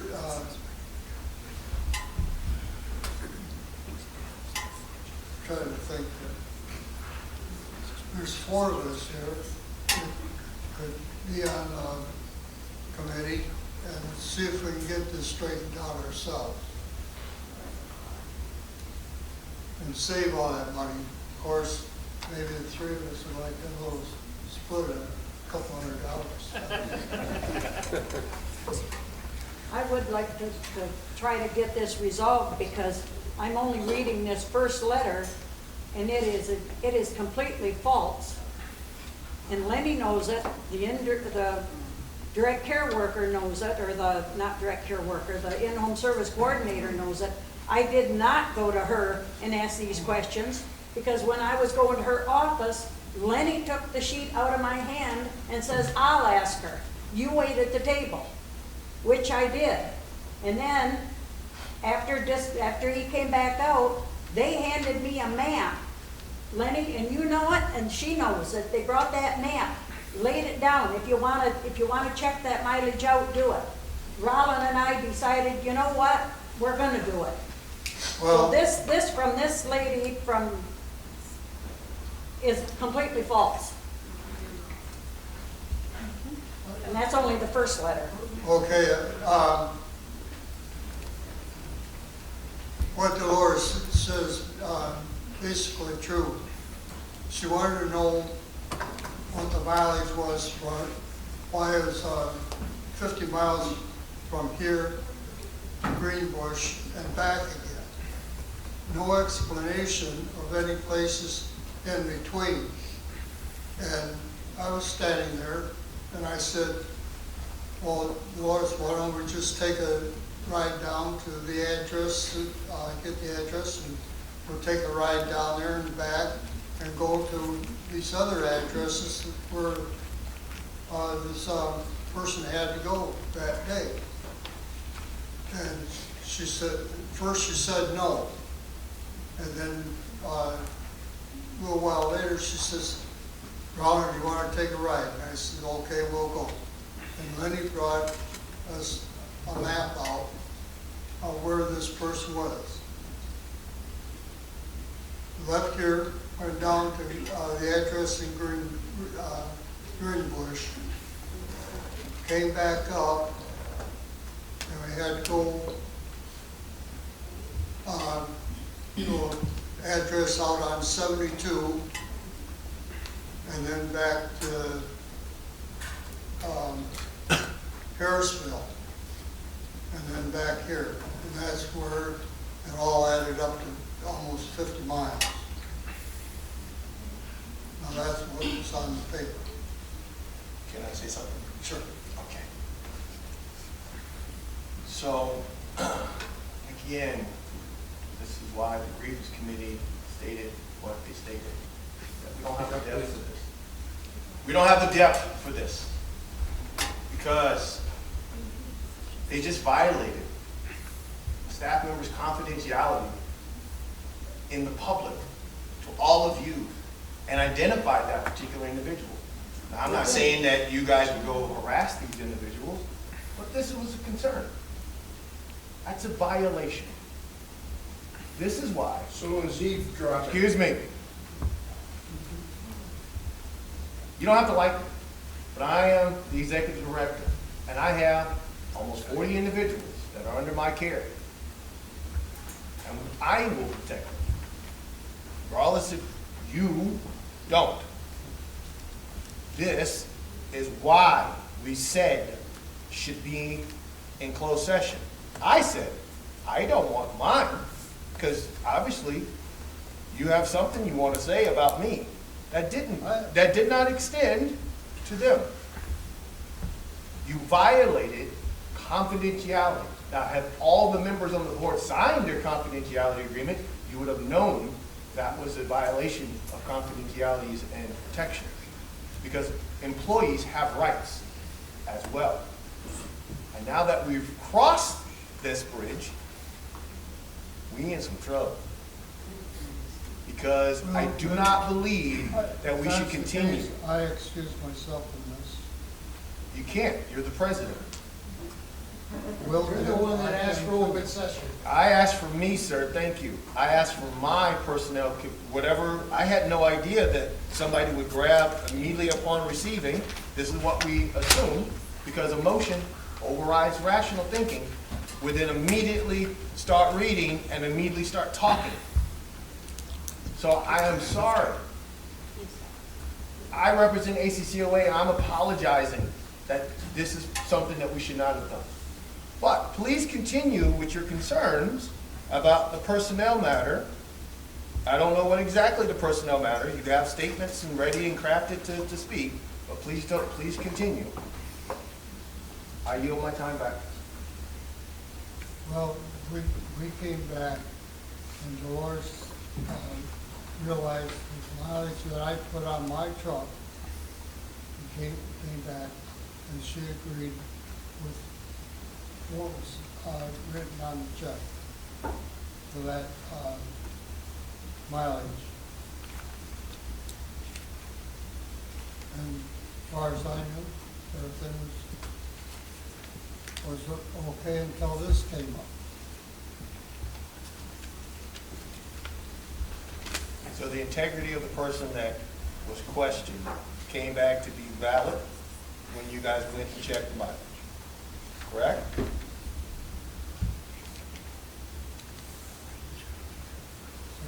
So the person, when you went to this person and asked, why is this mileage is that, they reported that this was correct.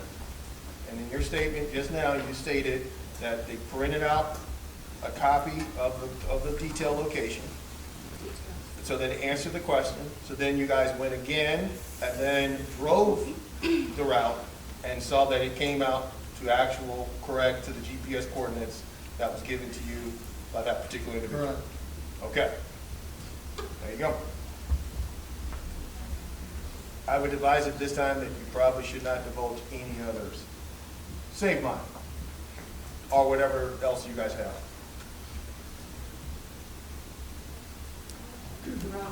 I would like to, I'm not going to continue now, but I would like to, I've got these letters, I would like to take them home, review them, and ask for another meeting, or maybe a meeting with the grievance committee.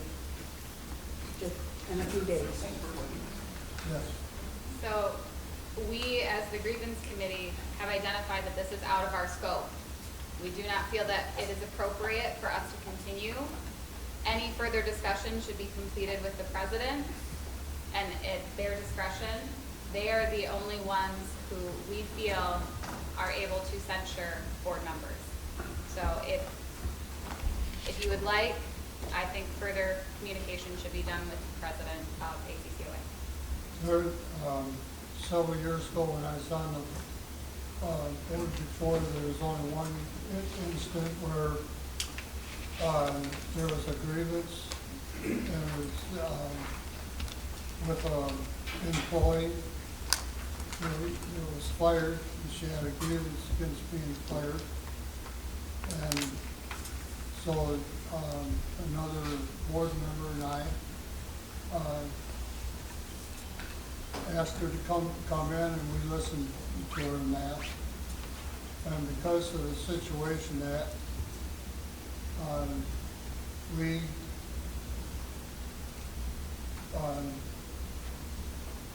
let her keep her job. But she stayed for, I think, no more than 3 days. I don't know why or what happened or anything else. If anything did happen, she quit anyway. And that's the only grievance since I've been on this board that we've ever had until this came up. And why all this happened between the two that's here now, I have no idea. I wish I had more information about it. And what of the information I got, I don't know why it happened. Now, the only other thing that I know of to do is, by the recommendation of the rest of the board, go with this investigator and spend the money. Right now, it'd probably be worth it.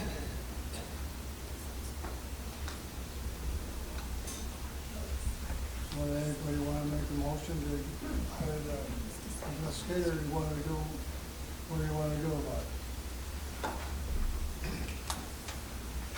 it? Well, I'd personally like to have some more time to go over the letters and whatever, and see what kind of remedies that we can come up with. I think probably some of these minor incidents could have been taken care of before the board or committee or whatever. I think it would have been appropriate. So anyway, I would like to have some time to look things over. So would I. So would I. Okay.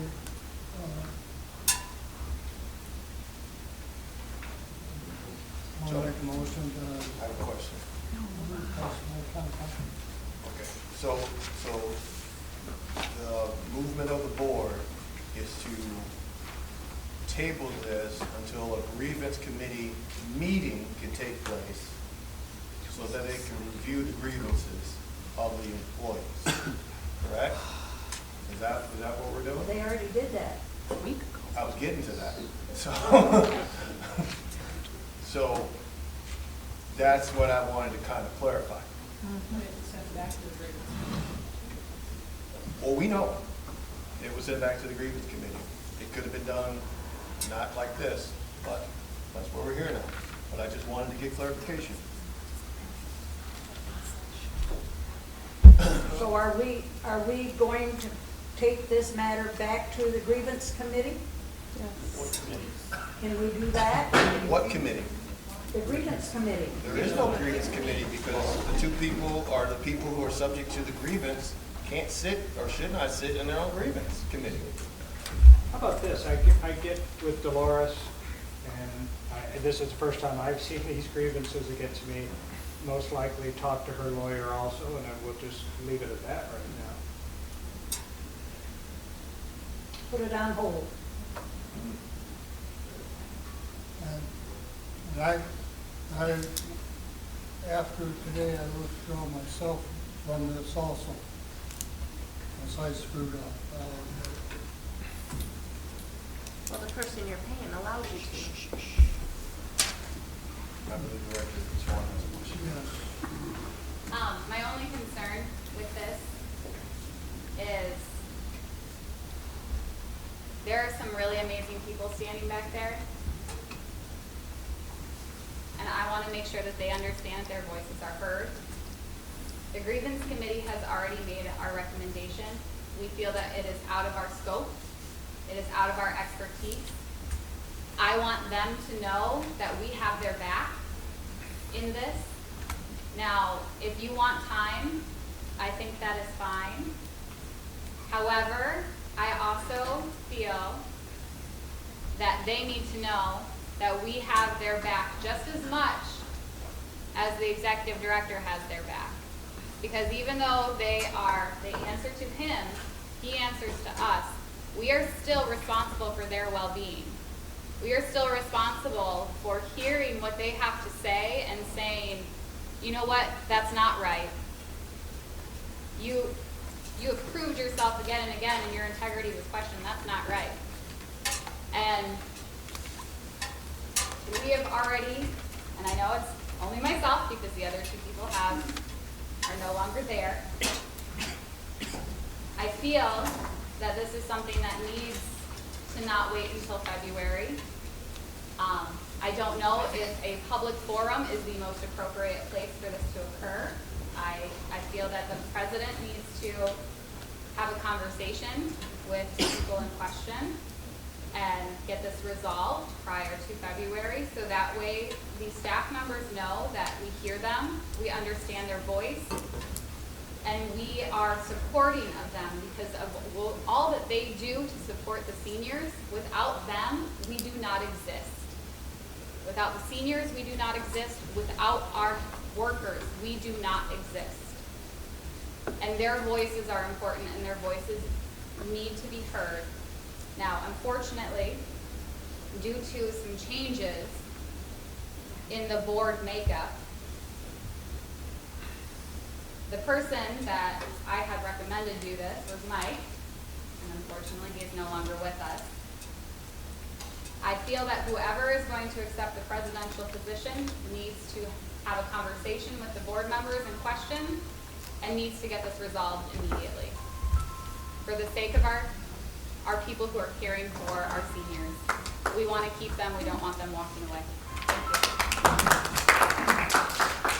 Thank you. Go ahead. Could I make a recommendation that we can contact our lawyer and see what the best way to proceed with this is? You know, Dolores has legal counsel. You know, I think we as ACCOA should probably be referring where to proceed with this and get some competent legal counsel. I mean, her lawyer, I'm just reading his letter, is saying that the whole policy that was handled was misapplied to us board members, as we're not employees. So I can't see any harm in referring it to our lawyer to see how he would recommend proceeding. Yes, I would say that we also have to protect the integrity of the board members, those being accused. Well, just in this top letter is not accurate. So, you know, the grievance committee heard this here, but they never even invited me to come in and give my opinion or my side of it. This is the first I've seen these letters, and I think I think maybe we should even appoint a new grievance committee or have a special meeting in next week or something and have these board members or these people that want to be on our board, let's get them on the board and then let's follow up with this. Right at this point, I have the letters. The deadline was going to be Monday. So I am willing to wait a week, 10 days, talk to my lawyer, make sure I'm saying the right thing, but I'm willing to wait a week or 10 days and anybody that wants to join our board, put in their application, put in their resume, and we can decide on who's going to be on the board, and then we can deal with my stuff. Should I make a motion to that, or is that just a recommendation, or? Well, I would make a motion that we immediately start asking for qualified applicants to turn in their letters of intent, resumes. We've got 3. Advertise the position open in the ACCOA review and move forward with at least that. I would second that. It was taken.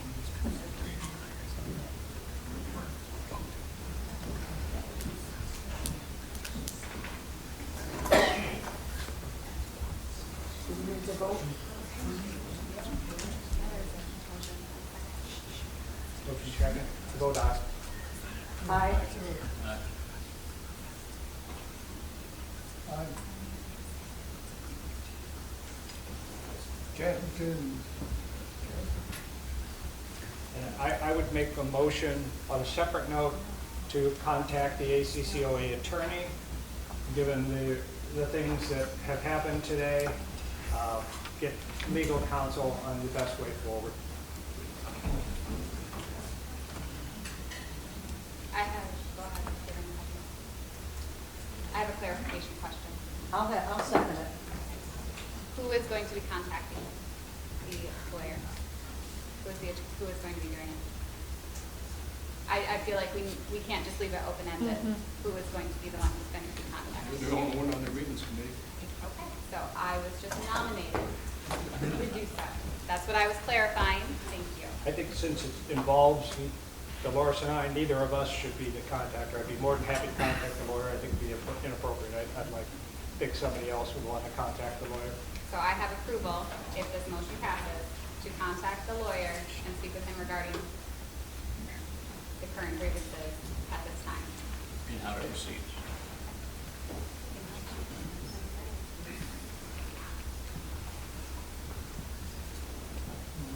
There's a motion on the floor that I can contact the lawyer.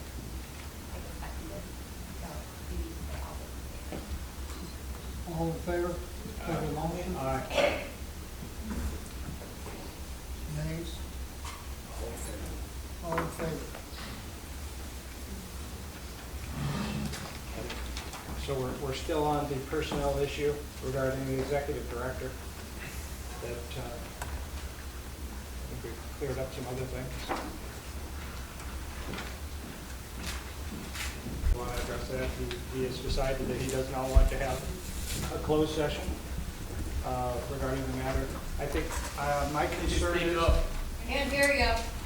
Oh, just turn your mic on. My concern is several things that have come forth recently.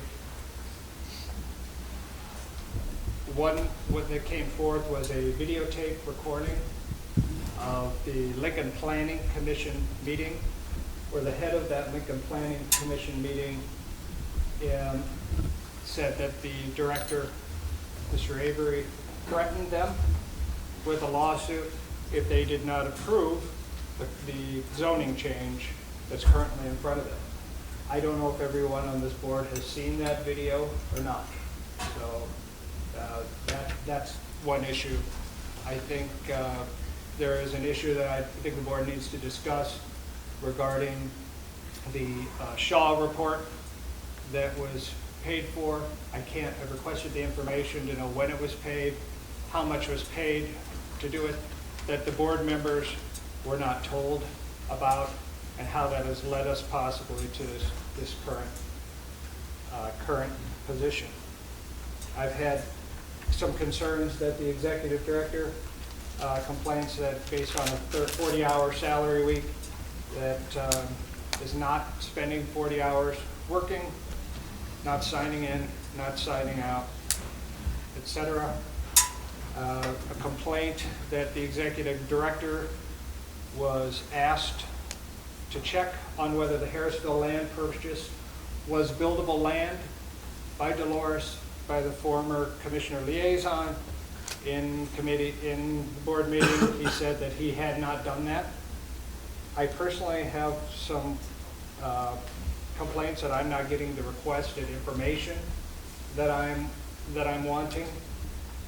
I have concerns regarding the following up on the request of the Planning Commission, Planning and Procedures Board, to follow up on the requirements to keep the mask language signs up. I followed up with all the surrounding areas, all the surrounding senior centers. None of them have mask signing up. So I have lost confidence that he's following up on the things that he's been instructed to do by the board.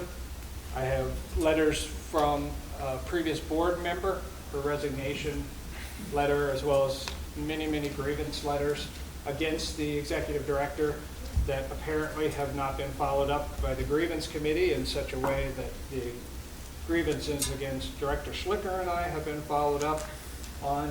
I am concerned that there's been a USDA claim of discrimination made against the executive director with the USDA that's being investigated. Employee lawsuits, pending employee lawsuits. So yes, I have some concerns that I think we as a board need to address.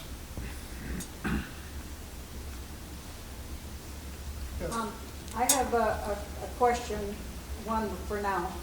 I was made aware that during the summer or early fall that Lenny brought a bunch of pots and pans and what have you into the kitchen and sold them. I wanted to know, I'd like to know under whose authority was he able to sell ACCOA equipment, and how much did you get and where did the money go?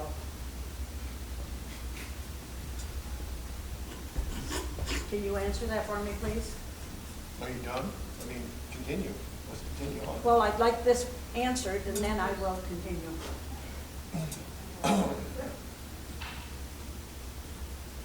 I'm not going to participate in this foolishness. So my mom told me not to argue with fools. So I'm just here to Well, listen. thank you very much. I'm here to listen. Lenny Avery, you ought to be ashamed of yourself. Ashamed of what? I said I'm not going to Calling me a fool, I for didn't one call- thing. I didn't call you a fool. Yes, you did. You did. Man, everybody here heard it. You certainly did. I said that I'm not going And to you should participate apologize. in foolishness. I'm prepared to ask for the resignation of the executive director. And I'll second it. Well, then you might want to look at the employees, because a lot of them are going to. I'll second it. Well, sure. We should do a roll call vote on that, Roland, please. You can't ask him to call a vote. He calls the vote. You're not I'm asking for president. his resignation. If he decides to give that, that's one matter, and then we can proceed afterwards. If he chooses not to give his resignation, then we can consider possibly putting him on administrative leave pending more consultation or outright termination. So, but first, I would like to give him a chance to resign. I won't. I would make a motion to put the executive director on immediate administrative leave pending consultation with our law firm as to best way to proceed going forward. You have two motions on the table. You got to vote on the first one. I didn't think the first one went through, but I'll withdraw the Second. first one. I withdraw the first one. Do you withdraw your seconding? You seconded the first motion. I'll make a new motion that we move to put the executive director on unpaid administrative leave until we contact our lawyer and see the best way to proceed. I'll second that one. Okay, it's been motion's been seconded. All in favor? Discussion. Discussion, okay. I would like to know what is the plan for tomorrow if we do not have Lenny Avery in place. I can respond to that. Lenny isn't here half the time anyway. Really? I can speak to that. I spoke to quite a few people who said they're willing to pitch in and pick up the slack until we can advertise for a new executive director. But I guess it's two separate things, but I think your point is a valid one. vote in a director until you have a full board.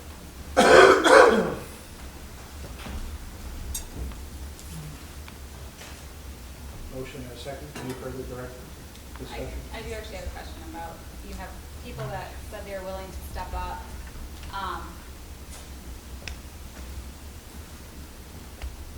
And I guess that would be something that we would need to look into, because stepping up into the role that he currently holds is a full-time position.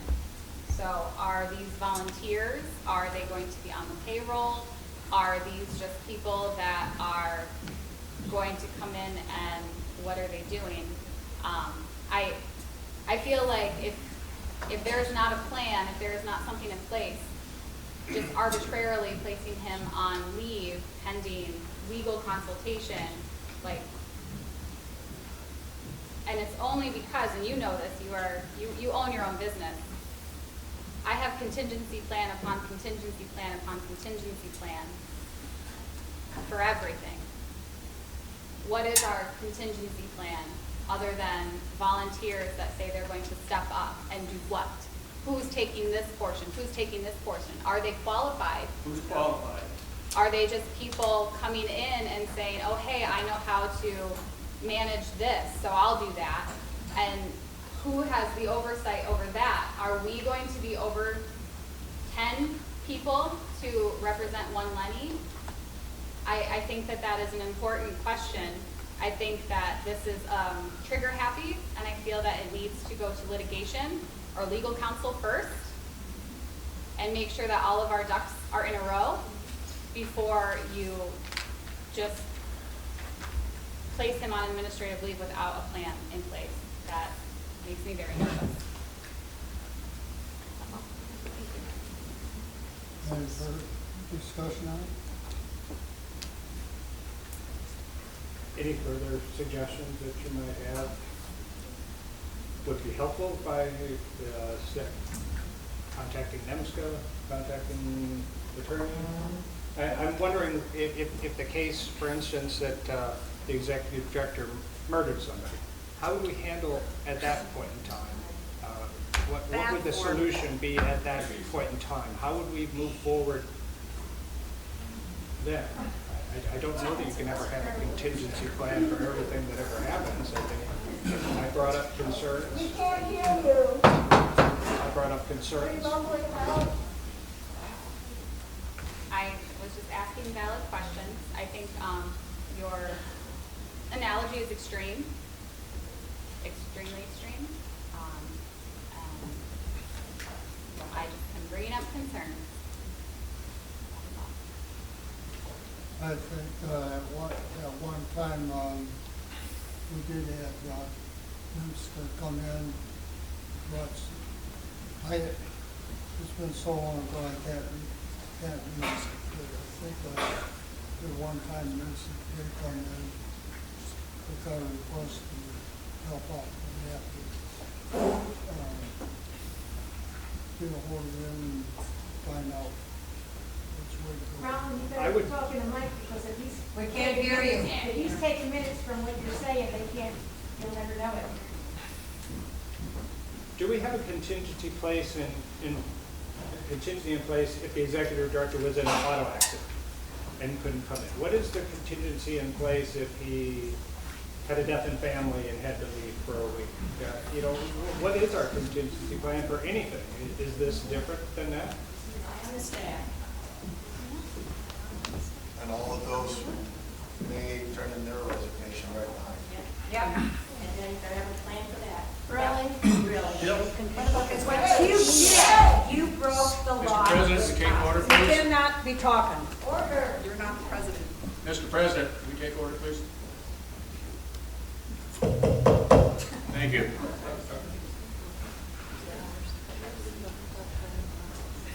We have a motion on the table, right? Yes. Has it been seconded? Yes. Needs a vote.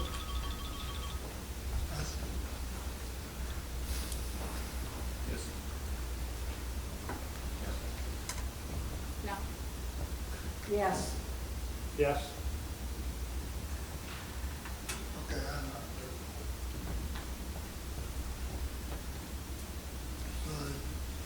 Still, Two, two noes, right? Pardon? No, I voted yes. yes, yes, Yes, yes, yes, yes, no. okay. Four yeses and one no.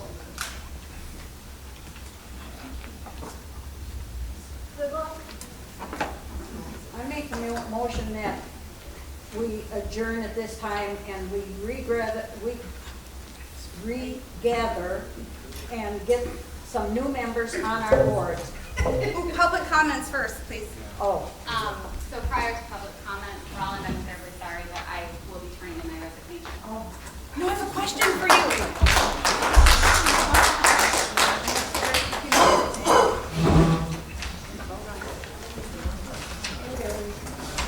Well, I would make a motion that I have 3 resumes in front of me, 3 applicants to come on the board. Could you get those without people, I knowing people were going to think I would go resign? ahead and nominate these 3 individuals, and the board can act as a majority and appoint new members. That's a good question. Did Director Turek have these resumes before the knowledge of people resigning? So how did he have these resumes in place before these individuals resigned? May have that have been a particular plan of the agenda that I they just set got forth. mine yesterday. I'm just a concerned citizen right now. Okay. I mean, I'm taking an impromptu poll public comment.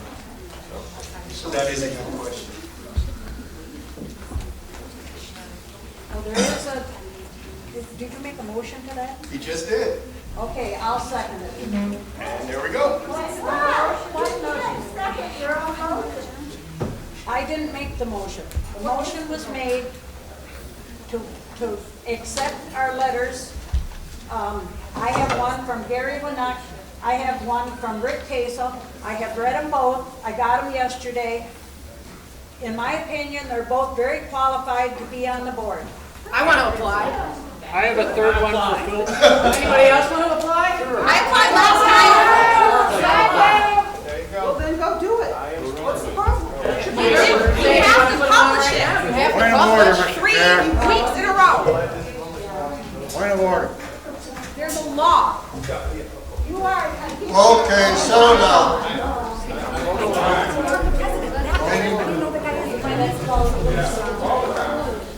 I'm not on the board, no, but they're breaking the law, they're going to protect their own. Evidently, the meeting has been adjourned. Are you going to adjourn the meeting? No, you have to have public comment. Can I make a point of order?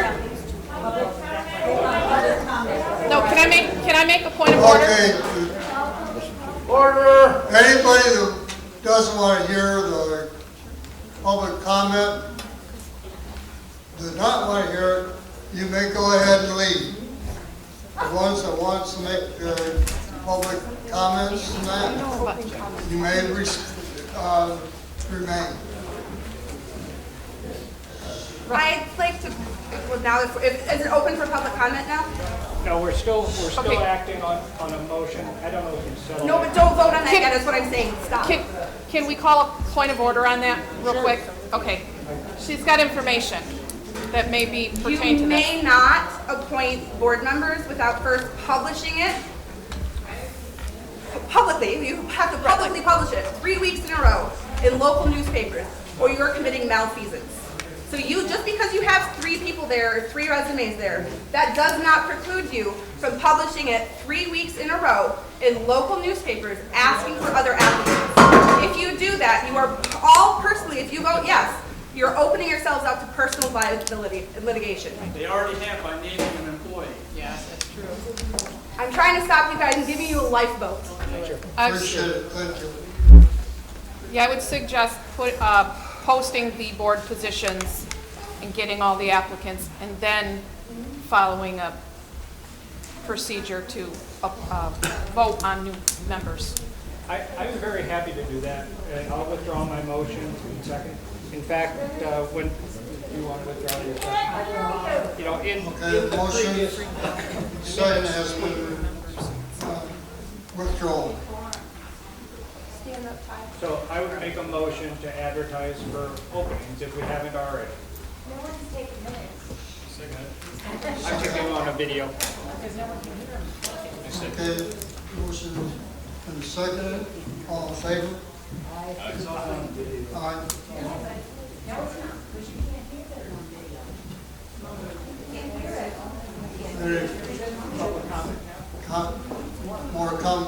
Public comments? I'm sorry that I got shut in this spot here, but So are All we, I say is, sir, I hope you're very proud of what you did today.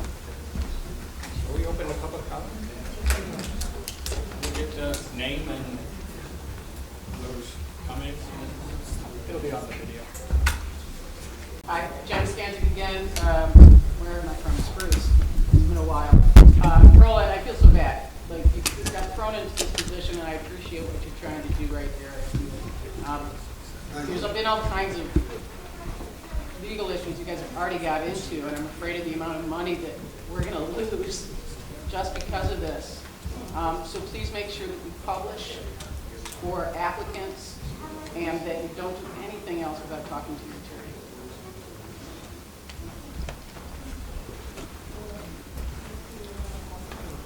Hello, the board members. My name is Ty Damon from Harrisville Township, and I would direct you to your own bylaws that clearly give you direction on how to elect the board of directors. It has to be posted, and you have to accept nominations for 2 weeks. So there's your answer on how to move this. It's in your bylaws. I would, yes, that's something we'll definitely be talking to the lawyer. In my view of the bylaws, it says that the board can appoint, according to a vacancy, can appoint by majority action, but I appreciate you bringing that up. We'll definitely talk to the lawyer about that. The bylaws I'm seeing say we can appoint by a majority action, so it's something to talk to the lawyers about.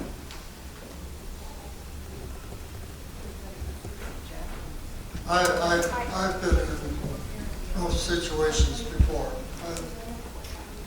But Since so many board members just like quit on the spot, I think you still have to vote, or I don't know if you have to vote to accept their resignations, like they just resigned and walked out.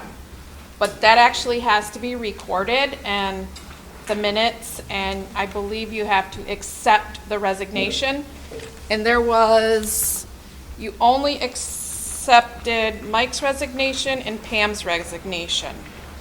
You have not accepted Will's or Jacqueline. I make a motion that we accept those resignations.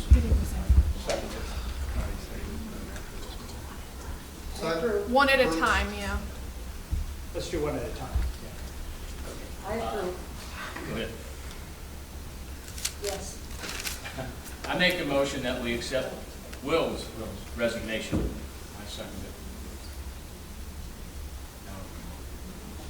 Discussion. Aye. I make a motion that we accept Jacqueline's resignation. I'll second. Aye. Aye. okay, Jacqueline's resignation accepted and approved. So she's no longer on the board. Sorry about that. Do you need to hear listen to the resignation?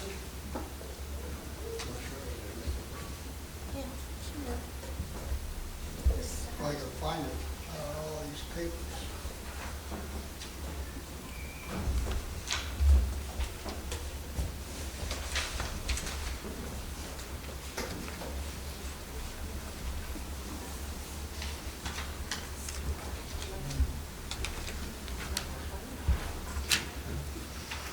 Oh, I can't find it.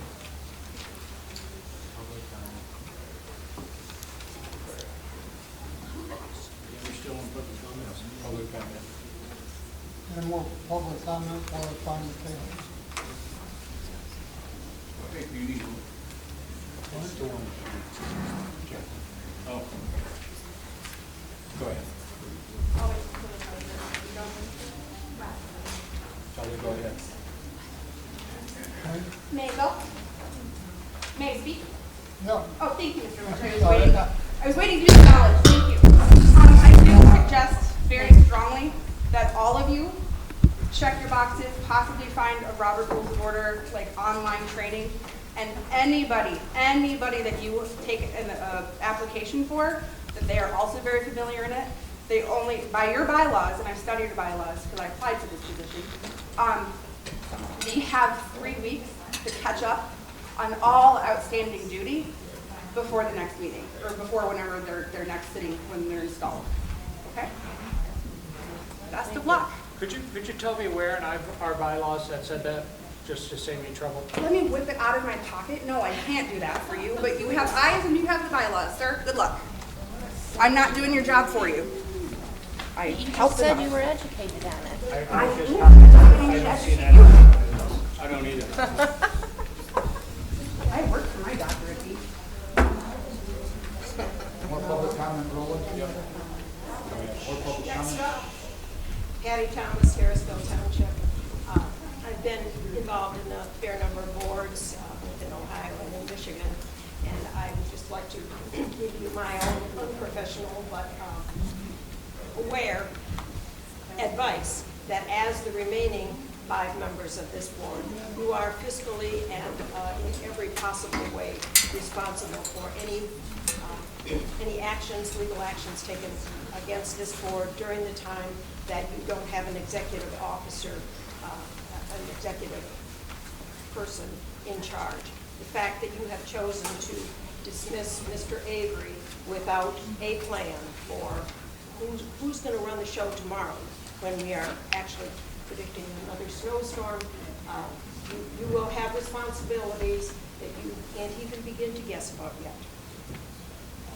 Thank you, Patty. Thank you, Patty.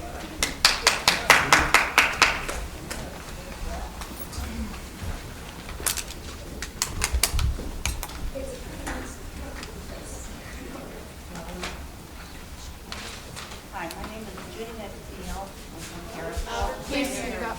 My name is Judy McNeil. I'm from Harrisville. I have been a member of this community since 1974. I have, during that time, never seen a committee work as poorly as this committee. I feel that very strongly that it has become very politically biased, and that there are certain people on this board that I'm looking at right now that seem to have a personal agenda and vendetta toward the executive director. I'm very saddened. I know several of you, and I cannot believe my eyes. I am so ashamed of this. So, Yay. Thanks, Judy. Anyone else? Yes. Pam McKinnon, Lincoln, Spruce. Sorry everybody walked out on you. All I've heard in the last 6 months since I've been attending these meetings is how important our seniors are to us. How important they are to each and every board member here. And I witnessed hers come in and hers come in. We knew Pam's was coming. We figured Jacqueline would come in if anything happened to Lenny. But they all dumped on you, and I'm really, really sorry for that, and I thank you for sitting in the chair. I know you're not, I hope you're not leaving too. The staff says that they're leaving because Lenny's leaving. Again, I've heard over and over how important our seniors are to them, yet they're gonna follow a man out the door. I hope that they listen to this, and I hope that they really think about who they're really walking out on, because it's not walking out on any one of you guys. And as far as the ones that are really concerned about the new board members and all the trouble they brought, I tell you what, if it wasn't for that misspending of the livestock sale, that $4,000 bringing up a $10,000 budget, none of this would have been even brought to light. So God gave us that. He brings out the darkness. He brings it to the light. And by golly, that's what we've done. We've brought it to the light, and we're going to pick it up, and it's going to go on. Yes. And it's going to be better. And it's going to be transparent. Yes. Yes. Anyone else? Come on, somebody's got to speak. I think we're all tired of I sitting. think they're done. It's just adjournment. I make a motion to adjourn